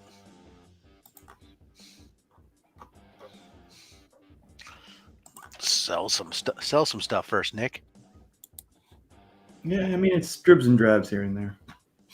Yeah, I need to jump on your eBay and see what you got going on over there. No, I took a lot of stuff off eBay because of that $600 rule. Oh yeah, you post more of your stuff on Instagram now. Yeah, right? Yeah, but what are you taking? You're gonna take, Cash App and PayPal are still gonna send their stuff. So yeah, but it's unless, like friends and family is not... unless you're having them send you cash and checks. I mean, geez, money, Western Union. Yeah, I'll wire you some money. I wouldn't even know how to do that. Why are you in the Philippines? Don't worry about it. Just send me $5,000. Yeah, so the bank up in the Cayman. Where the bank says not the problem. It's the platform. See, I don't mind so much because like I'll do mine, like this mystery box. I might only do one other set of sales all year, and it's so even though I get it in there, I can sit there and it's easy to show that it's not a business, it's not a side hustle or any of that stuff. This is just that so I can get it, not have to worry about it as much. But so as far as I know, if you make $600 through any avenue, is what Rob's saying, that you get a 1099K form. So they're gonna report the sales of over $600 or transactions of over go through subject to being reported to the IRS. Now, in theory, that's not, or because it doesn't affect your reimbursements and whatnot. We're still trying to figure all that stuff out. But like if we go out to dinner and Nick, like when we all went to C2E2 and everybody were to pay, I pay for the dinner reservation, everything for 13 people and all the buffet, and everybody repays me back $1,300. That's all reimbursement stuff. That's not collected, so I don't have to pay the taxes and stuff on income. So it's kind of like a whole. Yeah, I don't know how you're going to track it all, but essentially they're obligated to report it to the IRS. The IRS, you're not required to necessarily report it as income if it's not income, but you have to be prepared to be able to explain to the IRS what its purpose is and everything else. This is the same thing for PayPal and Cash App and any of these. Even Zelle supposedly has got to do it now. And yeah, and I got to imagine this first year they're going to be so inundated with people hitting that threshold that you'll get off, and they'll probably just look for gross negligence in those people. But I mean, it's the same thing even for that matter for like, if you're doing a garage sale and you're selling stuff and you're taking PayPal and stuff through your garage sale, that's not under the tax law, that type of stuff, unless you're doing garage sales every single week and that's your side hustle where you're going out and gathering stuff and reselling stuff. If you're just selling your own personal stuff at a loss in theory, at a garage sale stuff, that stuff's not subject either to the tax. It's not considered income for taxes. So, but how do they differentiate then? That's the question I'm not entirely sure of, right? And yeah, that's why they're saying, among other things, it's very important to different depending on what you're doing, to separate out separate accounts, right? If I'm Nick, right, and I'm having a separate PayPal account from my personal PayPal account from my stuff that I'm doing for selling the comics, because people are more likely to want to have to pay for those comics using goods and services or whatnot, and you're gonna, in doing so, you want that stuff coming in on that account, so you're only counting that. The stuff that's your personal account, your friends and true friends, family stuff, isn't then being mixed in with it, so you don't have to deal with that. Yep. So now, if you're just looking to try to hide it, that's a different ball of wax, which I wouldn't get into a discussion here on any kind of monitored internet conversation. But you're saying you have a method. No, I'm not saying that.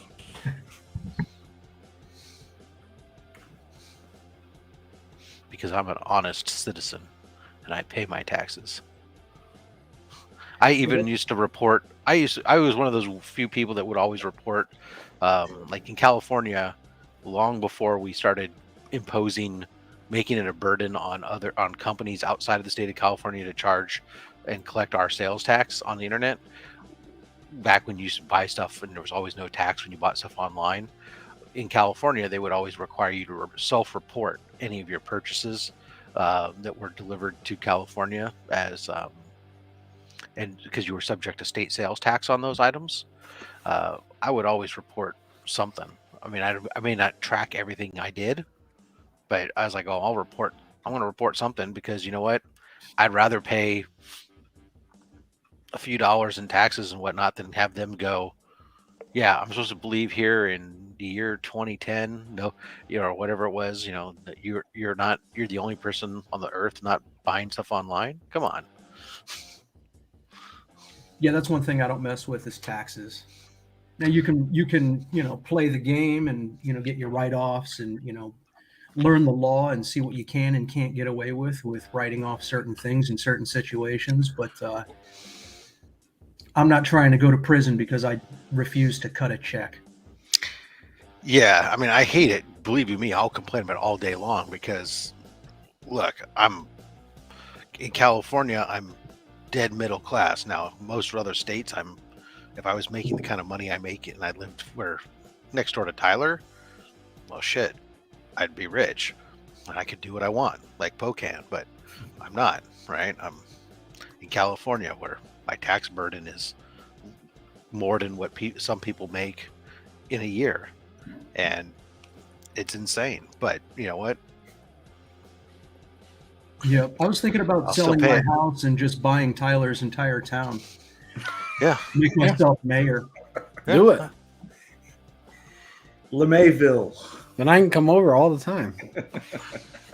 We probably could. Like, hey, we Austin, could probably I'm buy here. half the state combined, Austin. Yeah, we'll rename it. Pokey Rob in Austin. No, Fat Stacks. The state of Fat Stacks in Austin will be the capital.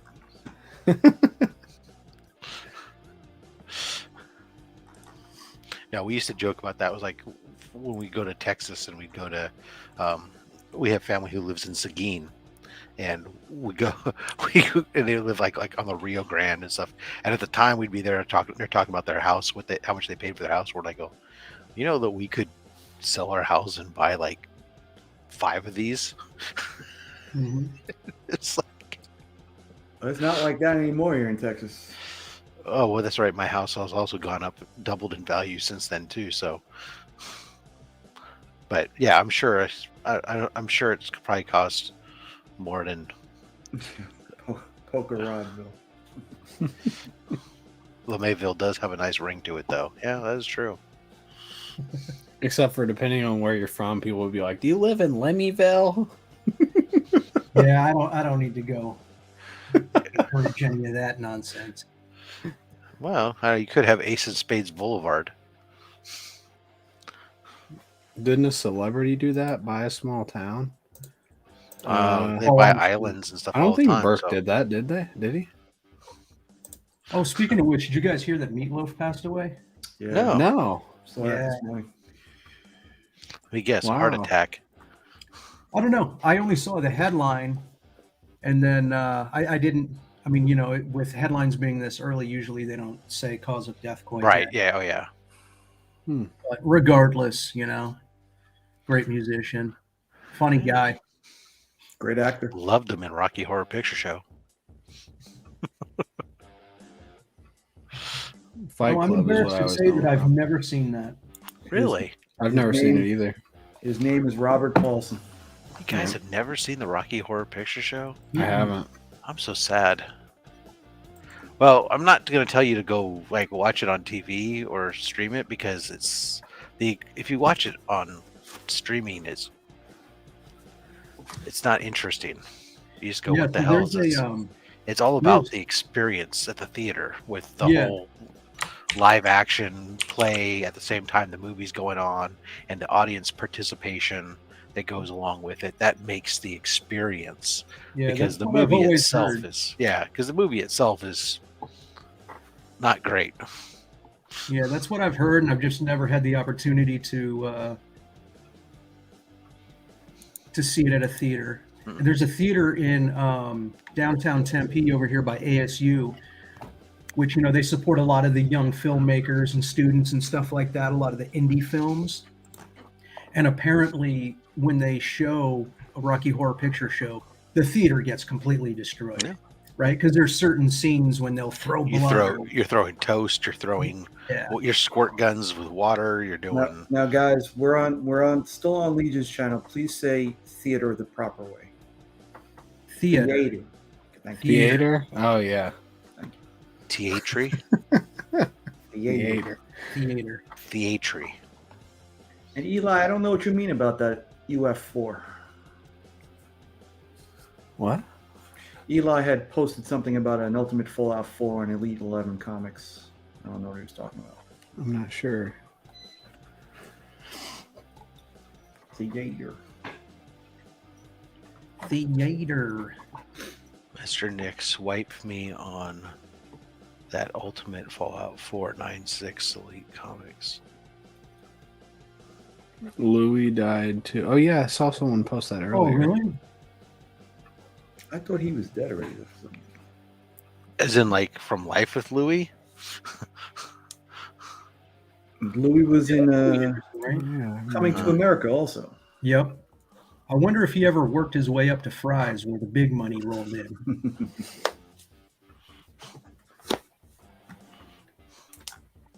Okay. Just making sure we were talking about Louis C.K. or something. Yeah. Very different Louis. Yeah, don't get your Louis crossed. I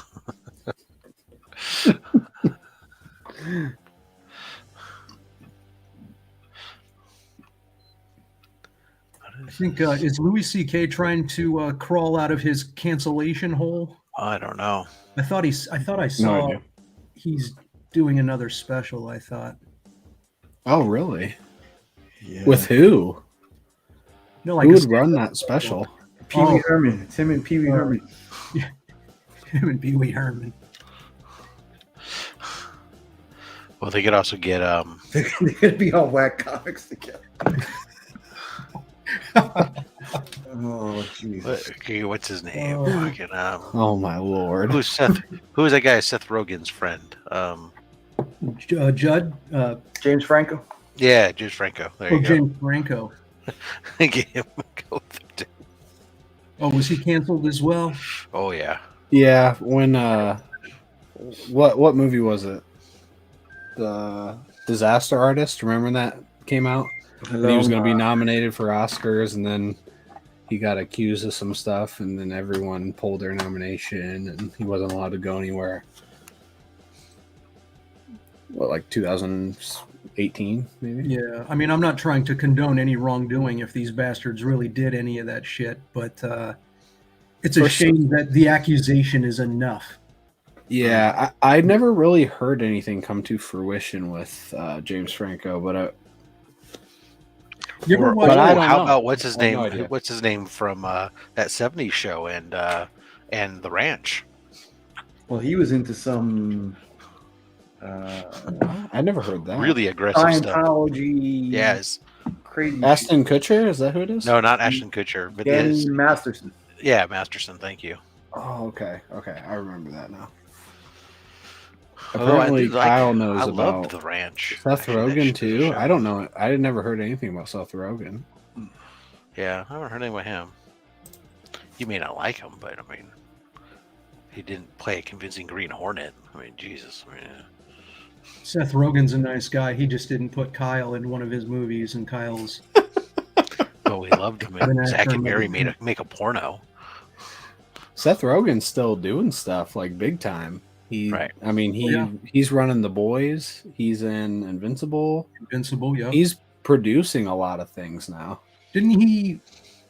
Was it him that was involved in the Ninja Turtles as well, or am I thinking of another actor? I'm not sure.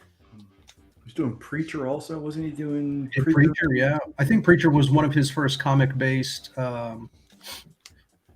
productions. Oh, I didn't know that, Kyle. Oh. I don't really know that whole story with. I thought that those two broke up over that. James Franco. Like I said, I remember when it happened, but I don't really know the whole story. Ashton Kutcher is a national treasure. Isn't he Canadian? Oh, I don't know, but he scored Super Cougar. I did see this too. I don't know. He and Debbie finally broke up, right? Yeah. It was just really weird to like the whole relationship that was going on with like him and Bruce and the kids and it was like a weird. Hollywood's a messed up place.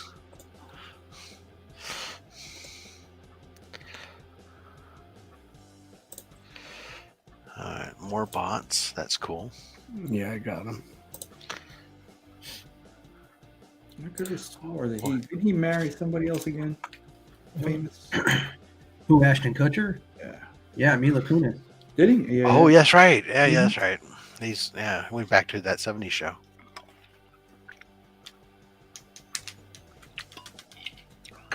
I always thought the redhead was hotter anyway. Oh, hell yeah.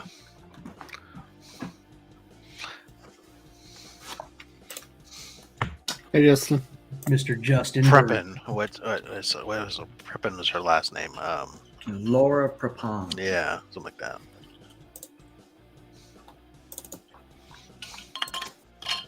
Although she's into some weird stuff too, apparently. Yes. Whether it was Scientology or. So I know throughout the day when I have those quiet moments in my mind, all I'm going to hear is doo-doo-doo-doo-doo. That music. What? Yeah, it kind of reminds me of when you're just sitting idle on Grand Theft Auto. So you hear it? Oh, yeah. Are you talking about the music that's on here? Yeah. It's actually pretty loud on my side. Oh, I can turn it off. I have not even looked at it. Oh, it's not bothering me or anything, but I'm certainly speaking over it. I can't hear it. I barely hear it. I actually don't even know where it is. I wonder if it has anything to do with me using external speakers versus having headphones, maybe? Maybe. Maybe you're a cat and you can hear things. Audio.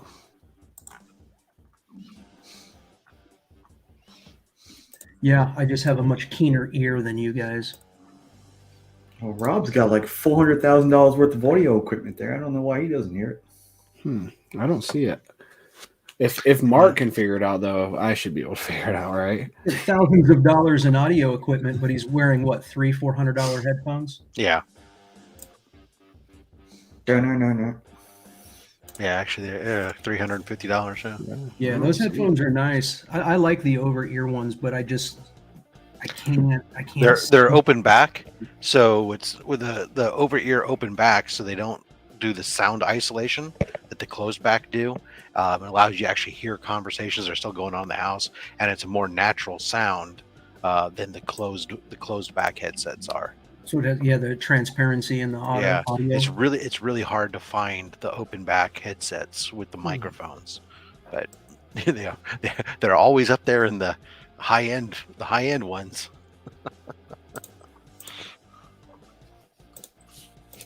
I actually don't see how you change the sound or anything. I don't see anything.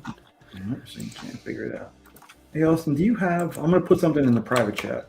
I wonder if you have those.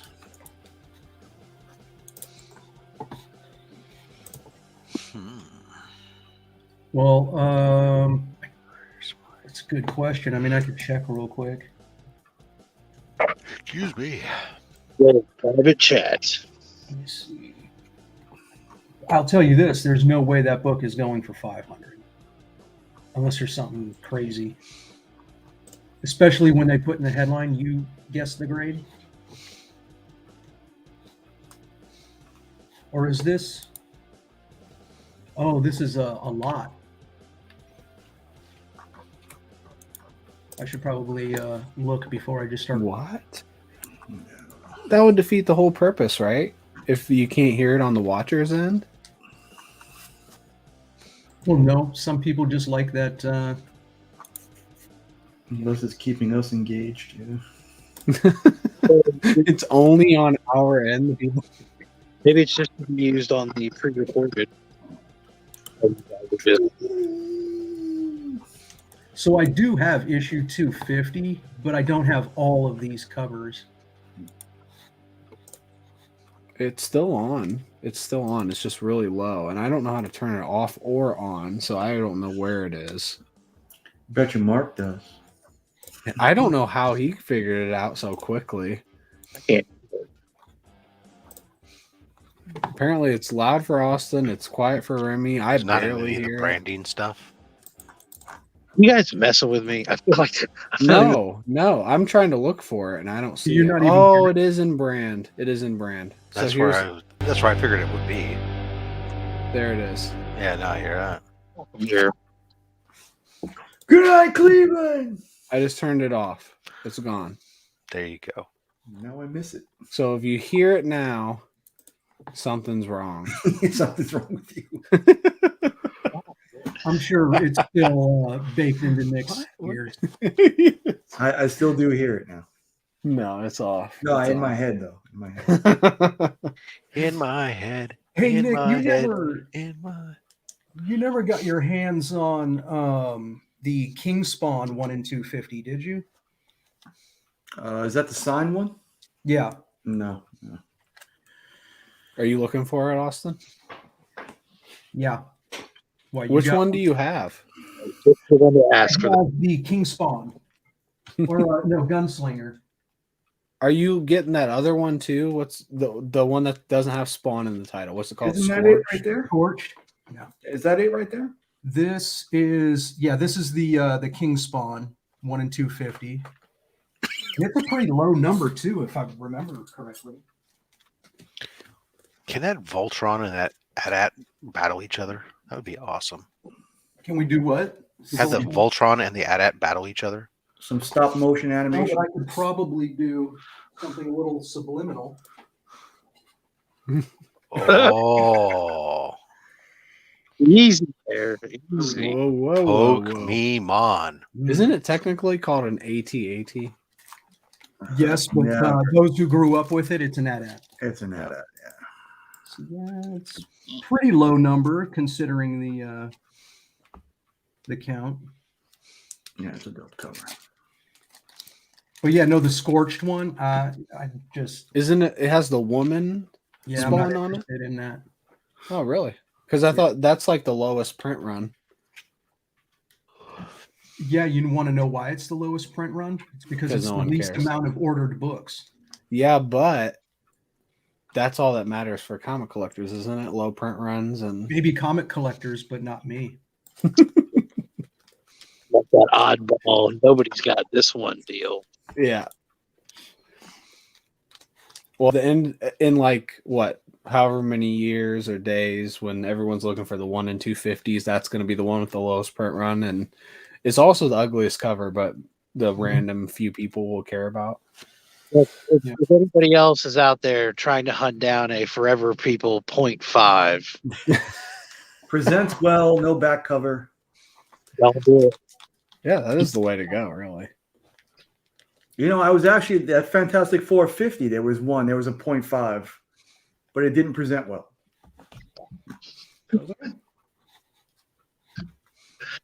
Oh, Ignacio, not cool.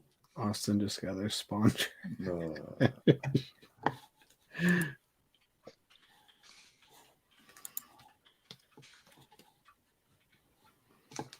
Hey, I have a question that's got nothing to do with anything. If you were to enter a retail establishment and they had an aquarium that had a leak, like you saw water on the floor, would you tell them about it? Slip and fall. And then tell them. Now, if it had a caution wet sign out, would you still tell them? I think they would know if they had a wet floor sign. So why does everybody have to tell me that my aquarium has a leak to it? It's like I put a sign out. I get it. Like Maybe put a sign on the aquarium that says, "Yes, it leaks. We are aware. Thank you." Please don't mention it. I want to be a jerk, but don't tell me. Just add that to the sign. Yeah, we know. Yeah. I can't find it. Every couple days, a little bit of water comes out. That's why I put the sign out here. Hmm. You have to keep. Maybe you should put a sign on it that says like "Find the leak, win $100." And then when they find it and say, "Oh, we forgot to take the sign down. Someone found it yesterday," and then you'll find it. You'll now. And then you can fix it using flex tape. Yeah.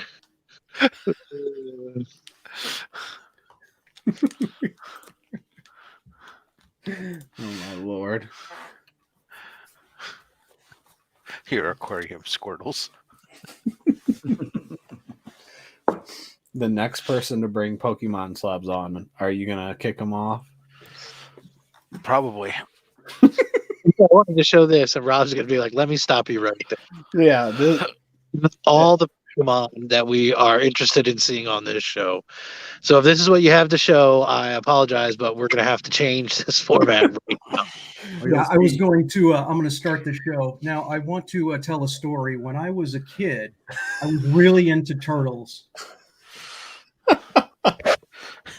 Austin's going to bring on his slabbed garbage pail kids. I'm actually in the works right now. I didn't want to tell Rob, but I'm going to tell him. I'm in the works right now to figure out how to slab Beanie Babies for next episode. Don't they? Yeah, they're not really called slabs, but they do grade them, right? They have the little... No, that's got to be called a slab for Slab Hub. Yeah, that's true. It has to be a slab. Graded, it doesn't work. Has to be a slab. I was just going grade to random cards. Yeah, get yourself a brand new deck of bicycle playing cards, and send them all in for grade. Perfect 10s across the board. Here's a 2 clubs. And this is my 9 of diamonds. Watch out. This is the Joker. I like Paul's idea big time. I don't have a leak. The fish are evolving, climbing out at night, leaving wet footprints around. Genius. Like, hey, we checked the security footage. They're climbing out at night, having poker parties and all-night ragers. Oh, speaking of the slab thing, I don't know what made me think of this. Did you see the Bad Idea slabs? The invisible ones? Yes. Yeah, that's ridiculous. I mean, they're basically just trolling slabs. But I'm really, really shocked that CGC went with it, because doesn't that technically like discredit their own company by even playing that game? Yeah, it's ridiculous. Bad Idea. I've got a weird opinion about that company. I think that their marketing angle was a good idea. I mean, no pun intended. But the way they treat some of these LCS owners is complete bullshit. Mm-hmm. I think somebody mentioned in the comments earlier that their LCS had to reapply. Like they have rules, like the book can't be sold for anything other than cover unless it's sitting on the shelf for more than a month. and they've got people like policing all of their books in these shops. That's completely ridiculous.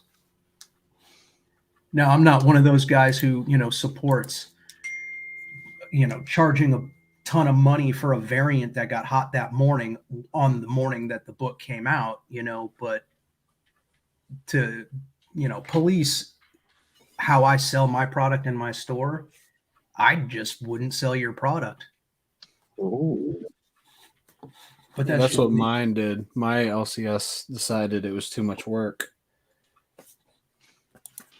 Yeah, my LCS. As a matter of fact, I have 3 pretty big shops around me, and one of them is like a chain of them. None of them sell. Wow.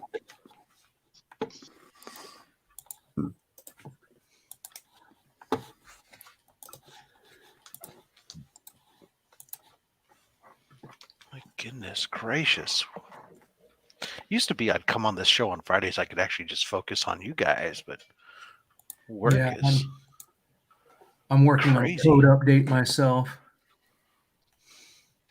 I'm trying to win all these auctions right now before my visit on Lab Hub. I get that Barbie #1. I got Little Mermaid #1 coming in. A couple of My Little Ponies. It's gonna be good. I got a whole bunch of Disney princess books. When they eventually reprint. Hey, Austin, in your pressing career, have you ever used one of these?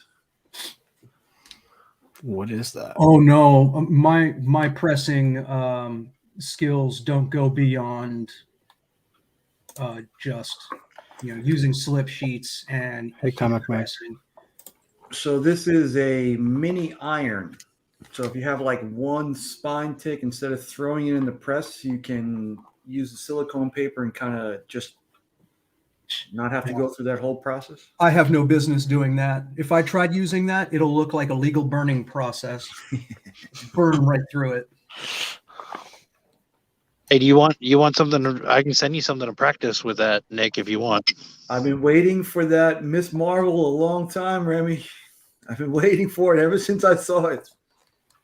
All right, I'll make a video of me packaging it up because this is going to be a series, so I think we could both benefit from it. You could do the pressing process. It's going to be wonderful. I mean, this is a million easy.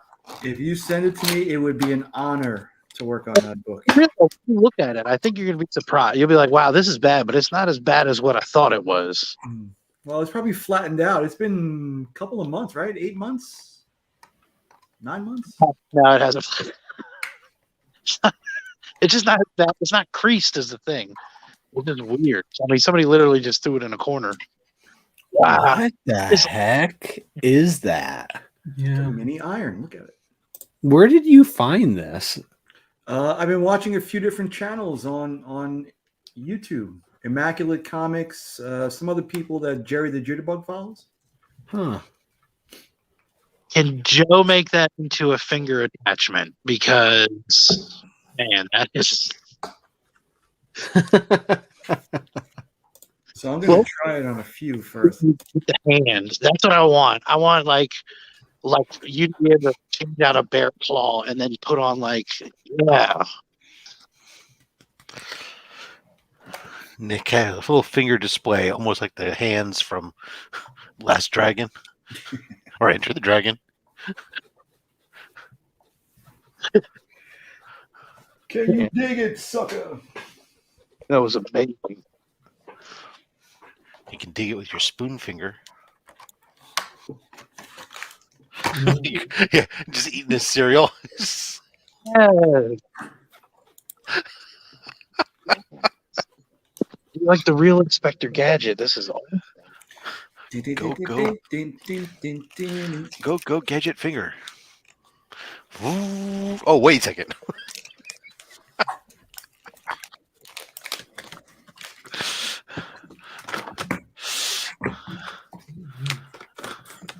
Call that one the wife's friend.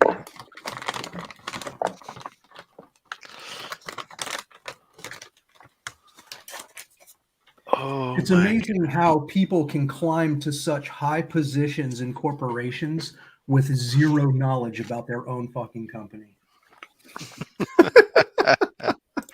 I assume you're not talking about yourself. You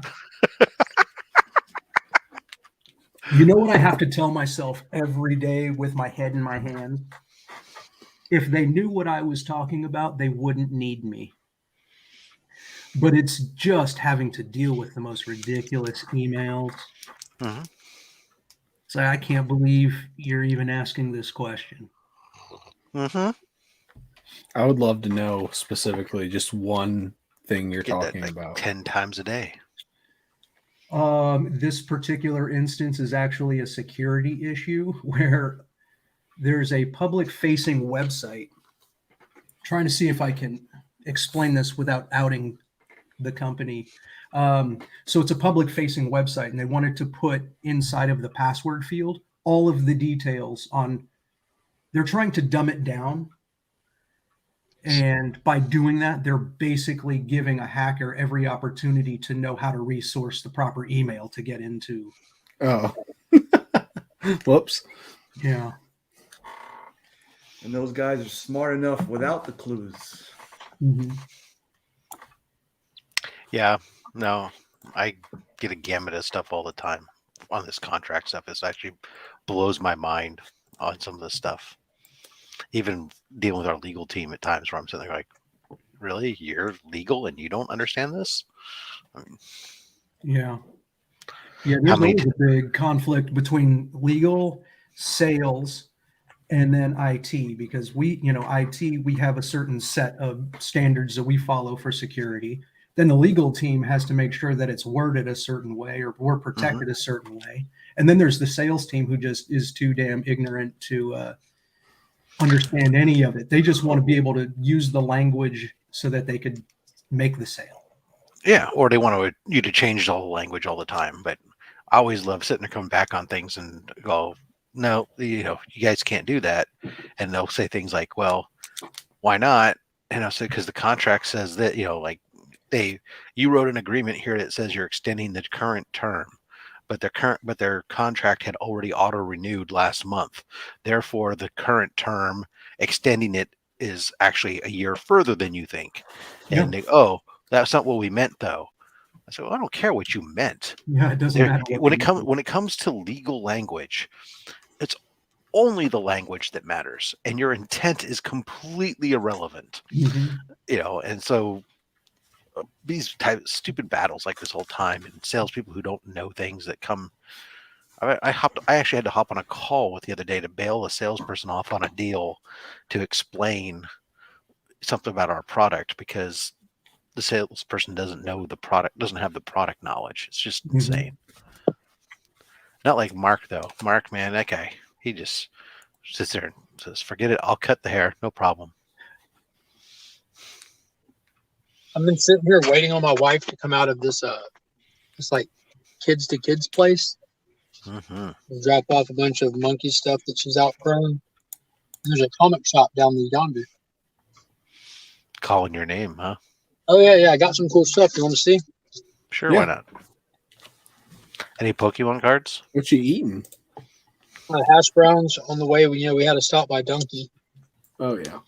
Hash browns? I would have thought you picked up donuts. No, I don't eat donuts. Why? They're deep fried. They can be deep fried in vegetable oil. You don't know. That's a different cover. Yeah, it's really cool. It's Green Lantern number 20, the first appearance of Boudica. He's one of the Alpha Lanterns. Very, very round bosom. Yeah. Grabbed another copy of Justice League 50, that first Jessica Cruz's Green Lantern.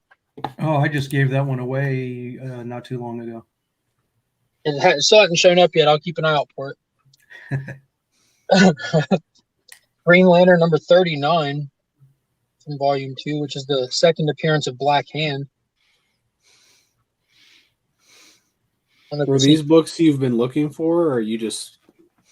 No, they were just at a great price, like just hanging out in back issues. And I just think the Green Lantern stuff's going to go up here soon. Green Lantern number 29, the first appearance of Black Hand. There he is right there. I don't really have very much that I'm actually looking for. Like, I just got a wide net of stuff I like, you know what I mean? in Green Lantern Corps, number 201, the first appearance of Kilowog. I always love the covers with that negative space and white background. Yeah. So I just kind of went on a Green Lantern kick, you know. Nice little haul, some cool covers.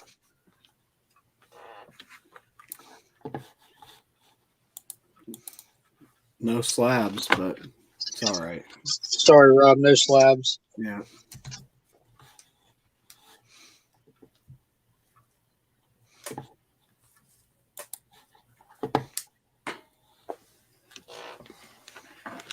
Biggie, did I send you? No, I didn't send you the link if you want to.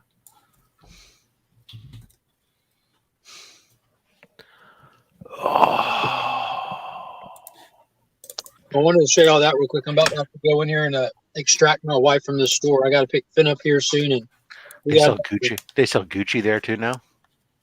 Here, that's why she's stuck in there. Well, they sell anything. It's like a kids to kids place, but it's attached to this place called Uptown Cheapskate, where you can bring your new name brand clothing in, kind of thing. So she could be shopping for herself. Yeah. Yeah. Well, she brought a bunch of kid stuff up here, and she was looking for some work pants.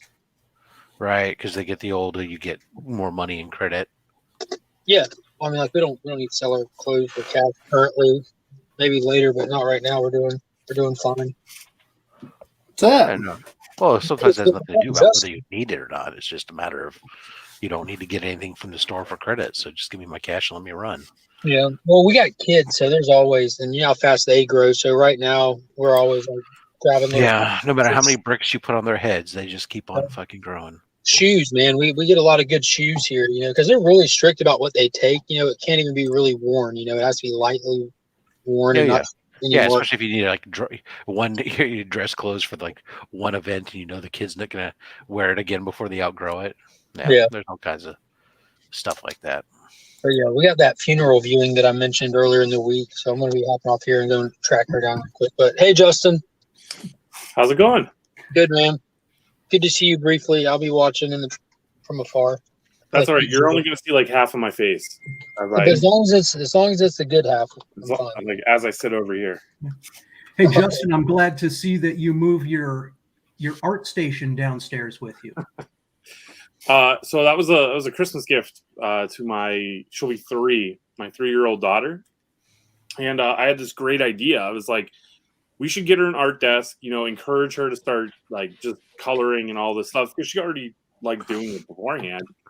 I'm like, we'll put it downstairs. That way she can play downstairs and I can work. It'll be great. What I didn't think about was that then became an open invitation for her to be downstairs, which is where all of my stuff is.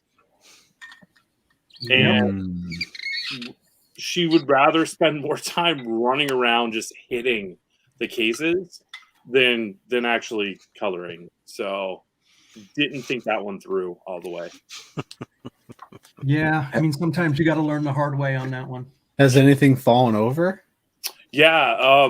So on the right hand side, off screen, is it's just all of my turtle stuff, and that's the one that she likes to bang on.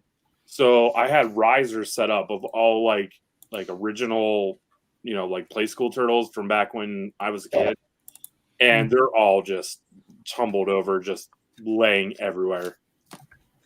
Yeah. So, at least they have shells to protect themselves. Lesson learned. If you glue them down, they can't fall over. I don't think my wife would like it if I glued three penny nails.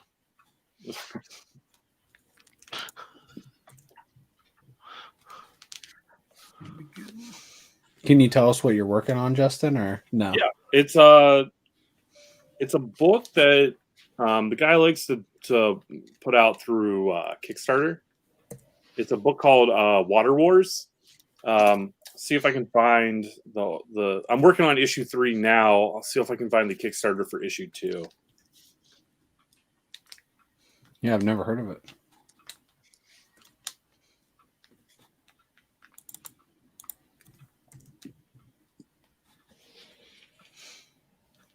Oh, apparently I need to fill out a survey. I'll do that later.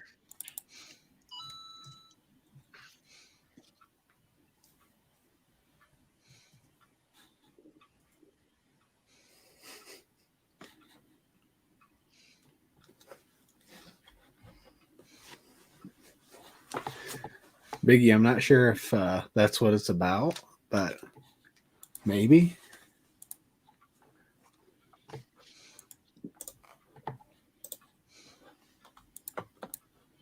Oh my god.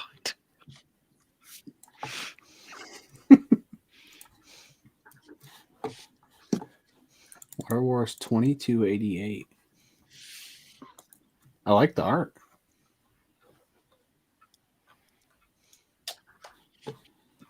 It looks really cool. Yeah, I didn't work on issue 2 because that was the time when I don't remember. I think my wife was in the hospital when it was being worked on. So I was just like, I got a lot going on right now. So yeah, so I'm not on issue 2, but I did 1 and 3.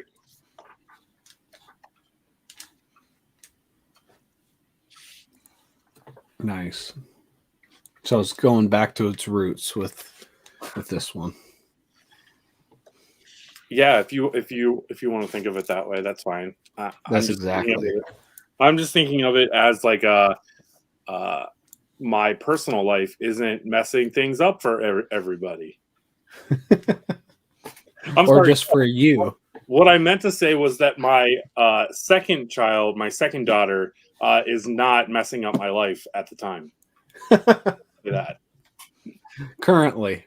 Yeah, currently. As of this moment right now at 12:17 p.m. on Friday. Give it 5 minutes. You never know.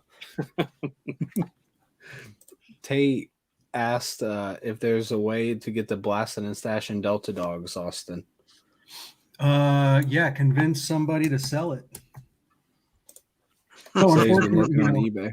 Unfortunately, no. Once it's sold out, it's sold out. And all of my loose copies are already gone. I don't even have one. And then I have a set number at CGC right now, signed for Signature Series. So those won't be back for a couple of years, I'm sure. Yeah. So we'll see. Yo. Hey. You think? Go ahead, Nick. No, I was just going to say I have a couple extra here. Tate, hit me up. Oh, there you go. Do you have more work scheduled like in the pipeline as far as that stuff goes? Kind of, sort of. I'm in talks with doing an intro Kickstarter book. Okay. But the conversation is still very young. Yeah. No, that's great. I know a letterer. I'm not saying that angling for a job. I knew that. I'm just. But hey, we know each other, you know. But since you brought it up, here's my business card. I'll just go ahead and drop my my website in the chat just in case.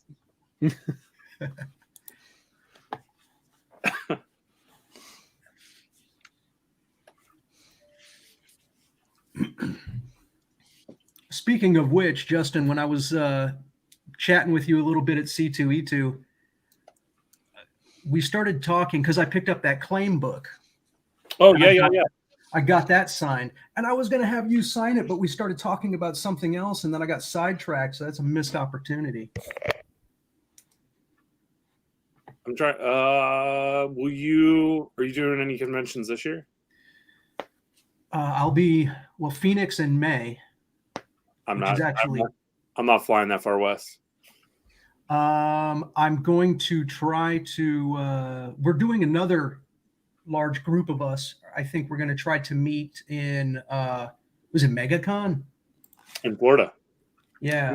We need to get that started, by the way. Yeah, we've kind of like softly talked about it. Mm-hmm. We'll see about Rona and everything. Corona doesn't exist in Florida.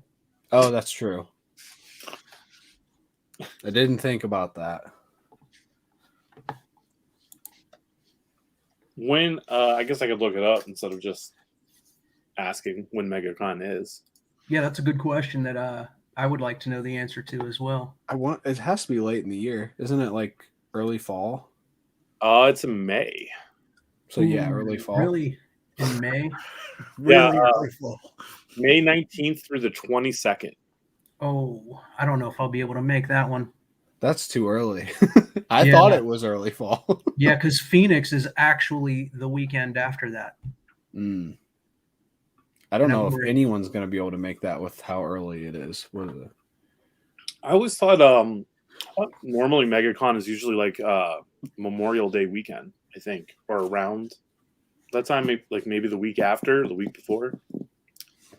Maybe that is the week before, and I'm just not looking at a calendar. Yeah, we'll have to figure something out. But I definitely plan on getting out to a con on the East Coast sometime. Yeah. On the back half of this year for sure. Yeah, that's what I think that was what everyone was thinking on the back half of this year. Yeah. I'm trying to get to I'm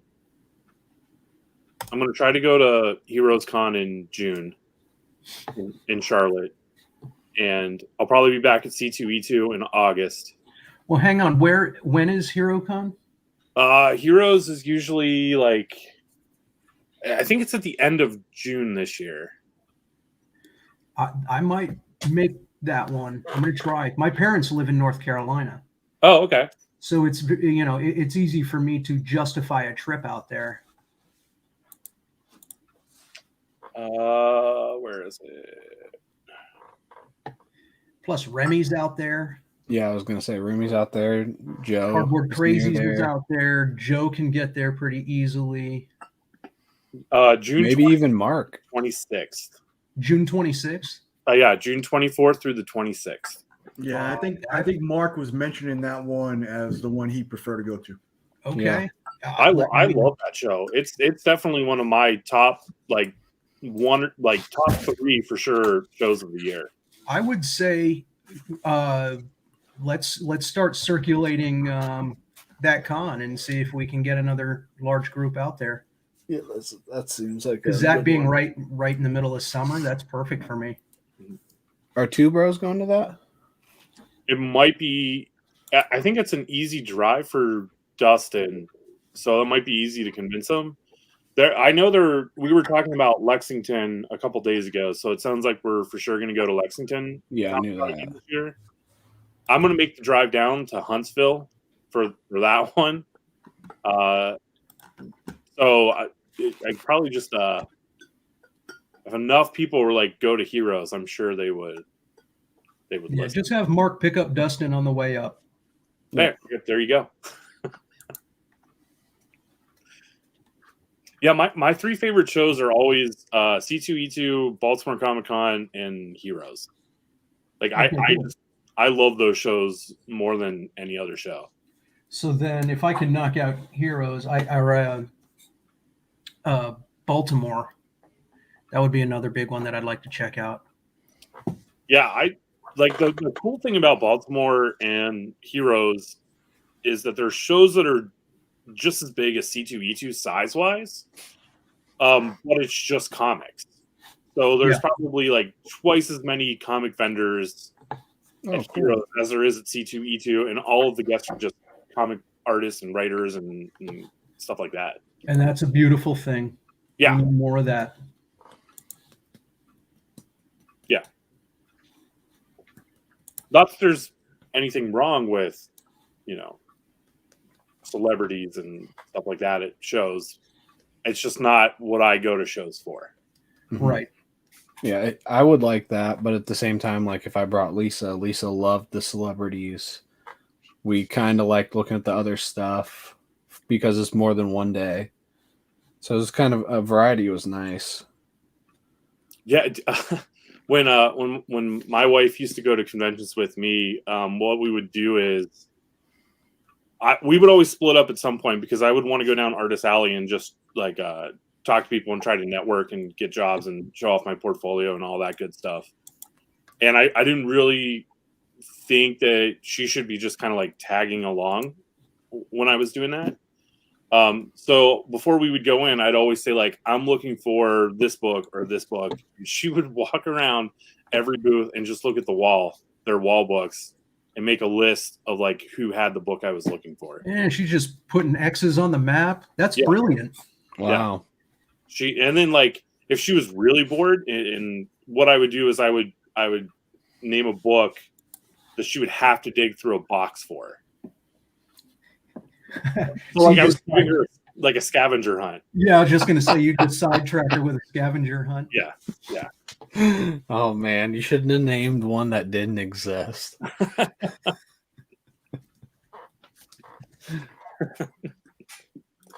Spawn's Voyage number 4. No, Spawn meets My Little Pony. That exists in my head. Oh my lord! I have a whole thing written in my head. It just doesn't exist physically yet. There you go. Cole needs a yarn man number 1.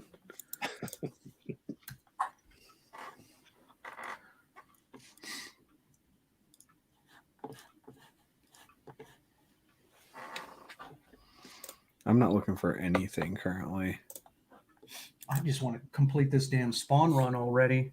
Dude, you've been talking about it for like 2 years now. Like I know, maybe longer. But the thing is, the books that I'm after are, not keys, which is a little bit more difficult to find, right? Because they're just one-off, low print run books. So I think I'm just going to go onto eBay, add a bunch to cart, and just call it done.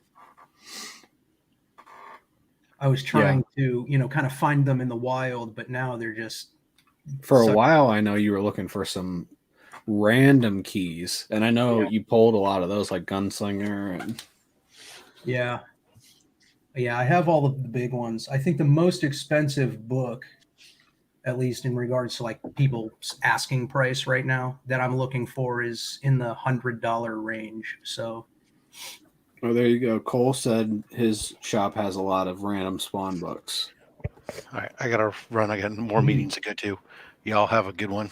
See you, Rob. Good time, man. Austin, I'll send you the link later today for tomorrow's show. Yeah, Sounds good, man. Send it to me. Look forward to having you. Yeah, looking forward to be there.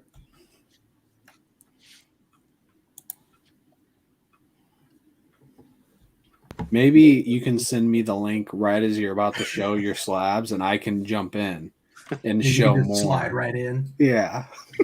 Concrete slabs only. Rob wouldn't speak to either of us ever again. No. What's up? What's going on, man? How you guys doing? Good. How you doing, man? We're just getting off work, heading home. Did we help you get through the day? Sure did. Sweet.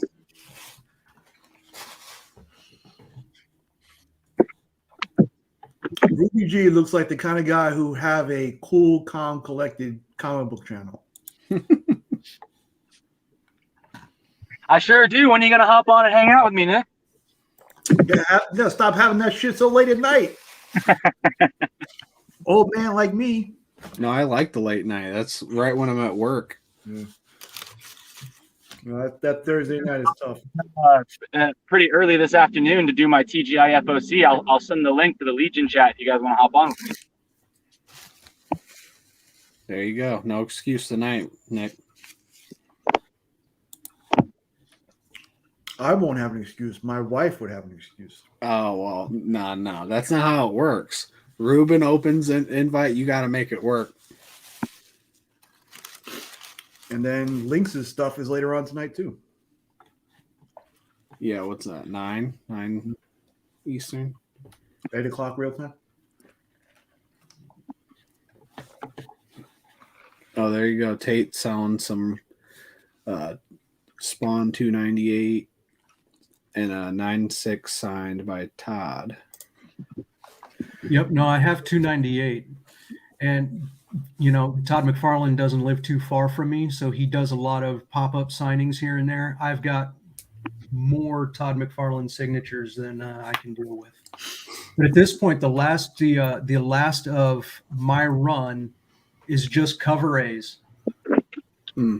Yeah, because if I count all my cover B's and variants and whatnot, I have a full run. Oh, really? Mm-hmm. Oh, Is there any ghosts that you're looking for that you can't seem to find? No, they're easy to find. Like I said, I could just jump on eBay right now and close out my entire run very easily, and not too expensively. But I kind of want to hunt them down and find them. But at this point, I'm ready to just call this run, complete and move on to my next thing. What about non-comic book stuff? Like posters, like the concert poster you have, stuff like that?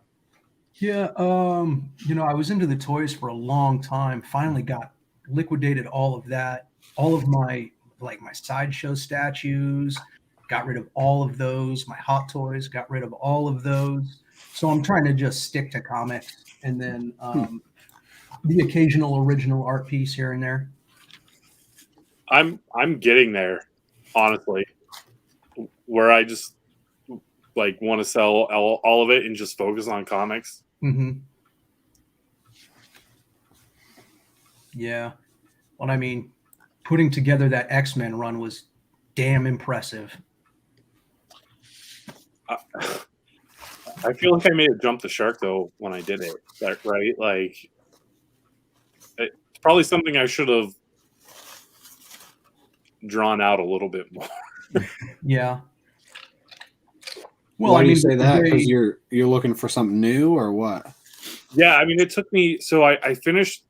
Well, when 2021 started, I only needed 19 more issues, and then I did it. I just got all of them by like May of last year. So then I spent the next 7 months trying to figure out what it is I wanted to collect, or what I was focusing on, or what direction I was going to go. And it sucked. It was horrible.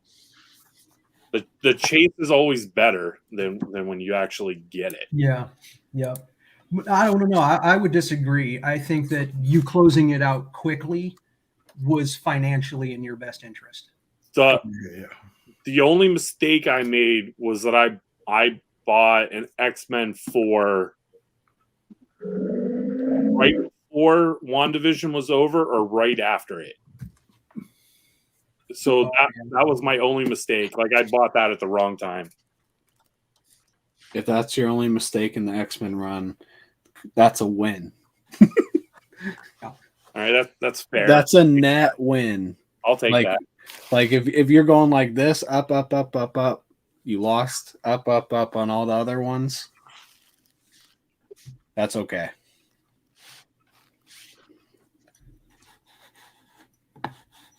The next one I'm looking for is a signed Todd McFarlane book, basically of any kind, any cool Spawn cover. Yeah. Name a book. A cool Spawn cover I'd be happy with, honestly. I might have 2 or 3 Spawn #1 signed. Yeah, that would be amazing. I'm also looking for a high grade Spawn #1, but not necessarily insanely high. So that'd be cool. I have a couple of 9/8s. Like, if you're serious, I have them. I am serious. And don't call me Shirley.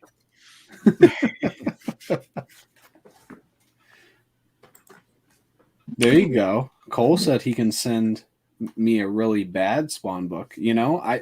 I haven't considered that, but now that I'm thinking about it, maybe that's the way to go, Cole. People don't really think about the bad books when you think about buying. Maybe I need to do that.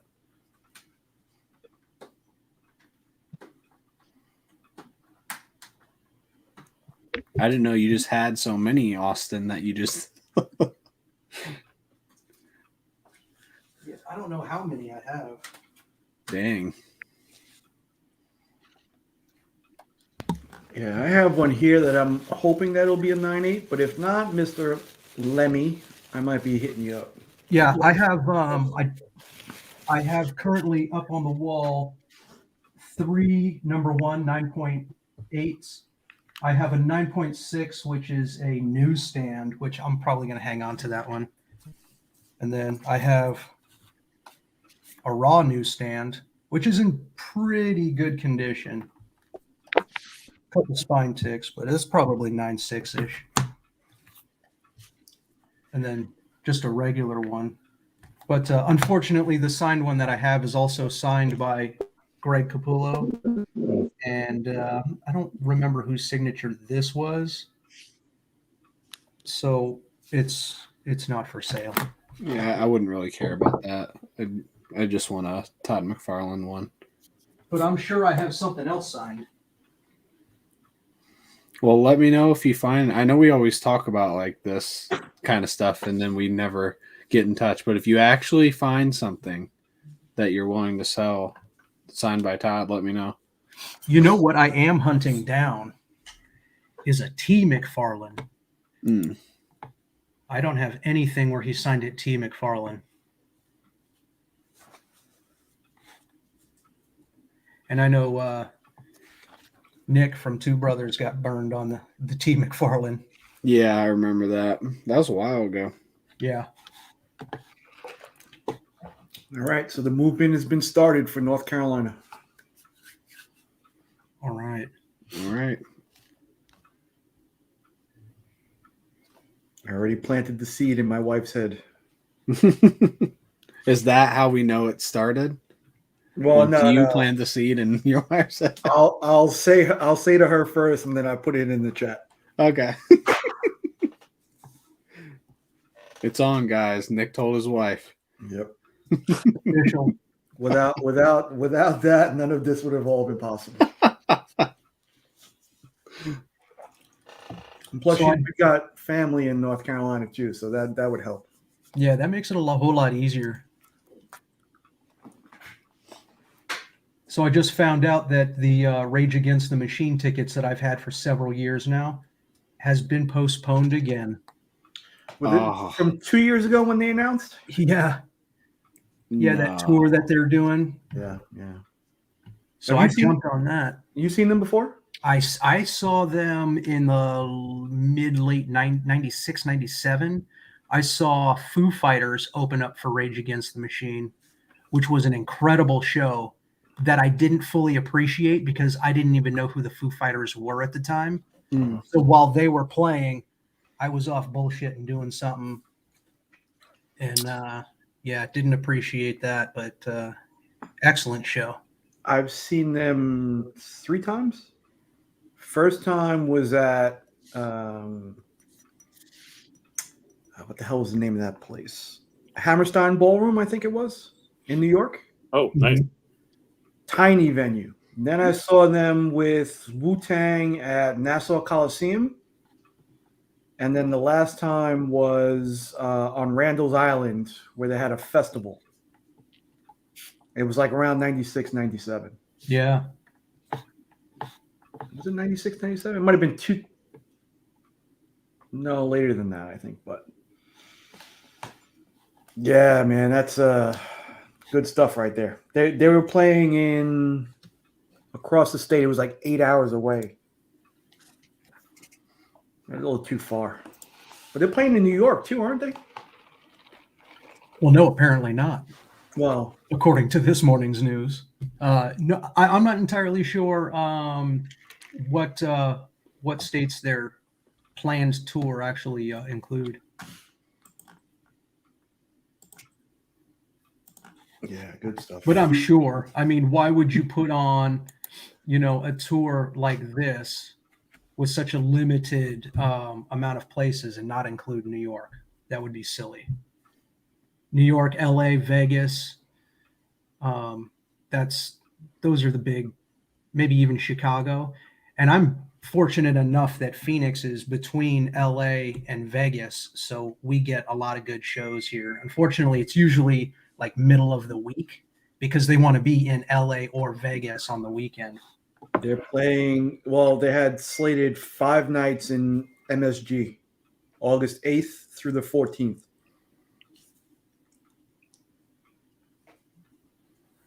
Yeah, and some of those shows are Run the Jewels are opening for them too. Yeah, that'd be cool. Yeah. El Paso, Texas, which is like 8 hours from me. So I think I could be in El Paso in about 8 to 10 hours. Yeah. Old man Nick is not down for that ride.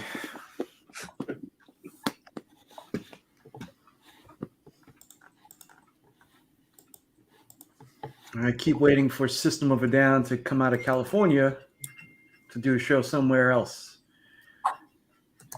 Where are they just trying to stick to? They just stay in California. It just seems that they do California shows. That's it. They're not officially back together, but they keep doing shows in California. And Tool is coming around again, I think next week. But tickets are like $200. Yeah, I've been meaning to go check out. He's got a couple vineyards here in Arizona that I've been meaning to check out.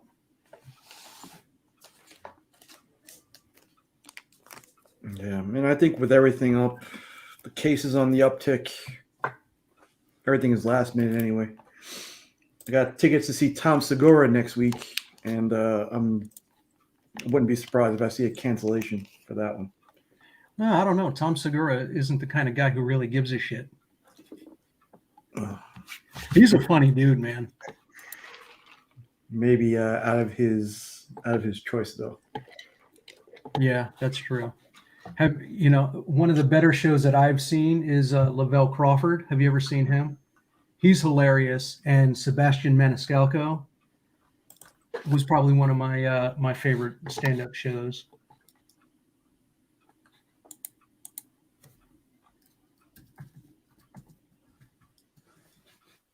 It shocked me to see what was his name in Breaking Bad? Lavelle. I don't remember his name, but he plays Saul Goodman's bodyguard and Bill Burr. Him and Bill Burr. Bill Burr, yeah. Which is another. I wouldn't mind seeing Bill Burr. He's hilarious. I like all of those cranky old man comedians.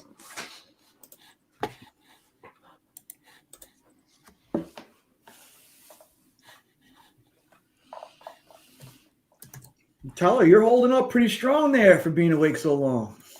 Yeah, I thought I was. My plan was to go till like 1, so that's still my plan. Got about 15 more minutes. Then I need to start winding down to go to sleep. So we gotta work again tonight. Yep.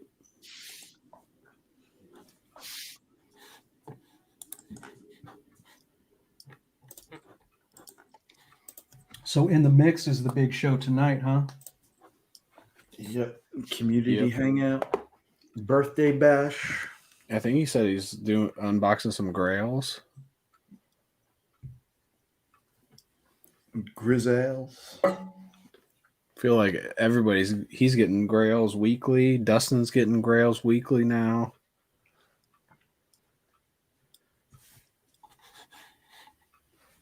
Just live through them while I'm not buying anything. Yeah, but then you'll just randomly buy like an ASM 5, no problem. Yeah, but I have to save up. Oh, Legion said he should be good for Heroes. Yes, sir. There we go. As long as Nick's wife and Legion say they're down, we're good. I might not hear it till last minute though. Depends on the state of the household, whether I'm in trouble or not. Yeah, if you all go to Heroes, I'll be better about hanging out with everyone instead of like showing up for an hour and then just disappearing and going to work. Yeah, that's what you said. You were like, "Oh yeah, what are you doing tonight?" Well, I'm working. And that's what I did. I went back to the Airbnb and worked. ASM 13. Yeah, I got the ASM 13 and ASM 5 at C2E2. But I don't have the 13 on me because it's getting graded. The 5 was already graded though.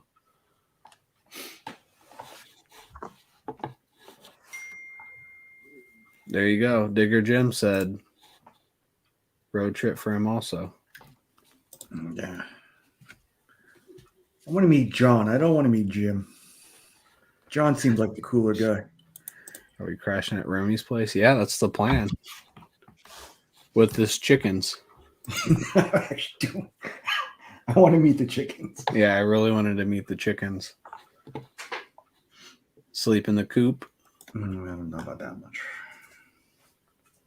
Wherever Nick's sleeping, I'm good with whatever that means. I'm really glad we had breakfast that final morning.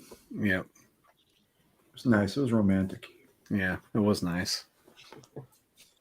Unforgettable, even.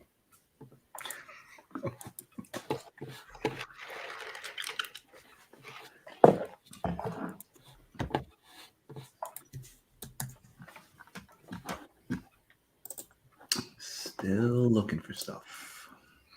I haven't really been looking for anything. I started looking for Todd books, and then Austin said he might have one. Do you think you have one signed that you're willing to sell? Not necessarily a number one, just anything. Oh, I can look at all of my signature stuff. Yeah, I was just focusing on a number one, but I know I have a couple of other issues. I've got random things signed too. Austin, we all know you have issues. Yeah, I got issues. I think that if you're gonna do one, honestly, I would say get your hands on a number one signed. I just want something of him that he's done that's cool signed, honestly. I would love a number one sign, but not super picky. Or, you know, what I would even recommend more is try to find one of his random ASM books. Mm-hmm. Yeah, that was another one. The ASM or Spawn was kind of where I was heading. Yeah, I mean, for your collection, I think an ASM signed by Todd would be... Yeah, but I don't have any Spawn, so I wouldn't mind a Spawn. Well, then if you're just going to have this one Spawn book, it should be a number one, in my opinion. Yeah, that sounds great, but if I could save some money somewhere, believe it, you're not really coming out of your pockets too much, honestly, for that. A Spawn one signed? Mm-hmm. Like, do you want it graded? Yeah. Let's see. I mean, if it's not graded and I can get it for a decent deal, it'd be cool too, I guess. Then I would get it graded. Is the ASM 5 your lowest ASM? Yeah. Definitely. That's almost as low as I'll ever get, honestly. So there's a low grade one. If you don't care about the grade, you're just after the book and the signature. Mm-hmm. Current bid is at $15. Oh, it's raw? Yeah. Yeah, I see that. I also, it's T. McFarlane. That's probably my only thing I don't want. I would like a Todd McFarlane one. I think it takes away from like his signature.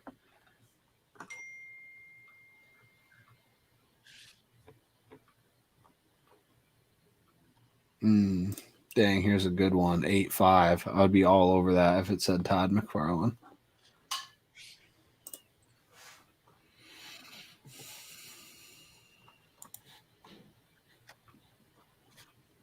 Well, I might have to outbid you on the one you find. No, I want a Todd McFarlane. You want a T. McFarlane, right? Yeah, but I'm willing to get another signed book just to keep it out of your hand. And then, I haven't found any that I like, or not that I like, but when you do, send me the link. I'm looking for the ultra rare T-Bone McFarlane. What's that? You don't know about that. See, that's the ultra rare. There's only like 2 in existence. T-Bone McFarlane. Does that mean something? He was drinking one night, and people at the bar started calling him T-Bone. He liked it. He was signing books like that. I don't have any T-Bones. That can't be real.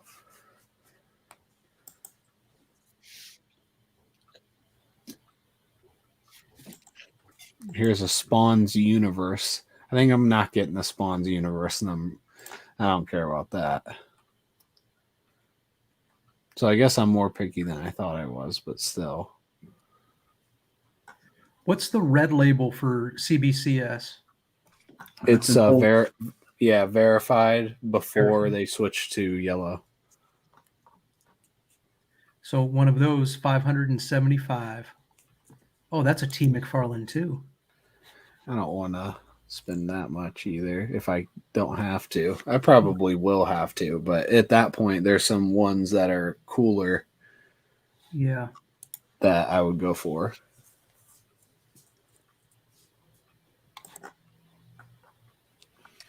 All right, I'm gonna run to my comic shop because I haven't been there yet this week. So I'll see you guys later. Yeah, that's all right, see you, man. Important work. What's that? I said that's important work. You got to get to that LCS. Yeah, I'm probably not going to read anything I pick up, but I'm still going to go and pick stuff up. I'll see you guys later. See you, man. Kind of in that boat too. I'm not enjoying reading what I'm getting. Really? Yeah, for the most part. Yeah, sometimes you hit those walls, I guess. I know I have, but usually it just takes one random week and I'm happy again.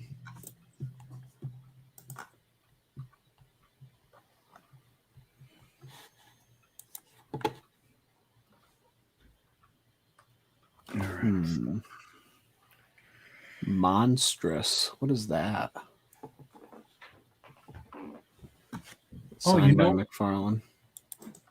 I got a great one for you. And it's even a best offer. So you might be able to I mean, even at what they're asking, it's not a bad price. I'll put the link in the private chat for you. I have a feeling this is going to be a troll. No. Can't wait to see. Oh, yeah, that's not a bad one. And that's the record-breaking 301, too. So oh, yeah, that's cool. Significance. Yeah, that's pretty cool. I mean, you're after the signature? Yeah, I am, definitely. That's the feature on the entire book, man. Yeah, that I would be happy with that if it's at least cheaper. Yeah. And you can make an offer too. I'm sure you can come to an agreement with this guy, but I'm telling you, even at what is that, $350? Uh-huh. That's not bad. It's free shipping. Yeah, I refuse to pay for shipping, so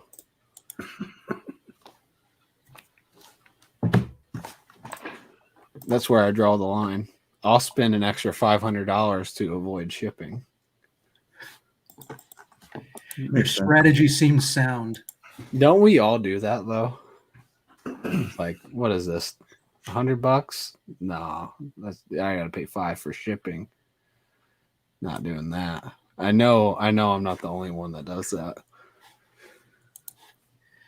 I definitely work the shipping cost into. Yeah, that's probably the best one I've seen for what I'm looking for.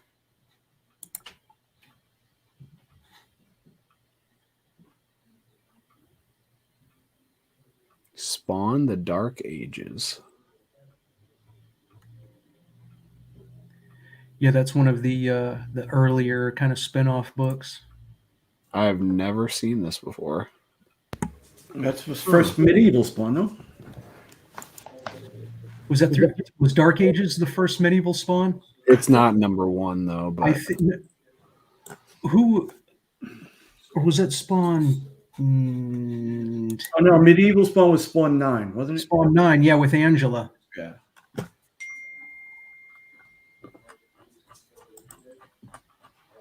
Oh, I found the book. I think I'm gonna have to grab this one. What'd you find?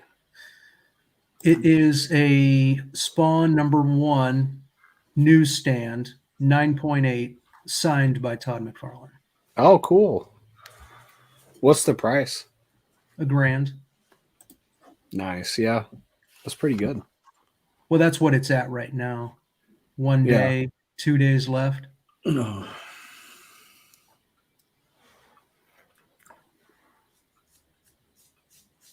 See, I'm after something too, but being who I'm on the stream with, I don't want to share where I'm going. You mean one of us or someone in the chat? One of yous. There's only one other book I'm looking for right now, and so I doubt it's that one. And it's also another signed book, so He's looking to grab another one of those Invincibles. no. I'm going to be getting my Caliber Presents signed and remarked by James O'Barr next month. Oh, nice. Now I want to know what the one you're looking for is, just out of curiosity. It's not a Crow book. Oh, by the way, do you have Austin? Do you have that Todd McFarlane Crow cover? I do not. What? It's another Crow book Tyler put on my radar. Those are pretty pricey as well. How much is pricey?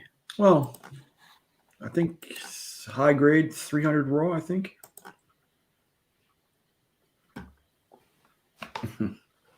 Oh, here's a Spawn Marat Michaels. Do you poo? That's the one I need to get. I just don't get those poo books. I knew you'd like that.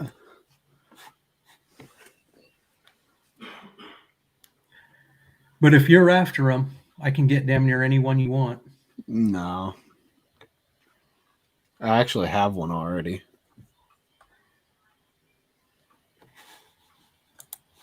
What issue did Todd McFarlane do the Crow?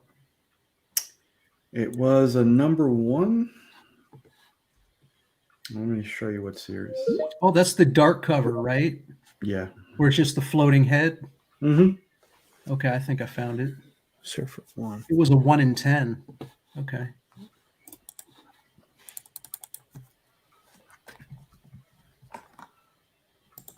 I feel bad for the chat. If you guys are enjoying this, here we are looking at books. Yeah, all right. I'd probably be enjoying it though, so whatever. Yeah, I can't get it to focus. The hunt is done.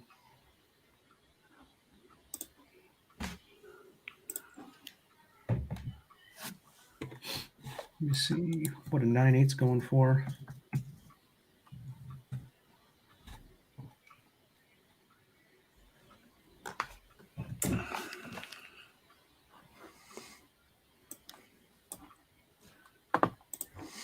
All right, I think I'm going to end the stream.